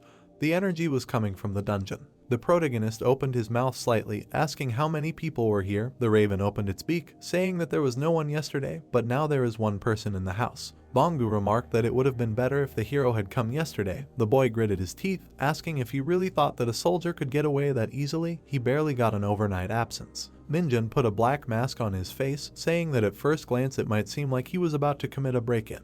The boy looked ahead, saying that in fact they were going to remove a dangerous object from a civilian's house. A raven flew nearby, saying that it was true. The protagonist put his hands in his pockets, asking him to keep a low profile. The boy took a step towards the window frame. He bent his legs, making his way into the house. Minjun peeked around the corner into the living room where the TV was. There was a bright object next to it. The hero's eyes widened. He noticed a dark crystal under a glass cover, standing on the nightstand. The protagonist came closer, thinking that the crystal emitted pure dark energy, but it did not harm the body as if it had been processed. Minjun put his hand forward, about to take it, when a voice behind him told him not to move. Streams of light fell on the girl's body. The guy looked to the side. A female silhouette stood behind him. Yunseo clenched her hands into fists and frowned, looking at him. In the darkness of the night, a house was visible. The phone screen illuminated the face of Yunseo, who was lying on the bed. The girl was texting with her mother, who said that she and her father went to a late-night movie, to which the daughter asked why a late-night movie, and the mother replied that her father simply said that he had already booked everything. Yunseo smiled and wrote that it turns out that her father also has a sweet side, after which the mother asked if there was anything wrong with her daughter spending the weekend alone. Yunseo typed with 2 fingers that everything was fine and she would go to Dijin tomorrow morning. The girl pressed her lips together in thought. Yunseo decided to peek out from behind the door of her room. The girl began to carefully descend the stairs. After a moment, her eyes widened in surprise. In the darkness, Yunseo saw a man in black clothes and wondered if it was a thief, after which she shouted for the man to stop. The masked man turned his gaze in fear in the direction from which the scream came. Gritting his teeth, the girl said that thieves did not go to houses in their days and asked who the man was and why he broke into the house. The hooded man turned his head towards Yunseo. He widened his eyes and thought he understood who it was. Looking at the girl who put out her fist, the thief asked himself if it was her again. The protagonist stood near the TV, turning towards the girl. He frowned and asked himself why the house that had the demonic energy item was Yunseo's house, and added that how was that even possible. A raven with purple eyes appeared on the balcony railing. The raven raised its wing and said that it didn't know, and pointed its paw at the night wanderer, saying that he noticed it first. Minjun's mask only showed his eyes, and he thought that this was the general's house, so it was understandable where such a thing would come from, and added that how come Yunseo came home today. Remembering the girl in the special uniform, the protagonist raised his hands and thought about the fact that he and the girl already had a strained relationship. Opening her mouth wide, Yunseo yelled at the thief to raise his hands up and not move, otherwise he would get into trouble. Putting his hand in his pocket, Minjun thought that he had already broken into the house, so he couldn't just leave that easily. Putting out her fist, Yunseo yelled that she told him what to do. Swinging her leg, the girl continued that he shouldn't have moved, and the thief dodged the blow. The protagonist's hands appeared, holding a pen and paper. The girl dealt him blow after blow, and the protagonist dodged, holding the pen in his hand. Yunseo frowned angrily. The girl raised her leg above the thief's head, preparing to attack, and called out to him. The protagonist looked at Yunseo in surprise. While the girl was taking various fighting stances, Minjun thought that she was moving well, and at this rate, she would not be far from the sergeant. Putting his thumb on his hand, the protagonist began to speak. The protagonist blocked Yunseo's attack with one hand. Holding the girl's palm in his hand, he said that he was stronger. The Spornitsa opened her mouth in surprise. Minjun pulled the opponent's hand down. The guy grabbed her palm with his other hand. Yunseo, with her mouth wide open, asked in shock if he was making fun of her now. Frowning, the girl thought that this guy was definitely unusual. The protagonist's face was hidden by the hood, and he was thinking about the girl's movements. The girl raised her knee, and Minjun thought that this was very exciting. A bright light from the blow flew in front of the protagonist's face. Yunseo lifted her leg, and behind it a glowing flask was visible. The protagonist turned his gaze towards the glow. On the table stood a flask with magic crystals. At high speed, the guy rushed straight at the girl. Yunseo covered her face with her hands, but thought that it was too late to dodge. Ninjun ran past her and, happily grabbing the flask, jumped towards the balcony. The girl turned around and saw the guy sitting on the railing, and then jumped off. She ran to the balcony and shouted for the thief to stop. At this time, the protagonist and the crow had already crossed the fence. Lowering her eyebrows, Yunseo asked why he did not touch her. A folded paper appeared in the girl's hand. She, making a surprised face, unfolded it. "You" was written on the paper. The girl's face turned red with anger, and she called the protagonist a bastard. Looking after the running thief, the girl called out to him and called him names. A small fence appeared behind the trees. Ninjun thoughtfully looked at the stolen flask. Putting his hand to his chin, the protagonist said that this crystal contained much more energy than ordinary monsters, and since he was in the general's house, it meant that the crystal did not affect the human body. The neck of a raven appeared, and he said that he thought it might be a monster crystal. Putting his hand on his side, the protagonist asked who allowed the raven to open its beak, to which it apologized, and the protagonist continued that he knew that it was a monster crystal. But the question was how a monster crystal could contain so much energy. A flask with crystals was visible, and Minjun said that he had never seen anything like this even in Asgard. Monsters with stones inside appeared, and it was said that a monster crystal was a mineral that was sometimes found in the bodies of monsters, and its size depended on the age and danger of the monster. A crystal was seen, illuminated by blue magic, and it was said that the amount of mana in it was usually proportional to the size of the crystal itself. Ninjun threw the flask down and thought that this was one of the most valuable items he could get from hunting monsters. The protagonist looked down in surprise with his mouth slightly open. The protagonist put his hand on the crystals on the ground and thought that he had never heard of a crystal containing demonic energy. The guy clenched the crystal in his fist. Ninjun unclenched his hand, and pink dust flew out. The protagonist stood there, covered in magic dust, and thought that he did not know what this was and why it was on the ground. After which notifications came one after another in the status window that the demonic energy indicator had increased by 1. The protagonist smirked, looking at the remains of the crystal, and thought that he did not want to get involved with the damned saint, so there was no time to think, after which it seemed that Minjun had gained new skills. The guy opened the status window and was surprised that 2 new skills were unlocked at once. Then the description of the main character appeared. The protagonist said that it was great, and the number of skills was gradually increasing, after which he decided to learn more about the skill of demonic energy singularity. A cloud of magic appeared inside his body, and Minjun said that the more the level of demonic energy increases, the thicker it becomes and the harder it is to control, and added that he was worried that if he was not careful, the magic would affect others, but with this skill, it will not stick to anyone. Putting his hand in the direction of the Night Wanderer, the protagonist inquired about the skill of capturing demonic energy. He used this skill, and the raven flew away so that feathers fell off. Holding the raven in his hand, Minjun said that everything is clear now. The protagonist lowered the corners of his lips and wondered if there was a weight limit, since he could carry an ogre before, and added that it was a good thing he found a remote control. Throwing the raven forward, the protagonist said that his assistants had a task. Opening his mouth, the guy said that along with information about the dungeons with demonic energy, they should look for items from the dungeons that contained it. The Night Wanderer put his hand to his head, and the raven said that they would do as he ordered. The protagonist created 2 balls of demonic energy, and the assistants looked at them happily. The Night Wanderer and the raven began to fight for the energy. When Minjun turned to them, the assistants pretended to love each other. The protagonist smiled and called Bongu, then asked if he had tried Korean cuisine. A sign for an establishment called Ari Ari's Bone Hangover Soup appeared. A table filled with Korean dishes was visible. Bongu, holding a spoon in his hands, began to cry. The protagonist and the waitress looked at him in confusion. The guy, sobbing, turned to Mr. Minjun and said that it was too delicious, to which he looked at Bongu with raised eyebrows. Gritting his teeth, the protagonist shouted for the guy to decide whether to eat or cry, to which he raised the plate to his mouth. Minjun smirked, remembering the cookies from Asgard, and thought that Bongu always ate only strange dry cookies there, so he could understand.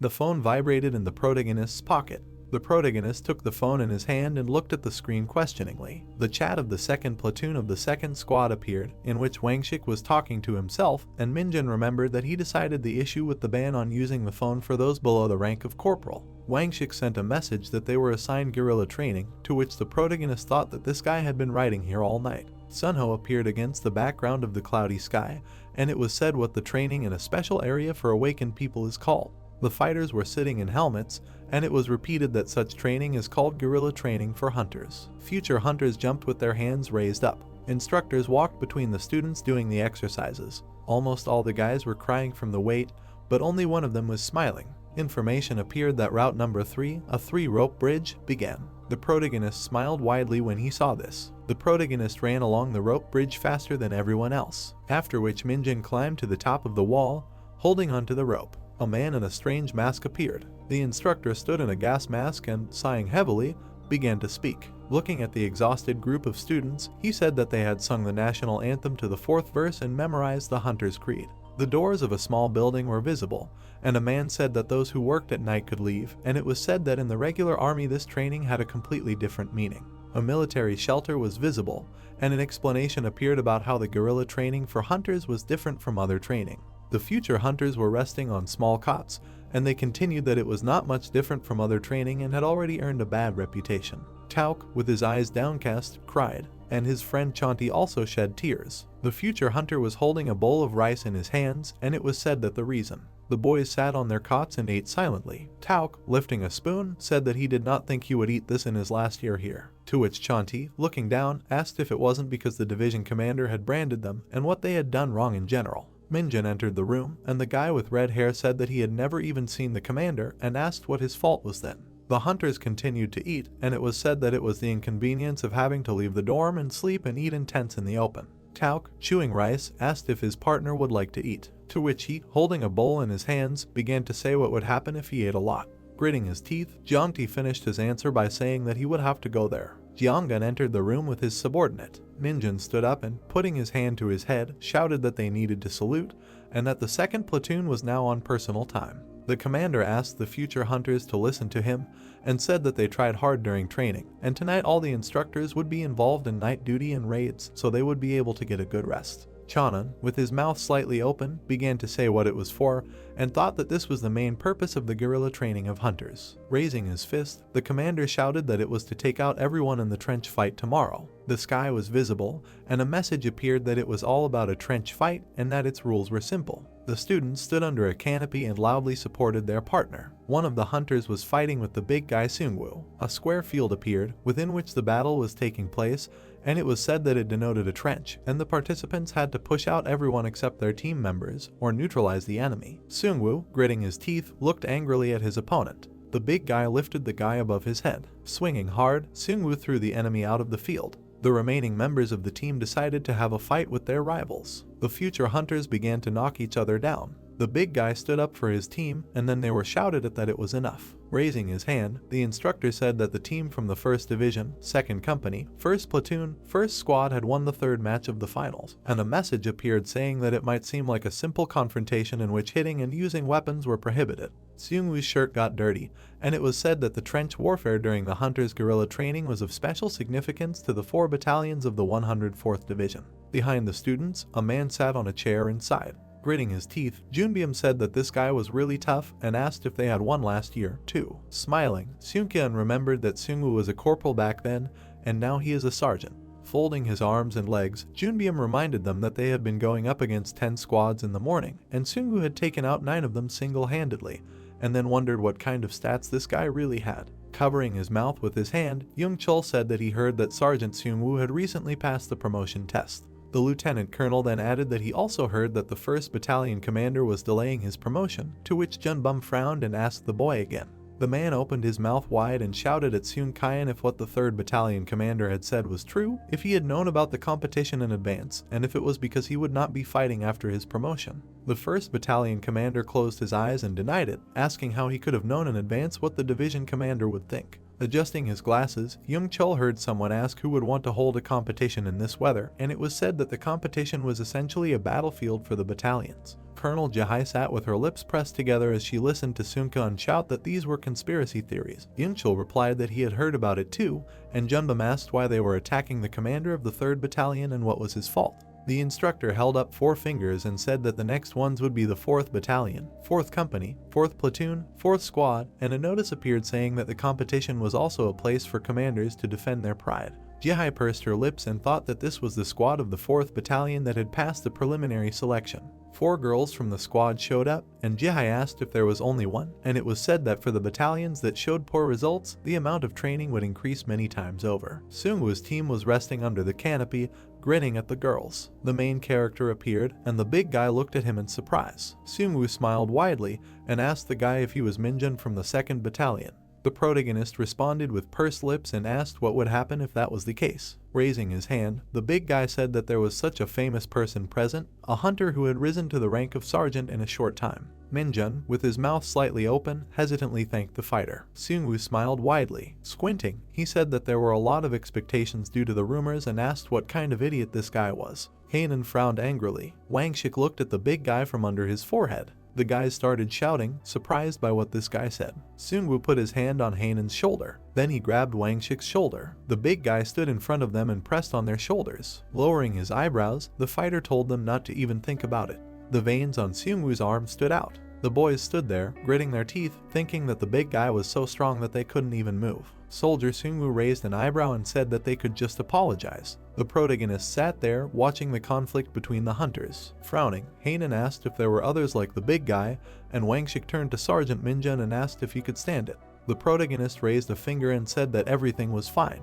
Private Wang Shik, with his mouth wide open, shouted that how could everything be fine, and added that he would go to them now and punish them. The boy clenched his hands into fists in anger. Gritting his teeth, Minjun repeated that everything was fine. The protagonist's face turned red, and he said that they would meet anyway. The sky was visible above the training field. The girls from the 4th Squad, 4th Platoon, 4th Company, 4th Battalion were resting. Marie folded her arms and asked why they were doing this since it was so hard and horrible and they had to touch each other. Corporal Haju agreed with her mouth slightly open and said that they were being compared to other battalions for no reason and were being punished if they didn't get good grades, and then asked if they had to choose the raid kings. Marie widened her eyes and said that they were the only ones who passed the selection. Looking at the podium with the leaders, the girls said that the battalion commander must be very angry. Jihai sat with a frown while the other commanders argued about conspiracy theories. Corporal Marie raised her hand. The girl opened her mouth wide and said that what should they do, since the commander was really furious. The blonde girl asked the team what they were worried about, to which they turned around worriedly. Raising his hand, the instructor said that their squad was next. The girls lined up behind the squad commander. Setbal smiled and said that they would simply win and become the raid king.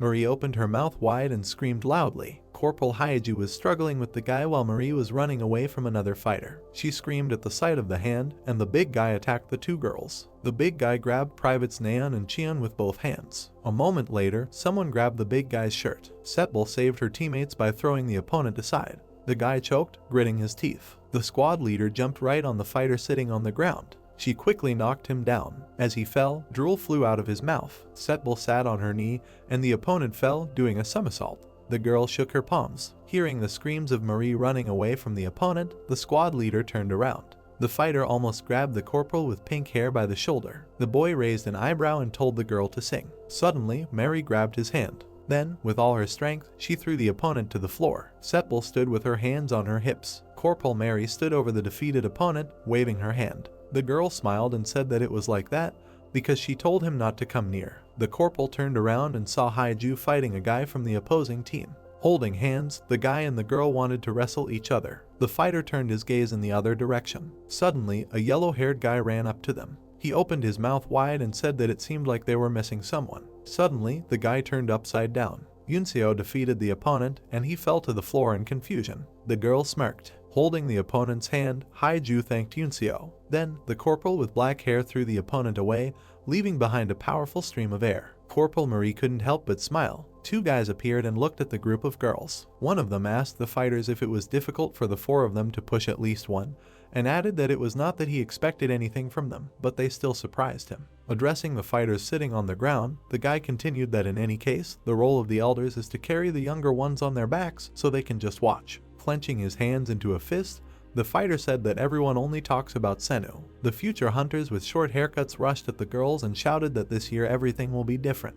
A stream of air rushed from the speed. Setbal stopped the fighters with both hands. Surprised, looking at the girl's muscles, the guys asked what it was and whether she did it alone. One of the elders widened his eyes in shock, and sweat appeared on the face of another. The fighters tried to get out and shouted what kind of strength is this and asked the girl to stand. Setbal smiled. The rest of the squad ran to help the commander and shouted who is alone. Together, they pounced on the seniors and knocked them down. The boys fell with their mouths wide open. The 4th squad looked at their defeated opponents with pride. The instructor raised his hand and said that the girls' squad had won the round of 16. Setbal dusted off her hands and Mary ran towards her. The protagonist watched the girls with his arms folded. With his lips pressed together, Minjun thought that their team was well coordinated and quite strong. Smirking, Hanan said that the girls' team was quite talented. Gritting his teeth, Wangshik said that they would meet Seungwoo in the quarterfinals and he hoped that he would lose. The bar for progressing to the finals appeared and Hanan said that Seungwoo should reach the finals and meet them because they should teach him a lesson, to which the interlocutor agreed. The boys looked at the girls, and Wangshik asked if they would definitely reach the finals themselves, to which he received the answer that as long as Sergeant Sunho and Sergeant Minjun were on their team, they could not lose even if they wanted to. Mary looked towards the boys sitting on the chairs. Among the three, she noticed only the main character. Smiling widely, the girl called out to Hunter Minjun. The boys looked questioningly at the waving girl. Wangshik, raising his hand to his head, asked if she greeted him, to which Hanan replied that he was sure the girl was looking at him. Mary continued waving her hands enthusiastically. Hanan frowned and said that if you think about it, he is still not sure that he is ready to teach someone. Opening his mouth, Wangshik said that in the heat of the moment, you can argue a little, so he will be able to forgive Seungwoo. The boys opened their mouths in embarrassment and one of them agreed with this and, offering to postpone his lesson for later, said that from now on he would be rooting for the 4th Battalion, and the other one supported him. Raising his eyebrows, Minjun muttered that they were idiots. The commander's stands were visible. Lowering his glasses, Jeongkul said that he was confident in this team, but nothing could be done. Seungkyun sighed in relief and, smiling, asked if this game was perfect. Someone could be heard asking if the commander of the 4th Battalion was satisfied, to which she sat with her brows furrowed. The instructor, with his mouth wide open, announced the 5th game of the N8 finals between the 2nd Squad of the 2nd Platoon of the 2nd Company of the 2nd Battalion and the 4th Squad of the 1st Platoon of the 3rd Company of the 1st Battalion. Jihai opened her eyes in surprise. Among the fighters, she saw a guy with dark hair she knew. Recalling the past, the girl lowered her eyebrows and realized that it was Minjun. Hanyo nudged the protagonist with his hand and said that he heard that if you get first place in this competition, you can get a pass. The protagonist asked what if he did not want to go out with them, to which the fighters smiled and asked if they needed first place then. Minjun pursed his lips and looked at his teammates. After a moment, only the back of his head was visible. The protagonist smiled and said that it was time to begin. The formation began on the battlefield. The opposing team stood with stony faces. At the same time, the protagonist's team was no less serious. The instructor raised his hand and told the teams to get ready and begin on the whistle. After the whistle, the opposing team moved forward. Sunho and Hanyeon ran, preparing to respond. Sergeant Sunho knocked down 2 opponents with his hands. Wangshik and Dongjin ran after him. The protagonist's team knocked down 2 more opponents. Frowning, Wangshik asked in surprise. He lifted the opponent above his head and asked if it was too easy. Dongjin turned around after hearing the sound. Hanan coughed, and a silhouette appeared on the horizon. The fighter who appeared was watching the fight. Gait lowered the corners of his lips and continued to watch. Sunho frowned angrily when he saw him. The smiling protagonist passed in front of Gait. Minjun grinned and thought that everything was fine and wanted to try it. Gait opened his mouth wide and ran straight at the protagonist. Raising his hand, the protagonist thought that he could not control such a large amount of mass yet, but he used the demonic energy capture skill. A magical flow engulfed the opponent's leg. Gait's eyes widened in fear. Minjun grabbed the opponent's head and used magic to make him fall. The protagonist smiled and realized that he was enough to unbalance this big guy. Gait opened his mouth in shock, because this skill is not visible to other people. Veins appeared on the opponent's cheek. The big guy spread his arms and tried to attack Minjun, but the protagonist threw him back again using a magic skill. Raising an eyebrow, the protagonist looked at the lying fighter. The guy turned around and looked questioningly at Minjun. Raising his hand, the protagonist thought that if the fighter noticed something, it would be bad. Gait got into a stance, and the protagonist decided that he had enough fun. Clenching his hands into fists, he ran straight at Gait. The opponent tried to grab Minjun, but he dodged. A moment later, the protagonist was behind him and hugged him with his arms. With all his strength, the protagonist threw his opponent back. Looking up, Minjun said goodbye to Gait. A white building was visible. The protagonist's team was sitting on chairs, and it was said that, as expected, they easily advanced to the finals. The protagonist looked at his teammates and began to speak. Remembering Wangshik's angry face, he said that Wangshik and Hanan had really hoped for this. Introducing a frowning Hanan, Minjun added that the final meeting with the 4th Squad of the 4th Division did not happen. The instructor spread his arms out to the sides and shouted that the final competition was starting, after which he invited the teams to the court. Someone's boots appeared on the steps. Right after, Seungwoo appeared. Minjun's team looked at them in bewilderment. Hanan, raising an eyebrow, said that they said he was a fighter named Shiram, to which Wangshik replied that he heard that the big guy trained until high school and then woke up and quit. Opening his mouth, the fair-haired fighter said that judging by the competition, he still had the skills, to which the interlocutor said that he won the nationals. Hanan looked towards the opponents and asked if it was true. Gritting his teeth, the guy asked his interlocutor if he wanted to say that the big guy, with such a level of skill, participated in this competition. The heads of his teammates were covered in flames from anger. Minjun, with the corners of his lips down, thought that the reason why these two were so wound up in the quarterfinal match with Seungwoo. The big guy was blowing on his fingers. Looking at his opponent, the protagonist said that it was not because Seungwoo's team won. Imagining Sepul being beaten by the big guy, the protagonist continued that the reason was how she did it. The body of the commander of the girls' squad was covered in bruises, and Seungwoo was still blowing on his fingers with his mouth. Imagining Sepul running straight at the big guy, Minjun said that the result was a perfect 6-0. The moment of the girl attacking Seungwoo was shown, and the protagonist continued that in this match, there was no one who went out of bounds. Sepul was lying on the floor without moving. The big guy who beat up all the girls came up to the team to show off his muscles. Frowning, Minjun thought that it looked like Seungwoo was just warming up. Closing his lips, the protagonist added that considering that they can't fight, it was not his fault.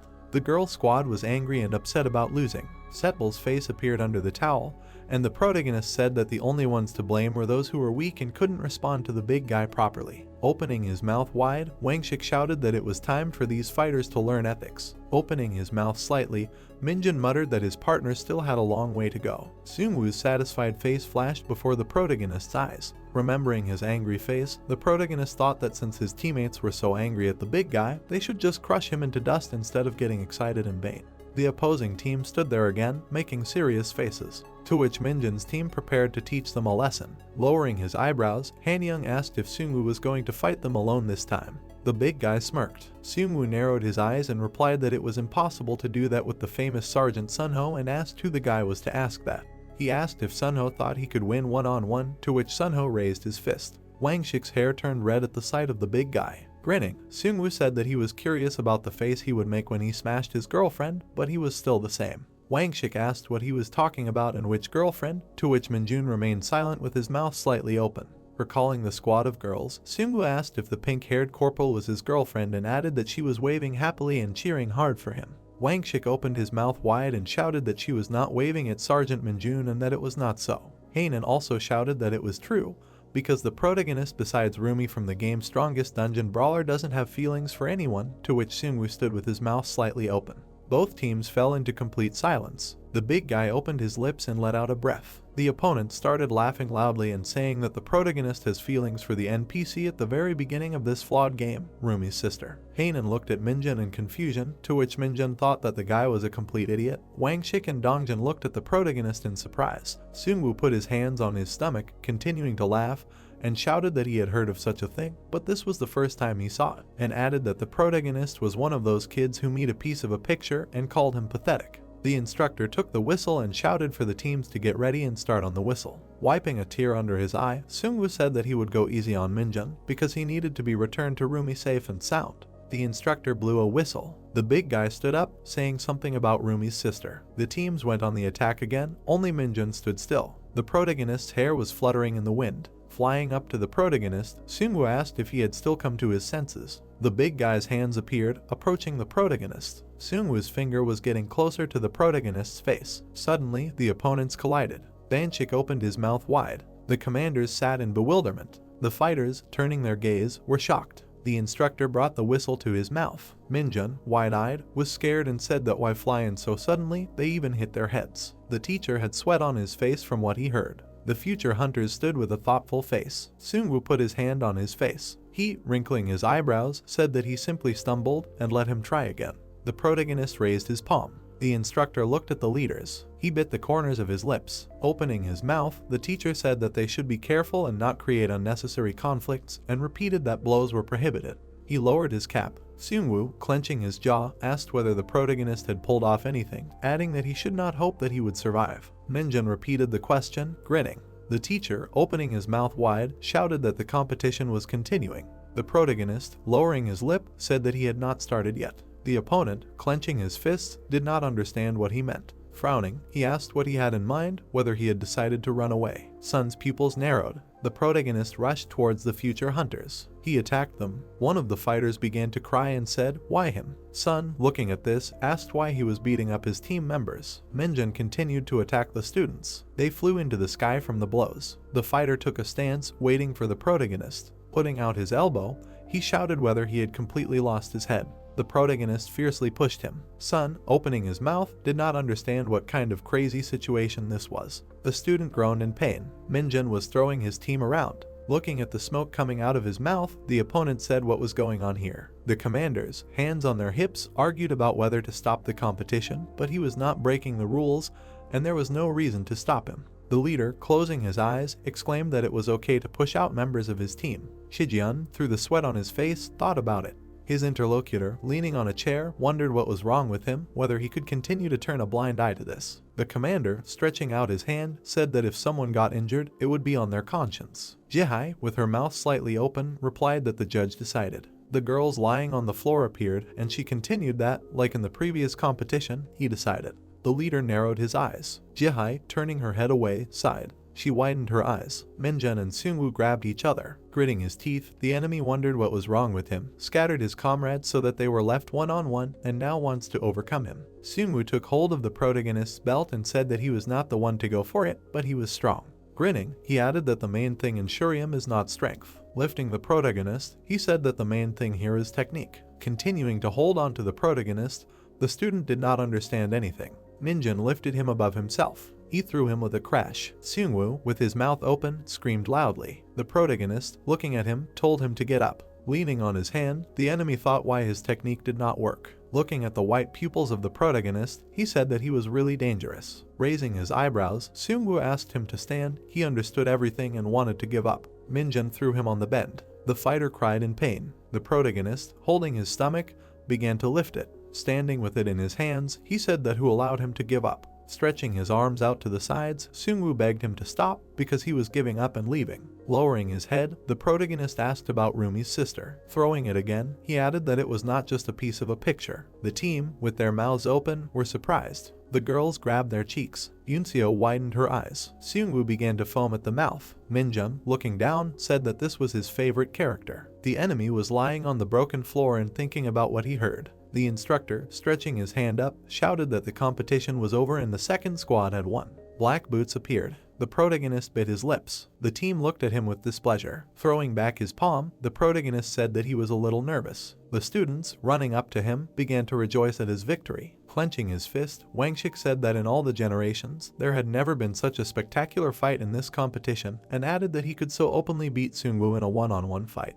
Hanyang gave a thumbs up and said that it was very nice to see the big guy left alone and fail, and asked if the protagonist wanted to beat him one-on-one, because then Hanyang himself would have left the ring. Minjun, lowering his eyebrows, thought that these guys were very naive, and continued that there was nothing wrong with interpreting his actions as something good. Sunho's silhouette appeared, and he said that no matter what the reason, he could not justify killing his teammates. Pulling his hand back, the guy turned to the protagonist and said that he was very disappointed with what happened. Looking after Sunho, Minjun wondered if he was too serious. The sergeant walked past the trees. Steam came out of his mouth. Sunho closed his eyes and imagined the main character and thought that if he was careless, he would be eaten by his own receiver. He raised an eyebrow and decided that he would not lose to Minjun next time. A hunting party appeared. Jihai was announcing the awards into the microphone. The girl handed a gold medal to one of the hunters. Ingwoon stood in front of everyone and saluted. A military structure was visible. Sergeant Wangshik raised his hand. Mungi asked where he was and if they were leaving already, to which he, with his mouth wide open, replied that he just wanted to go to the toilet.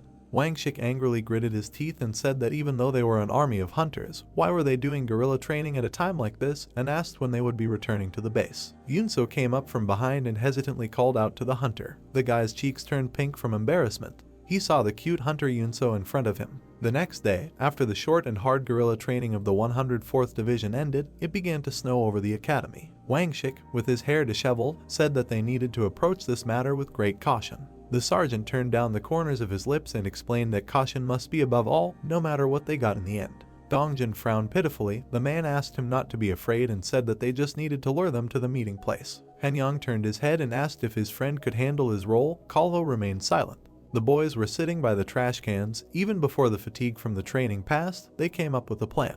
The soldier frowned and said that they did not have time, so the plan should be as short as possible. His comrade asked what exactly the meeting place would be. The private blushed and said that it was on the eastern line of Gyeonggi, so they would only lose time on the way. Wangshik smiled and confirmed his words. He had a phone in his hand and heard a notification sound. The guys stared at the screen. It showed a message with Yunseo where they had agreed to meet. In the last message, the girl asked for Minjun's number. The soldiers raised their eyebrows in surprise. Han-young asked if they would definitely not be reprimanded later. Looking at him, the sergeant replied that he was not sure about this. The boy explained that she knew that they were in the same squad, so she would not believe that they did not have his number. The man turned blue with excitement. The soldier got to his feet and decided that they would not succeed, and just sitting and waiting was pointless. The young man turned around and left, calling his friends to follow him. When everyone headed to the headquarters, Wangshik also got to his feet and explained that he just wanted to have fun. Dongjin turned around and looked at him in surprise. The sergeant was left in proud solitude.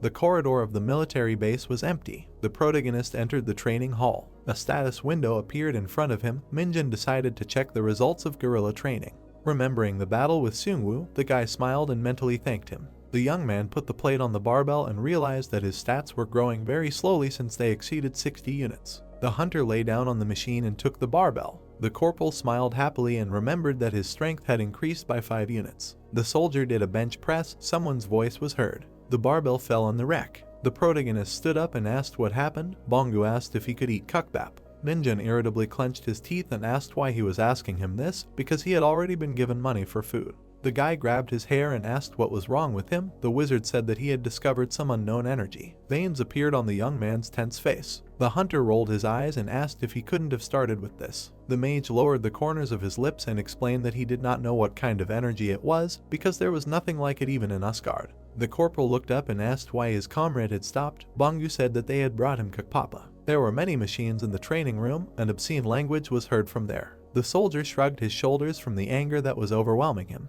A new message from Yunseo came to his phone. The protagonist looked at the screen in surprise. Minjun frowned in displeasure and asked how she got his number. Wangshik burst into the room and asked him to stop as soon as the guy wanted to block the girl. The sergeant knelt down in front of him and asked what the private had written to him. Pressing his shoulder, the man said that such a chance does not come along very often and asked him to take care of the mental state of the squad members because he was going to get into the leadership.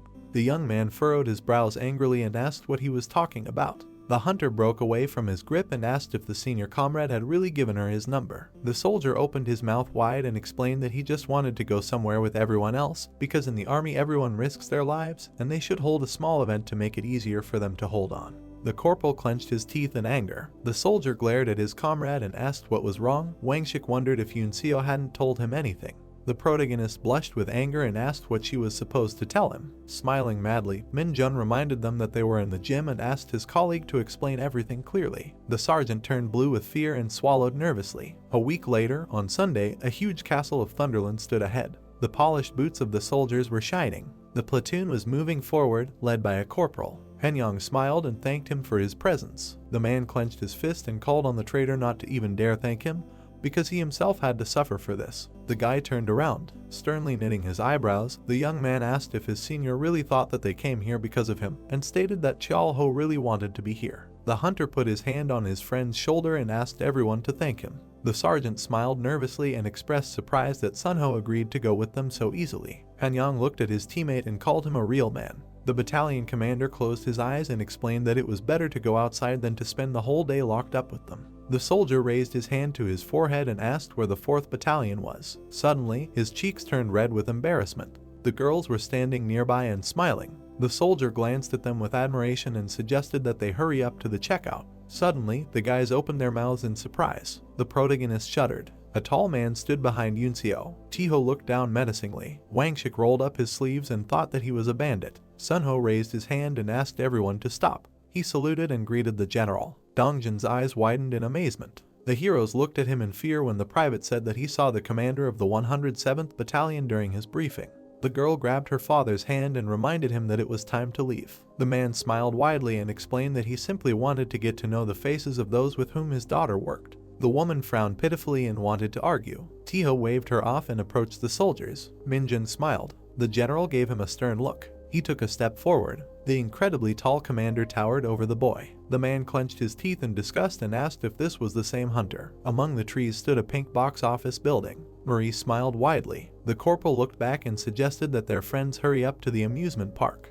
The girl approached the soldier and asked him to hurry. She took his hand. All the guys from the second platoon blushed. Hanyang turned around and suggested that the others follow them. Wangshik asked them to trust them because they chose the most suitable route. Nayeon clenched her fists happily and thanked them. The boys headed to the entrance of the park. Sunho was left alone with Setbul. The blonde looked away and admitted that she didn't really like such places. The commander closed his eyes and said the same. They headed to the Ferris wheel. The man said that he liked training alone the most. It turned out that the heroes had a lot in common. Happy soldiers were sitting on one of the rides. The girls tried on headbands with red bows. The boys rode the roller coaster. Soldiers from different battalions had an arm wrestling match. There was a sign on the building that said Cowboy Hunter. Wangshik picked up a machine gun. The sergeant closed one eye and took aim. In his hands was a toy tomato. The man looked down in disappointment because it was a consolation prize. Smiling, Hanyang said that this was pretty weak for a soldier and wanted to try shooting too. When he picked up the gun, the girls were confident in his victory because of his good position.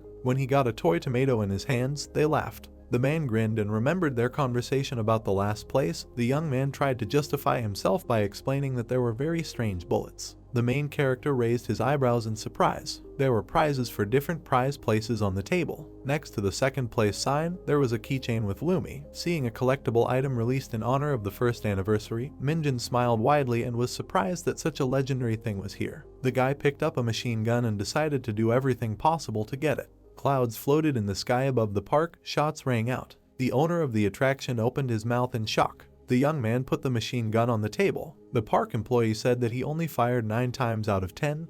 The hunter looked at him and said that everything was fine.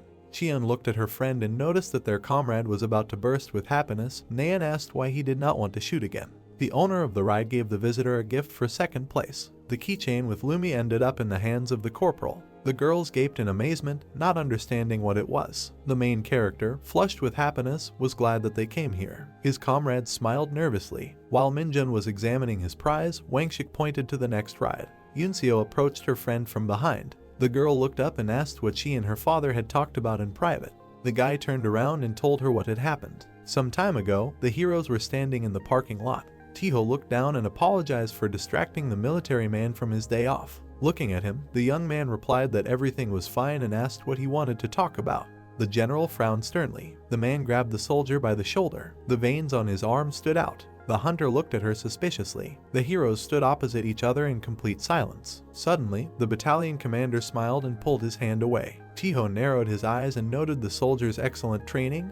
The corporal smiled and thanked him. The general just looked at him for a while. The man stuck his hand in the open car window and remembered that his daughter was indebted to her comrade. He took out a box and handed it to the soldier. The protagonist looked at the gift in surprise. The battalion commander explained that it was an item obtained in the dungeon that could improve a random number of abilities. Inside was a bloody ring. With his mouth open in amazement, Minjun thanked the elder and wondered what kind of unexpected gift it was. Pulling the handle of the car, Tiho asked him not to tell anyone about this and explained that he was giving the artifact so that the soldier would continue to train hard. The guy raised his eyebrows in surprise when the general offered to have lunch with him if he was passing through Dijin. The man smiled tensely and promised to kill him if the soldier touched his daughter. The young man stood and watched the car drive away. The hunter put the ring in his pocket and said that he would never touch her. Remembering their conversation, the corporal smiled and explained that they did not discuss anything important. Yunseo's eyes widened and asked if her father had done anything strange. The soldier replied that everything was fine. The protagonist took a business card out of his pocket and said that the battalion commander simply wanted to have lunch with him. The girl's mouth fell open in shock and she was surprised that her father was capable of such a thing. Minjun assumed that he simply wanted to repay the debt for his daughter. The woman blushed and remembered how her comrade carried her on his back. The private frowned in embarrassment and apologized for such a sudden meeting with her father. The guy waved his business card in front of her. The young man smiled broadly and said that he would choose something expensive. The boys were walking around the amusement park. Vanchik approached Marie and called out to her. Scratching his cheek, the sergeant asked why she had asked him to go with her and apologized for such a tactless question. The girl smiled. Punching the air in front of her, the woman explained that their unit had suffered greatly from Seungwoo in the last trench battle, so her platoon wanted to treat their comrades, since the corporal had repaid him in full. Putting a hand on her shoulder, Setbal confirmed her words and promised to pay for their lunch. The rest of the soldiers stood behind her. They frowned in disappointment. The man said that they hadn't even done anything. Hanyang realized that the female battalion had called them just to see Minjun. With tears in his eyes, Wangshik remembered that his comrade was just taking revenge for Lumi. At the same time, a portal opened in Dijin, around which the military was already standing. A bird landed on a pole. The raven confidently raised its head. The soldiers were walking along the guarded territory and discussing something. One of them was holding a tablet. Sajin's eyes widened in shock when he learned about the magic stone weighing 100 kilograms. Jihai said that it was found in the cave of this dungeon. The colonel turned around and looked at the rift. A smile appeared on his face. The commander of the 3rd Battalion narrowed his eyes slyly and thought about this stone. It was very light outside. The hunters were standing near the Thunderland. Corporal Mary waved her hands and said that they had fun, and Setbal saluted and wished them a safe journey. The guys next to him with bright blush on their cheeks said that they also had fun, adding that next time they would treat them to food. Yunseo silently waved her hand. The protagonist looked at her. Continuing to wave to each other, the guys went their separate ways. After a while, at a high-rise building, the hunters were walking to the bus stop. The protagonist suddenly heard Bongo, who said that they had a big problem, which made him grit his teeth and ask him discontentedly what happened to him, adding that if he was talking about his cookpub again, he would definitely kill him. At this time, Raven was staring at one point. Not far in front of him was a dungeon, about which he said that something unusual was felt in it, to which Minjun asked in surprise that, didn't he say that the dungeon was still being explored? He specially took a day off to go to Dijin tomorrow. Military vehicles began to drive up to the dungeon. Watching as they began to take out their weapons, the Raven replied yes, adding that he was in control of what was happening. But suddenly everyone became too lively. The hunters were in a hurry to carry the equipment that had arrived. Sangjin had a big smile on his face, and the protagonist was furious, ordering Bong to watch the situation until he arrived. It was noon the next day, and the sun was shining brightly in Dijin. The green bus slowly stopped. The protagonist got out of it, looking very dissatisfied. Looking ahead, he said that this was a complete mess. Not far in front of him was a dungeon. Hunters were transporting blue crystals in wheelbarrows. Minjun put his hand in his breast pocket. From there, he took out a small card. After looking at it, he said that if he showed it to them and asked them to inspect the dungeon, he didn't know whether they would give it or not. Hearing a cooing sound, he turned around abruptly. Bongu approached him and thanked him for coming. The guy confusedly put the map in his pocket and asked what was wrong with Bongu's look, to which he replied that while he was away, he had been keeping an eye on the dungeon without closing his eyes. Minjun turned away abruptly and said that it was enough, after which he asked if it was true that there were 100 kilograms of magic stones there. Bongu presented the magic stones and exclaimed that this was exactly what he had heard, adding that he did not know how much they cost, but they said that the amount was decent. The protagonist looked ahead and said that this was comparable to the dungeon in Usgard. If they were lucky, then after examining it, they would get 100 times more. The dove suddenly spread its wings and cried out that in that case. That's right, the guy said, without looking away and adding that incredible energy was hidden there. In addition, the stones were used here as weapons. An incredibly powerful energy was coming from the dungeon. The guy was very surprised when he felt it, and then said that Bongu was talking about an unknown energy. The dove flapped its wings and replied that it was exactly that, an energy that was unfamiliar to him. He did not feel any monsters inside, but this energy was very aggressive. Minjun frowned and said that Bongu might not know about it, because even he had only seen it once. He clenched his teeth in rage and said that he was already familiar with this energy. At that very second, he jumped up. Suddenly, tentacles burst out of the dungeon. Seeing this, the commander-in-chief screamed in horror for everyone to drop their magic stones and run away from there. One of the hunters, running away, screamed in horror that there were still soldiers inside. The protagonist jumped over the fence, thinking about what this energy meant.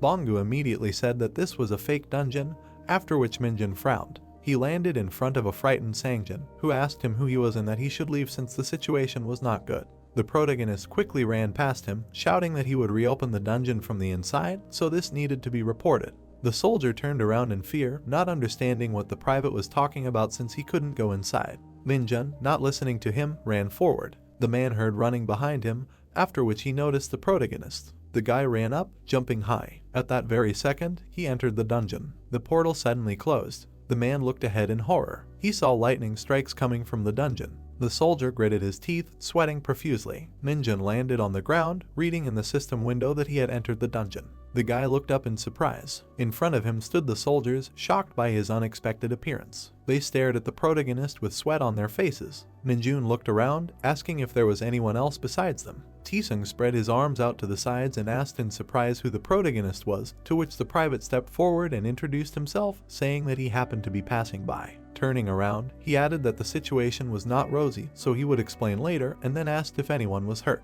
The soldiers looked at each other and were given the task of checking everyone's equipment and condition. After a while, all the weapons were lying on the ground. The protagonist lowered his head in surprise, asking if they really went into the dungeon with only this, to which Sungwon immediately said that they were the team in charge of transportation, so that was all, but the exploration team had already left. Minjun pursed his lips, wondering what the point of sending only the transportation team was. He looked at the guys again, not understanding what was wrong with them. The protagonist walked over to the weapons, ordering them to take their equipment with them. The guy looked up, saying that he didn't know if the soldiers knew. The private put his hands on his hips, adding that they were in a fake dungeon now. He shook his head, adding that this wasn't a standard situation. The protagonist looked down, saying that the dungeon itself was a giant monster, and that the dungeon was luring people in and swallowing them. He pointed his finger forward, saying that there were magic stones this time. The soldiers turned around trembling, when Minjun added that there was nothing to worry about. The guy smiled, responsibly stating that he would get the guys out of here, to which they began to ask if he knew a way out. Minjun extended his hand forward, confidently ordering them to follow his instructions. He raised his index finger up, saying that from now on, they would be moving towards the center of the dungeon, killing monsters along the way. Tisung's expression changed, asking if they didn't need to catch the monster that was the dungeon. Minjun turned his gaze to the side. He pointed at the monster, coldly replying that that was exactly what they would do. The soldiers with sweat on their faces noticed the monsters, asking in confusion what they were. They frowned in rage. The protagonist extended his fist forward, hitting his opponent in the face with all his might. He turned to the soldiers with a smile, asking them to stay behind him. Jiangti turned to Tisung in shock, saying that the protagonist called himself a sergeant. The corporal responded in fear that the guy was often talked about in the hunter community, and it seemed like it was really him. With a quick movement of his hands, the protagonist attacked the monsters, while the soldier added that Minjun was the fastest to become a sergeant in the history of hunters. The guy confidently smashed the monster. At this time, Sangjin was called out from outside, causing him to immediately turn around. General Tio had arrived at the scene of the emergency with a very displeased expression. He abruptly grabbed Sangjin by the chest. Holding him, he furiously shouted, asking what he was doing, to which the subordinate fearfully replied that he only wanted to save the magic stones found in the dungeon. Hearing this, Tio's eyes filled with rage. Without holding back, he lifted his subordinate higher and shouted with all his might, asking who told him to do this, adding that he was supposed to investigate the dungeon according to instructions, but he ended up dragging the green soldiers into a fake dungeon without a strategic command. Then Sangjin, drenched in cold sweat, quietly said that the results of the 2-week investigation showed that the dungeon was empty, so he only wanted to provide them with a stable supply of magic stones. Shaking with anger, Tiho bent over and said that he had sent soldiers into a dungeon that had only been explored for 2 weeks without even bothering to report it to him. At the same time, he grabbed the man below him with both hands and shouted, asking if he was really going to keep talking nonsense, if he thought he didn't know that he was obsessed with increasing productivity, and that was the only reason he had sent soldiers there. After saying this, he pushed the man away and told him to get ready to take off his uniform no matter what happened. After that, he turned away from him. Looking at the dungeon, he said, and more. Pointing his finger at Sangjin, Tiho added that if there was even one wounded person in there, he would lock them up, so he better pray that everyone got out safe. Meanwhile, the protagonist was destroying the monsters with his bare fists. After a while, nothing was left of the sand monsters. Minjun suddenly clenched his teeth in anger and said, no. He pointed at himself and asked why they were still moving forward if they had agreed that he would deal with them alone, to which one of the soldiers replied that they just wanted to help. Hearing this, the protagonist exhaled heavily. He looked at the handfuls of sand that were left by the monsters and asked if he hadn't said that they needed to go to the center after dealing with these parasites, and then asked if the guys remembered that. Everyone present nodded. Minjun then introduced the monsters and said that these monsters were created by the fake dungeon, and they digested everything that entered their body, and the closer they were to the center of the fake dungeon. He raised his fist and finished speaking, the more of them there were, so, when he exclaimed that the guys needed to save their strength, because it would be bad if one of them got hurt, the soldiers were very surprised, and their eyes lit up. Minjun watched as his comrades' morale rose and said to himself that it was true, but he didn't say it because he was worried about them. Smiling madly, he said in his head that they didn't know, but experience points were gained much faster here, so he would take them all for himself. These thoughts caused a bright blush to appear on his cheeks. After a short pause, he pointed his finger into the depths of the dungeon and shouted that it was time to continue moving forward. The soldiers raised their swords without a trace of fear. Jubilantly, they followed the protagonist. After a while, Minjin stepped into the sand. A lot of monsters immediately appeared from the ground. Not far behind them was a purple ball. The guys stopped excitedly, seeing so many monsters. The protagonist looked at them and said to himself that when people with low stats are near the dungeon, their strength indicator decreases, so if he sent them to fight, some of them would not have even reached this far. After thinking these thoughts, he pointed his finger at the ball and said that by breaking it, they would be able to get out of here. But this ball was protected by a horde of monsters. When the soldiers heard Minjin say that now he and they had work to do, they tensed up even more. The protagonist stared at the guys and said that he forbade them to die. Stretching his arms, he added that for their own safety, they should protect the rear and he himself would do everything quickly. The soldiers immediately stood up. Seeing this, Minjin smiled contentedly. In that same second, he jumped up. Stretching out his arms, the monsters attacked him. The protagonist deftly dodged the attack, saying in his head that these guys saw him, so there was no need to use skills. After thinking these thoughts, he quickly found himself behind the monsters. A powerful stream of air blew away the sand monsters. Minjin suddenly destroyed several of the same ones with one blow. Then he found himself above the head of another monster. With great force, the protagonist landed on the monster's head. A sly smile fizzled out on his face as he looked down. The monsters raised their hands and advanced. One of them was immediately hit in the face. Without straining, Minjin hit another monster with all his might. The others stood aside in horror. The private bared his teeth, smiling slyly. The guy beckoned his experience to him with his hand, screaming loudly. The ball suddenly lit up, releasing a bright light. Strong streams of energy began to emanate from it.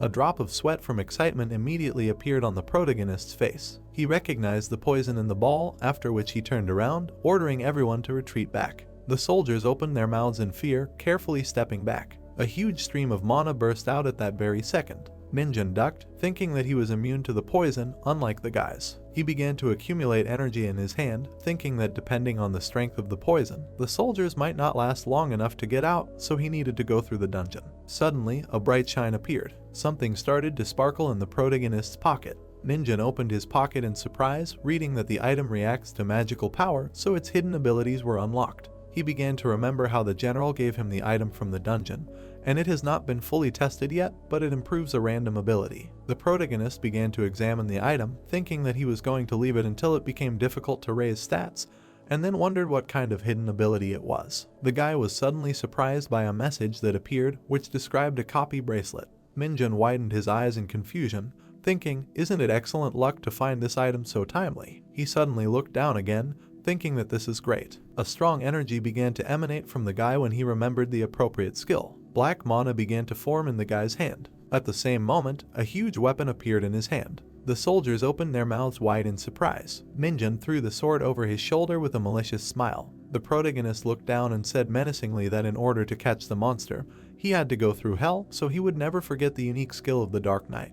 The private raised the weapon up, suddenly activating the banishment. He looked at the monster with a crazy look. Minjin grabbed the handle tightly, swinging the sword. A dark trace of mana remained in the air. The monsters were very surprised, opening their mouths. At the same second, their bodies began to tear apart. They began to quickly be sucked into the pit. The colored ball began to tremble. After some time, it began to crack. A huge whirlwind rose in the sky, dragging the monsters with it. The protagonist continued to hold the weapon in his hand. A couple of seconds later, the sword disappeared into the air. The boy looked up ahead when suddenly Bangu shouted, reporting a big problem. He was at the dungeon, saying that the military was attaching something to the entrance. The soldiers shouted loudly that the installation of the magic bomb was complete, so they needed to get everyone out and leave the minimum number of people inside. General Tiho folded his arms, watching what was happening, and then Bangu said about the installation of the magic bomb. Minjin slowly walked forward, while Bangu asked if he could hear. The boy carefully approached the broken ball and asked not to worry. He punched it with all his might, shouting that he was on his way. Someone approached the division commander and handed him a control panel. Taking it, he prepared to press the button.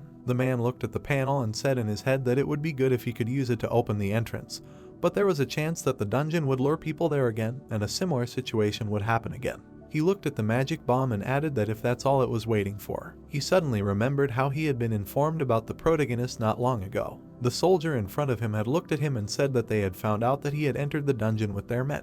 Hearing this, Tiho became furious and shouted, asking why he was in a dungeon that didn't belong to his division. The man looked away and replied that as the guards at the entrance had said, after the gate had acted strangely, He had immediately rushed in, saying only that he belonged to the division. Tiho calmed down and asked if they had contacted the 104th Division, to which the soldier replied that they had, so the commander of the 2nd Battalion, to which Sergeant Minjun belonged, should be here now. Hearing this, the general looked towards the dungeon. Without looking away, he said that he understood everything.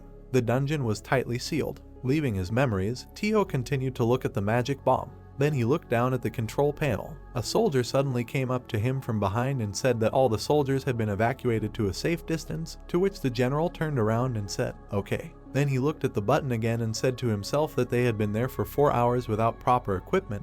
He wanted to trust the main character, but he couldn't wait any longer. But suddenly the dungeon began to vibrate, emitting energy. Seeing this, the military were very surprised, and suddenly the dungeon cracked. The soldier pointed his finger towards the entrance and shouted to Tiho, who rushed there, shouting that he needed to tell the medics to prepare to immediately provide assistance to the survivors, and all officers at the scene should have their weapons ready. He quickly ran towards the dungeon. When he reached it, he grabbed it with both hands. A few ambulances arrived. The medic ran up to Tiho and reported that they had arrived. The general tore off a part of the dungeon and stepped back. He saw several black silhouettes. A few seconds later, soldiers came out of the dungeon. Recognizing the guys, the man was very happy. He rushed to them, asking if they were okay and if there were any wounded. The soldier smiled with tears in his eyes and said that they were all okay. 2 more people came out of the dungeon, after which they reported that it was now captured. The main character, with a smile on his face, helped the guy hold on. He handed the soldier over to the medic and they immediately started working on the boys. After that, he suddenly saw a general standing to the side.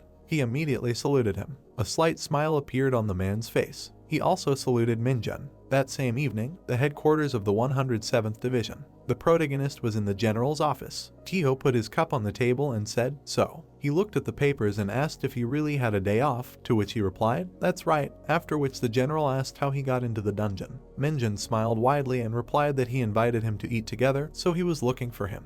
The general opened his mouth wide in surprise, asking if the private really used his day off for this. He frowned, scratching the back of his head, and then asked if then, as soon as the protagonist arrived here, he immediately ran inside, arriving at the very moment of the incident, when he suddenly thought that it sounded too ridiculous. Minjun smiled, answering, "That's right," because the moment he noticed the strange behavior of the gate, the body itself rushed into the gate, even before he thought about it. Tiho put his hand to his temple in disbelief. He suddenly laughed loudly, saying that the more he looked at Minjun, the stranger he seemed, so he should tell Soken about this. He folded his hands together, saying that the protagonist contributed greatly to the guy passing the dungeon without a single scratch, so he should thank him. Minjun smiled slightly, answering, "Thank you." The general suddenly frowned, after which their gazes met.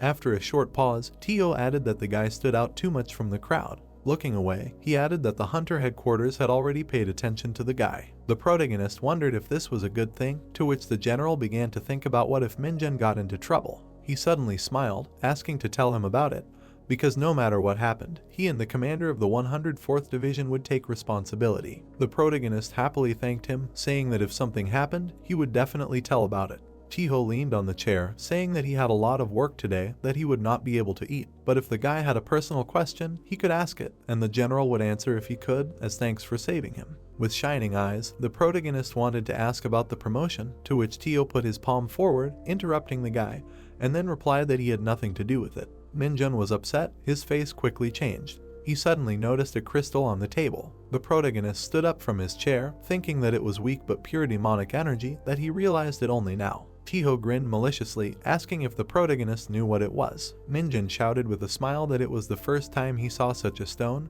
and did not know what it was, but he was overcome with the desire to start collecting them, to which the general replied that the guy's hobby did not quite take him into account. His face suddenly changed. The general looked at the dreamy guy and added that it was a byproduct of the dungeon, so they cannot be taken out. Menacingly exhaling, he added that a thief had recently broken into his house and taken exactly the same stone. A few seconds later, he reached for the flask with the stone. Tiho confidently handed it to the guy, saying that its origin was not yet fully understood, but they say that it is safe for the human body, when suddenly Minjun began to happily thank him. The general smiled, thinking that Yunseo was exactly the same, and for some reason he did not hate the main character for the fact that they constantly collided. Tiho coughed into his fist, seriously asking what kind of relationship the guy really had with his daughter. Minjun was wary, saying that they were comrades in arms, nothing more, nothing less. The general smiled slightly, saying that he was taking up too much of the protagonist's day off, so it was time for him to go. He added that once the guy got out, he should ask his battalion commander to come by, after which Minjun put his hand to his head, saying that he understood.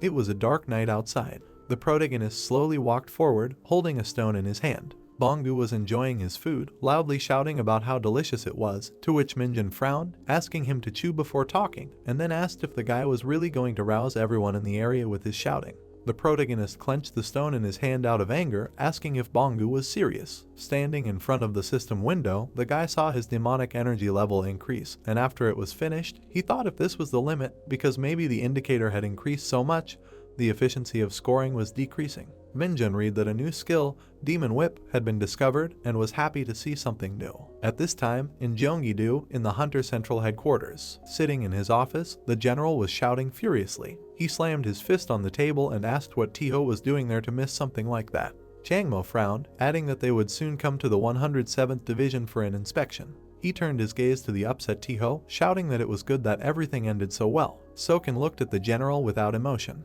Changmo looked at the tablet screen, ordering that this be reported to the headquarters tomorrow. Tiho nodded his head in fear when suddenly the door swung open. A guy entered the office, after which Changmo immediately jumped up from his seat. The man asked him not to scold Tiho too much. He added that they could be heard even from outside, to which Changmo confidently replied that he would fix everything. The man sat down on the chair, saying that he had received the report. Soken frowned, arguing in his head. The man said it was him again this time. Hakchul smiled widely, nodding that it was Minjun. The next day, a car was driving fast on the road. After a while, it suddenly stopped. A man with a very displeased face came out. Waving his hands, he quickly walked into the building. He came to the company commander's office. The door suddenly swung open. He was immediately greeted, and he began to look around and shout, asking what happened. Was it really them? Hearing this, the guy was very confused. The man looked at him and shouted if he thought correctly their target was that kid, to which the guy replied that everything was correct. The senior in rank sat down on the sofa and said that they were just bastards. He put his hand to his head and asked if they had deliberately chosen a time when he was not there. The guy standing below in rank silently looked at the man.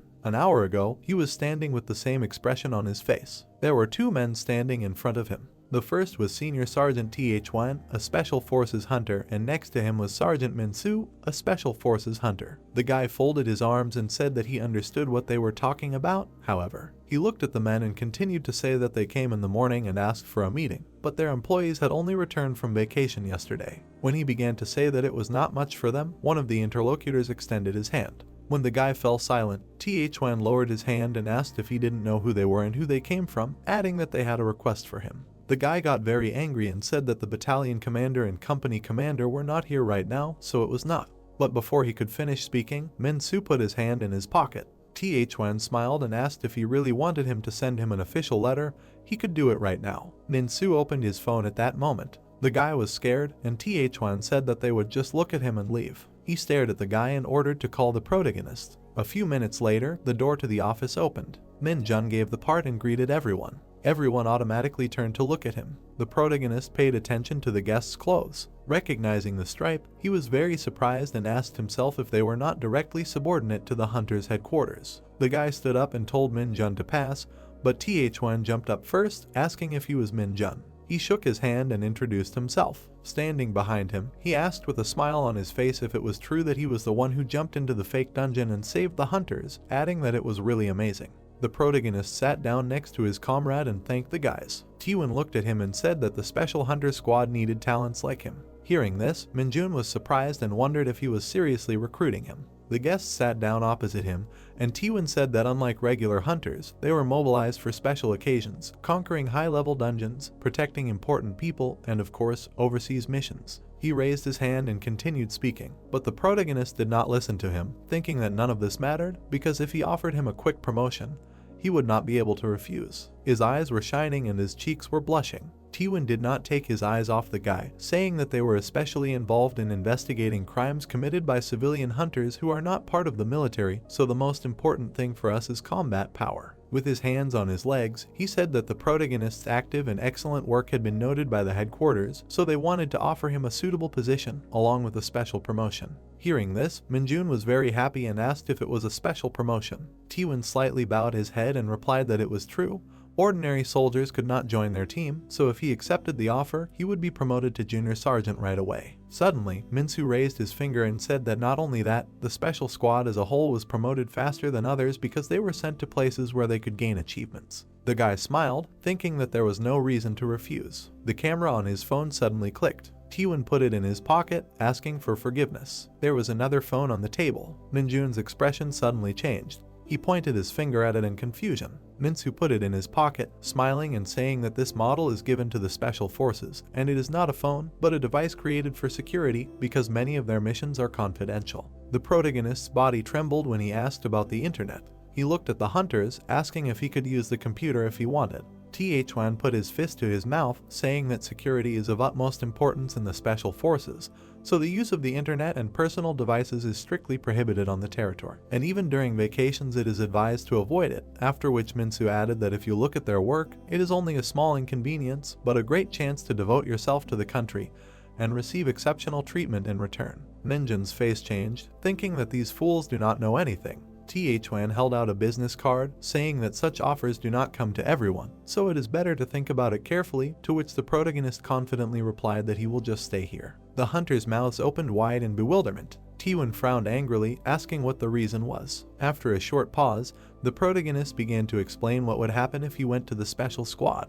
After a while, a loud scream was heard in the office. Minsu jumped up from his seat, menacingly asking if Minjun would really miss such a chance because of some game, because even the generals had arranged a meeting because of him alone, and did he really think of joking with them? The protagonist confidently answered that he was not joking, because for him, having a game is an important element and a source of energy, so it cannot be replaced. Taewon frowned menacingly with rage. He got up from the sofa, saying that he understood what the protagonist was thinking, and for them, his decision was the most important, so they needed to go back. Xiu opened the door, joyfully shouting that the hunters should leave. With clenched teeth, the generals quickly left the office. Minsu turned around, shouting loudly that the protagonist's achievements were clearly inflated compared to his skills, and he simply wasn't confident that he could pass, so he came up with a ridiculous excuse. His face turned red, and he added that if it weren't for the chance that someone like Minjun had, he would have been expelled immediately because of the entrance test. The protagonist looked down. He followed the hunters and asked how they could be sure of this. Xiu opened his mouth wide, wondering why the guy was starting again, to which Minsu came closer and asked him to repeat.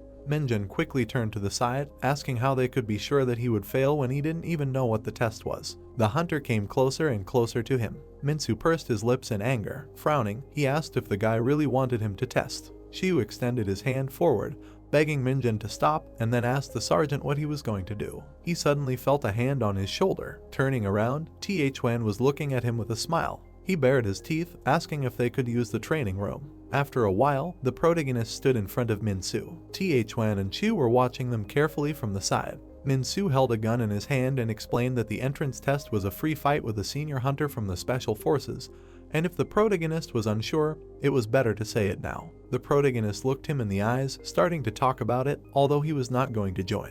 Proudly raising his head up, he added that if he passed the test, the hunters would politely apologize. The veins on Minsu's face stood out in anger. He looked down at the guy's comical gun, showing it to him for daring to say such a thing, and he would correct this bad habit. Taewon picked up a stopwatch, shouting that there would be 3 rounds of 3 minutes. The protagonist and the hunter took stances, preparing to fight. Minsu suddenly rushed forward, while Minjun opened his eyes wide in surprise. He managed to duck when the opponent swung at him. The hunter quickly pointed his sword forward. With a strong blow, he made the protagonist's body rise up. The guy landed on the floor, sliding on it. Minsu grinned maliciously. Xiu's pupils suddenly shrank in horror. Minjun lay motionless on the floor with his eyes closed. A few seconds later, he smiled widely. Seeing this, the soldier was very surprised. He suddenly remembered how before the fight began, he approached the protagonist, who was just getting ready. Looking at him, the guy asked what he was going to do. Minjun looked at his comrade and answered, "To win, of course." Hearing this, the soldier was very surprised. He watched as the protagonist raised his hand to his chin and said in his head that if it was about him, then he would be able to win, but this only made him more worried.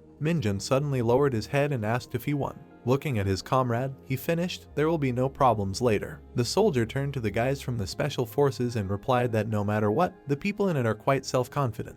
Without looking away, he added that he was worried about what would happen if he hurt their pride. Hearing this, the protagonist thought even more deeply. Then, he suddenly said, to which his comrade turned around in surprise. Minjun put out a stick and said that he would let him hit him once. Round, a loud scream was heard throughout the training hall. Minsu began to leave with a satisfied face. Taewon put his hands on his hips and said that it was time to end it here, and the protagonist should be sent to the hospital as soon as possible. The soldier looked at the guys from the special forces with a stone face. Taewon smiled and said that Minjun could calm down because he dodged the first blow, but he was still not at the level of a special forces unit. But before he could finish speaking, he was taken aback. The protagonist sat down on the floor with ease. He put his hand on his knee and said that they were not done yet. Hearing this, Minsu turned around in surprise. Looking at the protagonist getting up, he said to himself that this was impossible because he had definitely passed out. He frowned and wondered how he was. Taewon looked at the protagonist in confusion and asked if he really wanted to continue,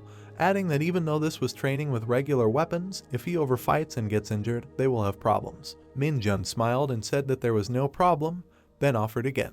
Minsu stepped towards him, saying that he was stubborn. His face turned red with anger as he said that it wasn't a matter of willpower at all, so he would make him wish that he had gotten up. "Is that so?" the protagonist asked, pulling on his whip and using the demon whip skill. Minsu became even more furious at these words. He immediately rushed to attack. While still moving, he made several quick strikes. Minjun saw each of them. He repelled each attack with quick movements. Seeing this, Minsu was surprised. He stopped and raised his hand back. At the same second, he made a sharp lunge towards his opponent. But unexpectedly, the protagonist's whip entangled the blade of the Special Forces hunter. A bright flash of light was heard. Minsu looked forward in shock. The protagonist raised his whip up, swinging it in different directions. The hunter's weapon rose above his head. Taewon and Chu looked up in shock. Minjun suddenly swung his weapon hard. Minsu clenched his fists and blocked the elbow strike. The man clenched his teeth tightly. Suddenly he smiled, saying that the guy was pretty good with a whip, but he wouldn't be able to leave a scratch on him with such attacks. Before he could finish, a strong blow hit the hunter's hand. His eyes widened in pain, and then his face turned blue. Minsu's hands trembled, and suddenly he screamed loudly. Taewon's face changed, wondering with horror what it was. Taking a step forward, he wondered if Minsu had fallen to his knees because of such a minor attack. The sound of the protagonist's whip was heard again near the frightened hunters. Minjun was carefully holding onto its handle. The guy confidently swung the weapon with a malicious smile. Suddenly, his expression turned crazy. A drop of sweat appeared on Taewon's face from fear while Minsu begged him to stop. At that very second, the guy hit him in the face with all his strength. Tears immediately flowed from the hunter's eyes like a river. He lowered his head down and groaned softly in pain. Minjun smiled, thinking that it was a pretty high-level attack, and he realized that the special forces had no problem with strength. Looking at the whip, he wondered if this was the first time the hunter had been hit by a demonic whip. The guy smiled as he recalled that even a sturdy orc warrior would fall after one blow. The whip also continued to swing in the air. With a loud sound, it hit the floor next to the guy's feet. The successful sound made Minsu's hands shake violently. The protagonist smiled madly, wondering if the hunter would act so arrogantly after the blow. Minsu screamed loudly in fear while Taewon stretched out his hand, begging the enraged guy to stop. At that very second, a loud blow was heard in the hall. The whip struck between Minsu's legs with a loud sound. Foam flowed out of the hunter's mouth. He suddenly fell on his back, exhausted. Taewon was very scared and quickly rushed to his comrade. He squatted down and threw his arm over his shoulder. The hunter looked at Minsu in fear, thinking that he didn't even blink when he was beaten by a herd of orcs, and now he passed out from the pain. He turned his gaze to the joyful protagonist, wondering if he was able to put so much power into him. The hunter came closer to the guys, thinking that Minjun should not be left behind. Taewon confidently said that a subordinate's mistake is a boss's mistake, and then asked if he could apologize instead of Minsu. The protagonist scratched his neck in confusion, wondering if he had put too much demonic energy in, because for some reason he felt guilty. Minsu sat powerlessly against the wall. Minjun abruptly lowered his hand and said that he behaved inappropriately for his rank, and then asked for forgiveness. Taewon looked at the guy with pitiful eyes. He suddenly held out a business card, asking the protagonist to contact him if he decided to change his mind.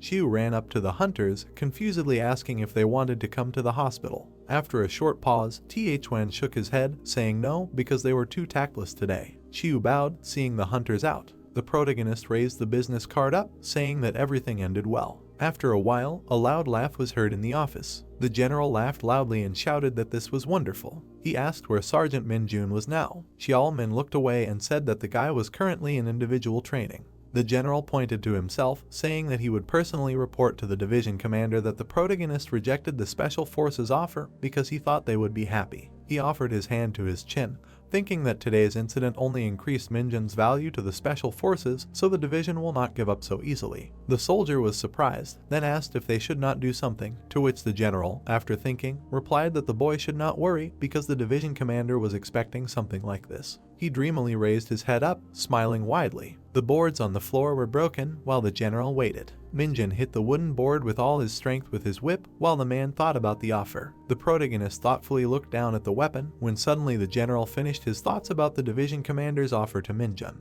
After a while, Soken laughed loudly. He was sitting in the company commander's office and shouting that the protagonist was a great guy. He looked at his comrade and asked what kind of losers this special forces were, adding that karma caught up with them. He added with a wide smile that no matter what he had promised him, if the protagonist had chosen to join the special forces, they would not have been able to stop him, so he had been cautious, but now everything had been resolved so easily. That's right, his comrade replied with a wide smile and added that he thought it was time to move forward from the division's position. Suddenly, Soken stood up and said that he should show his favor to the one who chose the 104th Division. He picked up the phone. He put it to his ear and said that it was him, then asked if they had finished their preparations. When he received the answer, he smiled widely and said, "Great," then ordered that all the documents be brought to him now. The weather was fine, the military headquarters. In the room, the protagonist stood in front of his comrades. On his shoulders were shoulder straps. Seeing these, one chick asked in surprise what had happened so suddenly. Sunho folded his arms and replied that from today on, Sergeant Min-jun would be the leader of their second squad of the second platoon, so they would all report to him. Hearing this, the sergeant asked if Sunho had been promoted too, to which Sunho replied, "Not quite." Without taking his eyes off the boys, he explained that he was indeed going to try to get promoted in the future, but right now he had enough grades for a promotion. But he was going to give up his position to Sergeant Min-jun, and then asked if there were any dissatisfied people. The people present smiled widely and exclaimed, "Of course not," and then asked who else if not the protagonist. Suddenly, Dongjun raised his hand and asked if he could ask Min-jun what he had allowed him to do. Without lowering his hand, the boy excitedly said that he heard that a soldier from the 104th Division had recently captured a fake dungeon in Dijian by himself. Perhaps it was the protagonist, since he was on a day off. Hearing this, everyone else stared at Min-jun, shouting that the hunter community was currently discussing this. The protagonist extended his hand and replied that it was him, adding that he really was passing by chance and was sucked in, so there was no choice. Hearing this, the guys were very surprised and asked if this was really possible. Dongjun looked at his friend and said that it was amazing, then asked if he was hurt, to which Min-jun spread his arms out to the sides and answered no. Banchik suddenly jumped up to the protagonist and asked if his appointment was related to this. There were no other rewards, to which the guy, confused, replied yes, but without letting him finish, everyone rushed to him, asking what it was. A few days later, the Goblin Settlement Dungeon. Inside, soldiers were destroying monsters. One specimen was destroyed with one blow. One of the hunters killed the monster and asked if he had really been offered to join the special forces in such a short time, to which his comrade shouted, yes. He killed the goblin and added that he had refused, adding that he had heard that one senior sergeant had even started bleeding during a training sparring match. Hearing this, the first one waved his hand and said that it was hard to even believe such a thing, after which he asked if these conversations would not become horror stories if they were found out. Straightening up, he added that, be that as it may, the division commander had immediately appointed him a squad leader, after which he asked if he had not promised that if the sergeant achieved achievements in the squad within a year, he would be promoted to junior sergeant. Yes, the second one answered, adding that Sergeant Sunho, having heard about this, also calmly gave in, because he did not like the special forces either. Suddenly, the guys heard the cracking of trees. A huge green hand was breaking a tree trunk. A huge ogre came out of the darkness. It was slowly walking towards the guys. Suddenly, it screamed furiously. The guys looked at each other without any emotion. The monster swung and ran towards them. At the same second, a whip flew out from behind the guys. It hit the ogre in the eyes. The monster's body trembled and it quickly covered its face with its hands in pain. The whip flew forward again at great speed. Mungi and Henyang opened their mouths in surprise. The goblin fell to his knees, screaming loudly in pain. The protagonist looked forward with a smile on his face. The guy suddenly grabbed the whip. Mungi turned to the side and said that this was the individual equipment that the division commander gave to Sergeant Min-jun, killing power. After which Henyang added that even the platoon commander does not have individual equipment, but it really does a lot for him. Ninjin happily jumped up, waving his weapon. Several blows flew into the monster's body at once, which tore its body into pieces. Mungi suddenly frowned, then asked why a whip, to which Hanyan turned away, answering that he heard that the division commander himself offered the guy to choose the weapon to make, so it was the sergeant's choice. They looked at Munjin standing over the corpse, after which the guy added that refusing the special squad was worth it, considering the reward, because issuing individual equipment to soldiers is quite non-trivial, so the division commander had to personally sign about 10 documents. The protagonist swung the whip with a smile, thinking that it really was beyond all expectations. He hit the ground with all his might, after which he thought that the center of gravity and grip were excellent, and one could immediately feel the cardinal differences from ordinary equipment. The guy looked down at the magic stone on the handle, thinking that it was because of it. But even without using the magic whip, its power was incredible. Moonjin extended his hand forward, swinging the whip, and then a strong blow was heard, shocking the sergeant standing to the side. The protagonist bared his teeth, thinking about becoming a junior sergeant in a year by accumulating achievements. With a crazy smile, he slammed the whip on the ground, thinking that with this, he would get it very soon. A few days later, on Saiyan Chuncheon, fragrant food was on the table. The protagonist looked ahead menacingly. The girl asked shyly if it was okay to eat already, to which the guy sighed, asking why she was asking him. He looked up, thinking about something important. Ninjun frowned, asking why Yunseo was eating with him. The cook came to their table. He said that the guys could eat, to which the girl smiled widely, sincerely thanking him. At that moment, Yunseo began to eat. Ninjun crossed his arms in anger, watching her. Yunseo suddenly stopped, not having time to put a piece of food in her mouth. She looked at the guy, asking why he was not eating, since she could pay, to which the protagonist bared his teeth, shouting that it was not a problem. Out of anger, he was perplexed by how the girl knew that the guy was not in the barracks today, and that he was going to Chuncheon. Suddenly, a realization came to his mind, from which he froze. Ninjin smiled widely, remembering the correspondence with Wangshik, who found out about his plans in detail. Yunseo excitedly looked away, answering that it was all an accident. Ninjin looked in her direction with a crazy look.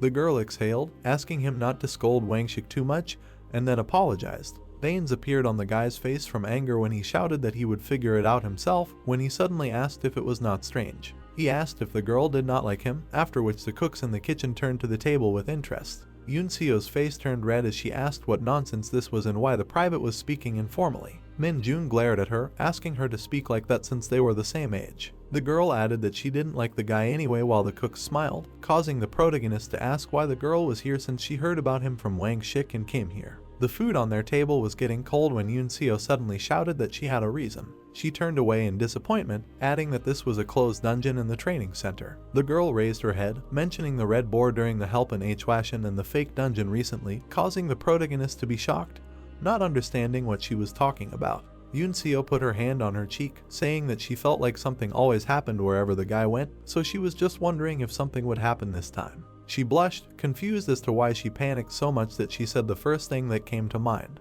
After an awkward conversation, they fell silent, hanging their heads down. Yunseo suddenly looked up in embarrassment. The protagonist smiled widely and began to laugh. The guy's body began to tremble and sweat when he suddenly replied in confusion that he was not a natural disaster. The girl slightly tilted her head to the side. The glass in Min Jun's hand cracked when he suddenly wondered if the huntress was suspicious. The boys looked at each other. The protagonist noticed the girl's badge, asking if she was a corporal now. Yunseo awkwardly nodded her head, saying that she took the promotion test last week, when Min Jun suddenly laughed, asking if it was too fast. The huntress's face changed, angrily asking if the guy was laughing. The girl suddenly screamed, asking why the guy kept talking so disrespectfully, and the protagonist then asked her the same question. Yunseo continued to eat her food with a dissatisfied face, while demonic energy formed behind the guy. Min Jun saw visions of a gate opening in the park, causing him to grit his teeth. The protagonist looked up at the interested Yunseo, wondering why now, since she was watching him like a hawk. His expression changed, angrily thinking that he came here because of the gate that was about to open. The guy exhaled, thinking that nothing could be done. With confidence, Min Jun suddenly said that he was going to go to the toilet. The protagonist walked down the street, carefully looking around. The guy exhaled, thinking that he should be here. He turned around to look at the bench, from behind which the night wanderer suddenly peeked out. Ninjin gave a thumbs up, saying that things had gotten better since the wanderer had moved away from Bongu, since he could already sense demonic energy. He turned away, throwing the ball to the wanderer, and then asked if there was still no news from Bongu, and where he was and what he was doing. The guy's attention was drawn to something to the side, after which he frowned. Raising his head, he noticed a gate above his head. Minjin exhaled cold steam, saying that the only good thing was that it was already winter and there were no people on the street. The light in the air sparkled brightly. Lightning descended downwards, after which the gate opened. Minjin frowned in indignation, asking why the gate opened again in a residential area since only people lived here. Not intending to retreat, the protagonist stretched his arms, saying that he would have to sort this out quickly for the sake of people's safety and his promotion. A large silhouette suddenly appeared inside the gate. It was getting closer and closer to the exit. The boy ducked down in fear, asking if the figure was coming out. A message came to his phone, after which he tried to carefully take it out. He received a notification from the hunter's headquarters that the gate activity was registered. Minjin looked up at the gate again, thinking that if there were so many monsters that he alone could not handle, he would have to distract them. The protagonist gathered energy in his hands, thinking that the military already knew, but it was worth considering that they would be delayed due to compliance with the instructions. A sharp claw suddenly appeared from the gate. With an evil smile, the monster jumped out. Opening its mouth wide, it screamed loudly in anger. Minjin tried to make out the figure, wondering if it was Hunker. Raising its hand up, the monster immediately swung. The protagonist managed to dodge, wondering if Hunker was inside alone. He pursed his lips, thinking about how much demonic energy he absorbed, and also his hands looked very dangerous. The guy jumped up sharply, moving away from the monster. Minjin activated the dark arrows in his hands, smirking as he said that the monster had very sharp blades, but if it couldn't reach the guy, they were useless. Hunker got angry and released his weapon on the chain at the enemy. The guy's face changed abruptly from surprise. A strong blow hit the ground, which raised dust into the air. With veins all over his body, the monster tried to catch his breath from rage. A shine suddenly appeared from the scattered dust. The blade stuck into the ground next to the main character. The guy grabbed the chain, not understanding where this bastard learned to do this. Hunker bared his teeth. He jerked his hand sharply, starting to pull the blade towards himself along with the guy. Swinging his other hand, the weapon quickly flew forward. Minjin let go of the chain, quickly spinning in the air. He pushed off the chain, jumping up. The protagonist swung his arm, hitting the monster in the face with all his might. The boy quickly jumped back, dodging his opponent who fell to the ground. Hearing movement behind him, Minjin frowned, asking if he hadn't had enough. He clenched his hand into a fist, thinking that he needed to do it again, when suddenly someone called him from behind. The protagonist clenched his teeth hard, turning around sharply. In front of him, he saw Yunseo running forward with a road sign, wondering where she was going. The monster took off, releasing its blade outward. The weapon began to quickly approach the girl. Minjin suddenly grabbed the taut chain. He squeezed it in his hand, then turned to the monster, asking what it was doing. The enemy opened his mouth, screaming loudly. Yunseo's face changed, asking what Minjin was doing here without a weapon, and besides, he just ran away from dinner. The protagonist turned back angrily, asking how she knew what was happening. The girl grabbed the road sign with all her strength. She threw it forward, announcing an emergency message. The protagonist suddenly raised his head up. The guy immediately bared his teeth. Turning around, he quickly ran forward. At the same second, Minjin jumped. He grabbed the road sign, flying forward. The guy smiled, activating the demonic whip. Swinging, he hit the monster's head with all his might, asking if the girl had paid. Blood immediately spurted out of the monster's mouth. Minjin knocked him to the ground, continuing to hit him in the face. Dust rose into the air from the blows, from which Yunseo covered her face. The protagonist raised his hand with demonic mana up, enveloping the monster's body. He suddenly heard strange sounds to the side, to which he quickly turned around. Yunseo covered her face with her hands, frightened, asking if it was really Henker. She came closer and was shocked that it was a monster of the highest danger category, and the protagonist killed it with one blow. Minjin pointed at the road sign, smiling and asking who it was thanks to, and then thought that if she hadn't come, it would have been much more convenient because he would have tried a lot of things. Yunseo squatted down next to the monster, saying that it was not ordinary at all and was also on chains. A portal opened in front of them, after which the girl turned around menacingly, saying that they would definitely talk about it later. A huge silhouette suddenly appeared from the portal. Yunseo turned to the side in horror, her mouth open in surprise. A huge number of monsters began to quickly emerge. Yunseo watched the guy leave, shouting that they needed to leave quickly, and then join the hunters who would arrive. Minjin looked at her with a smile, saying that this was a good idea so she could quickly run away and join them. The girl was shocked by his answer, asking if the guy was really going to deal with the monsters himself. The opponents opened their mouths and growled loudly. With a sly smile on his face, the protagonist ordered the huntress to leave. His body was immediately enveloped in demonic mana, after which he directed the road sign forward. The guy immediately jumped up, pushing off the ground hard. He smiled widely, shouting for the rank of sergeant to come to him. It was a moonlit night outside, because two moons appeared in the sky at once. The silhouette in the cloak quickly headed into the forest. The man confidently stepped forward. Approaching the stone, the man began to read incomprehensible spells. Suddenly, the huge stone split into two parts. It swung open, opening the way down. The silhouette in the cloak immediately began to quickly descend. He confidently walked along the corridor. In front of him was a huge closed door. The man entered the room, in the middle of which was a circle. After a few steps, the man stopped. She folded her hands together. The girl began to slowly take off her hood. She carefully adjusted it. The girl turned to the side, straightening her hair. Standing next to the statue of Lumi, she asked Mr. Minold to wait a little longer. That's how this video ends. If you have sat through to the end, please don't forget to press the subscribe button and leave feedback. See you in the next video.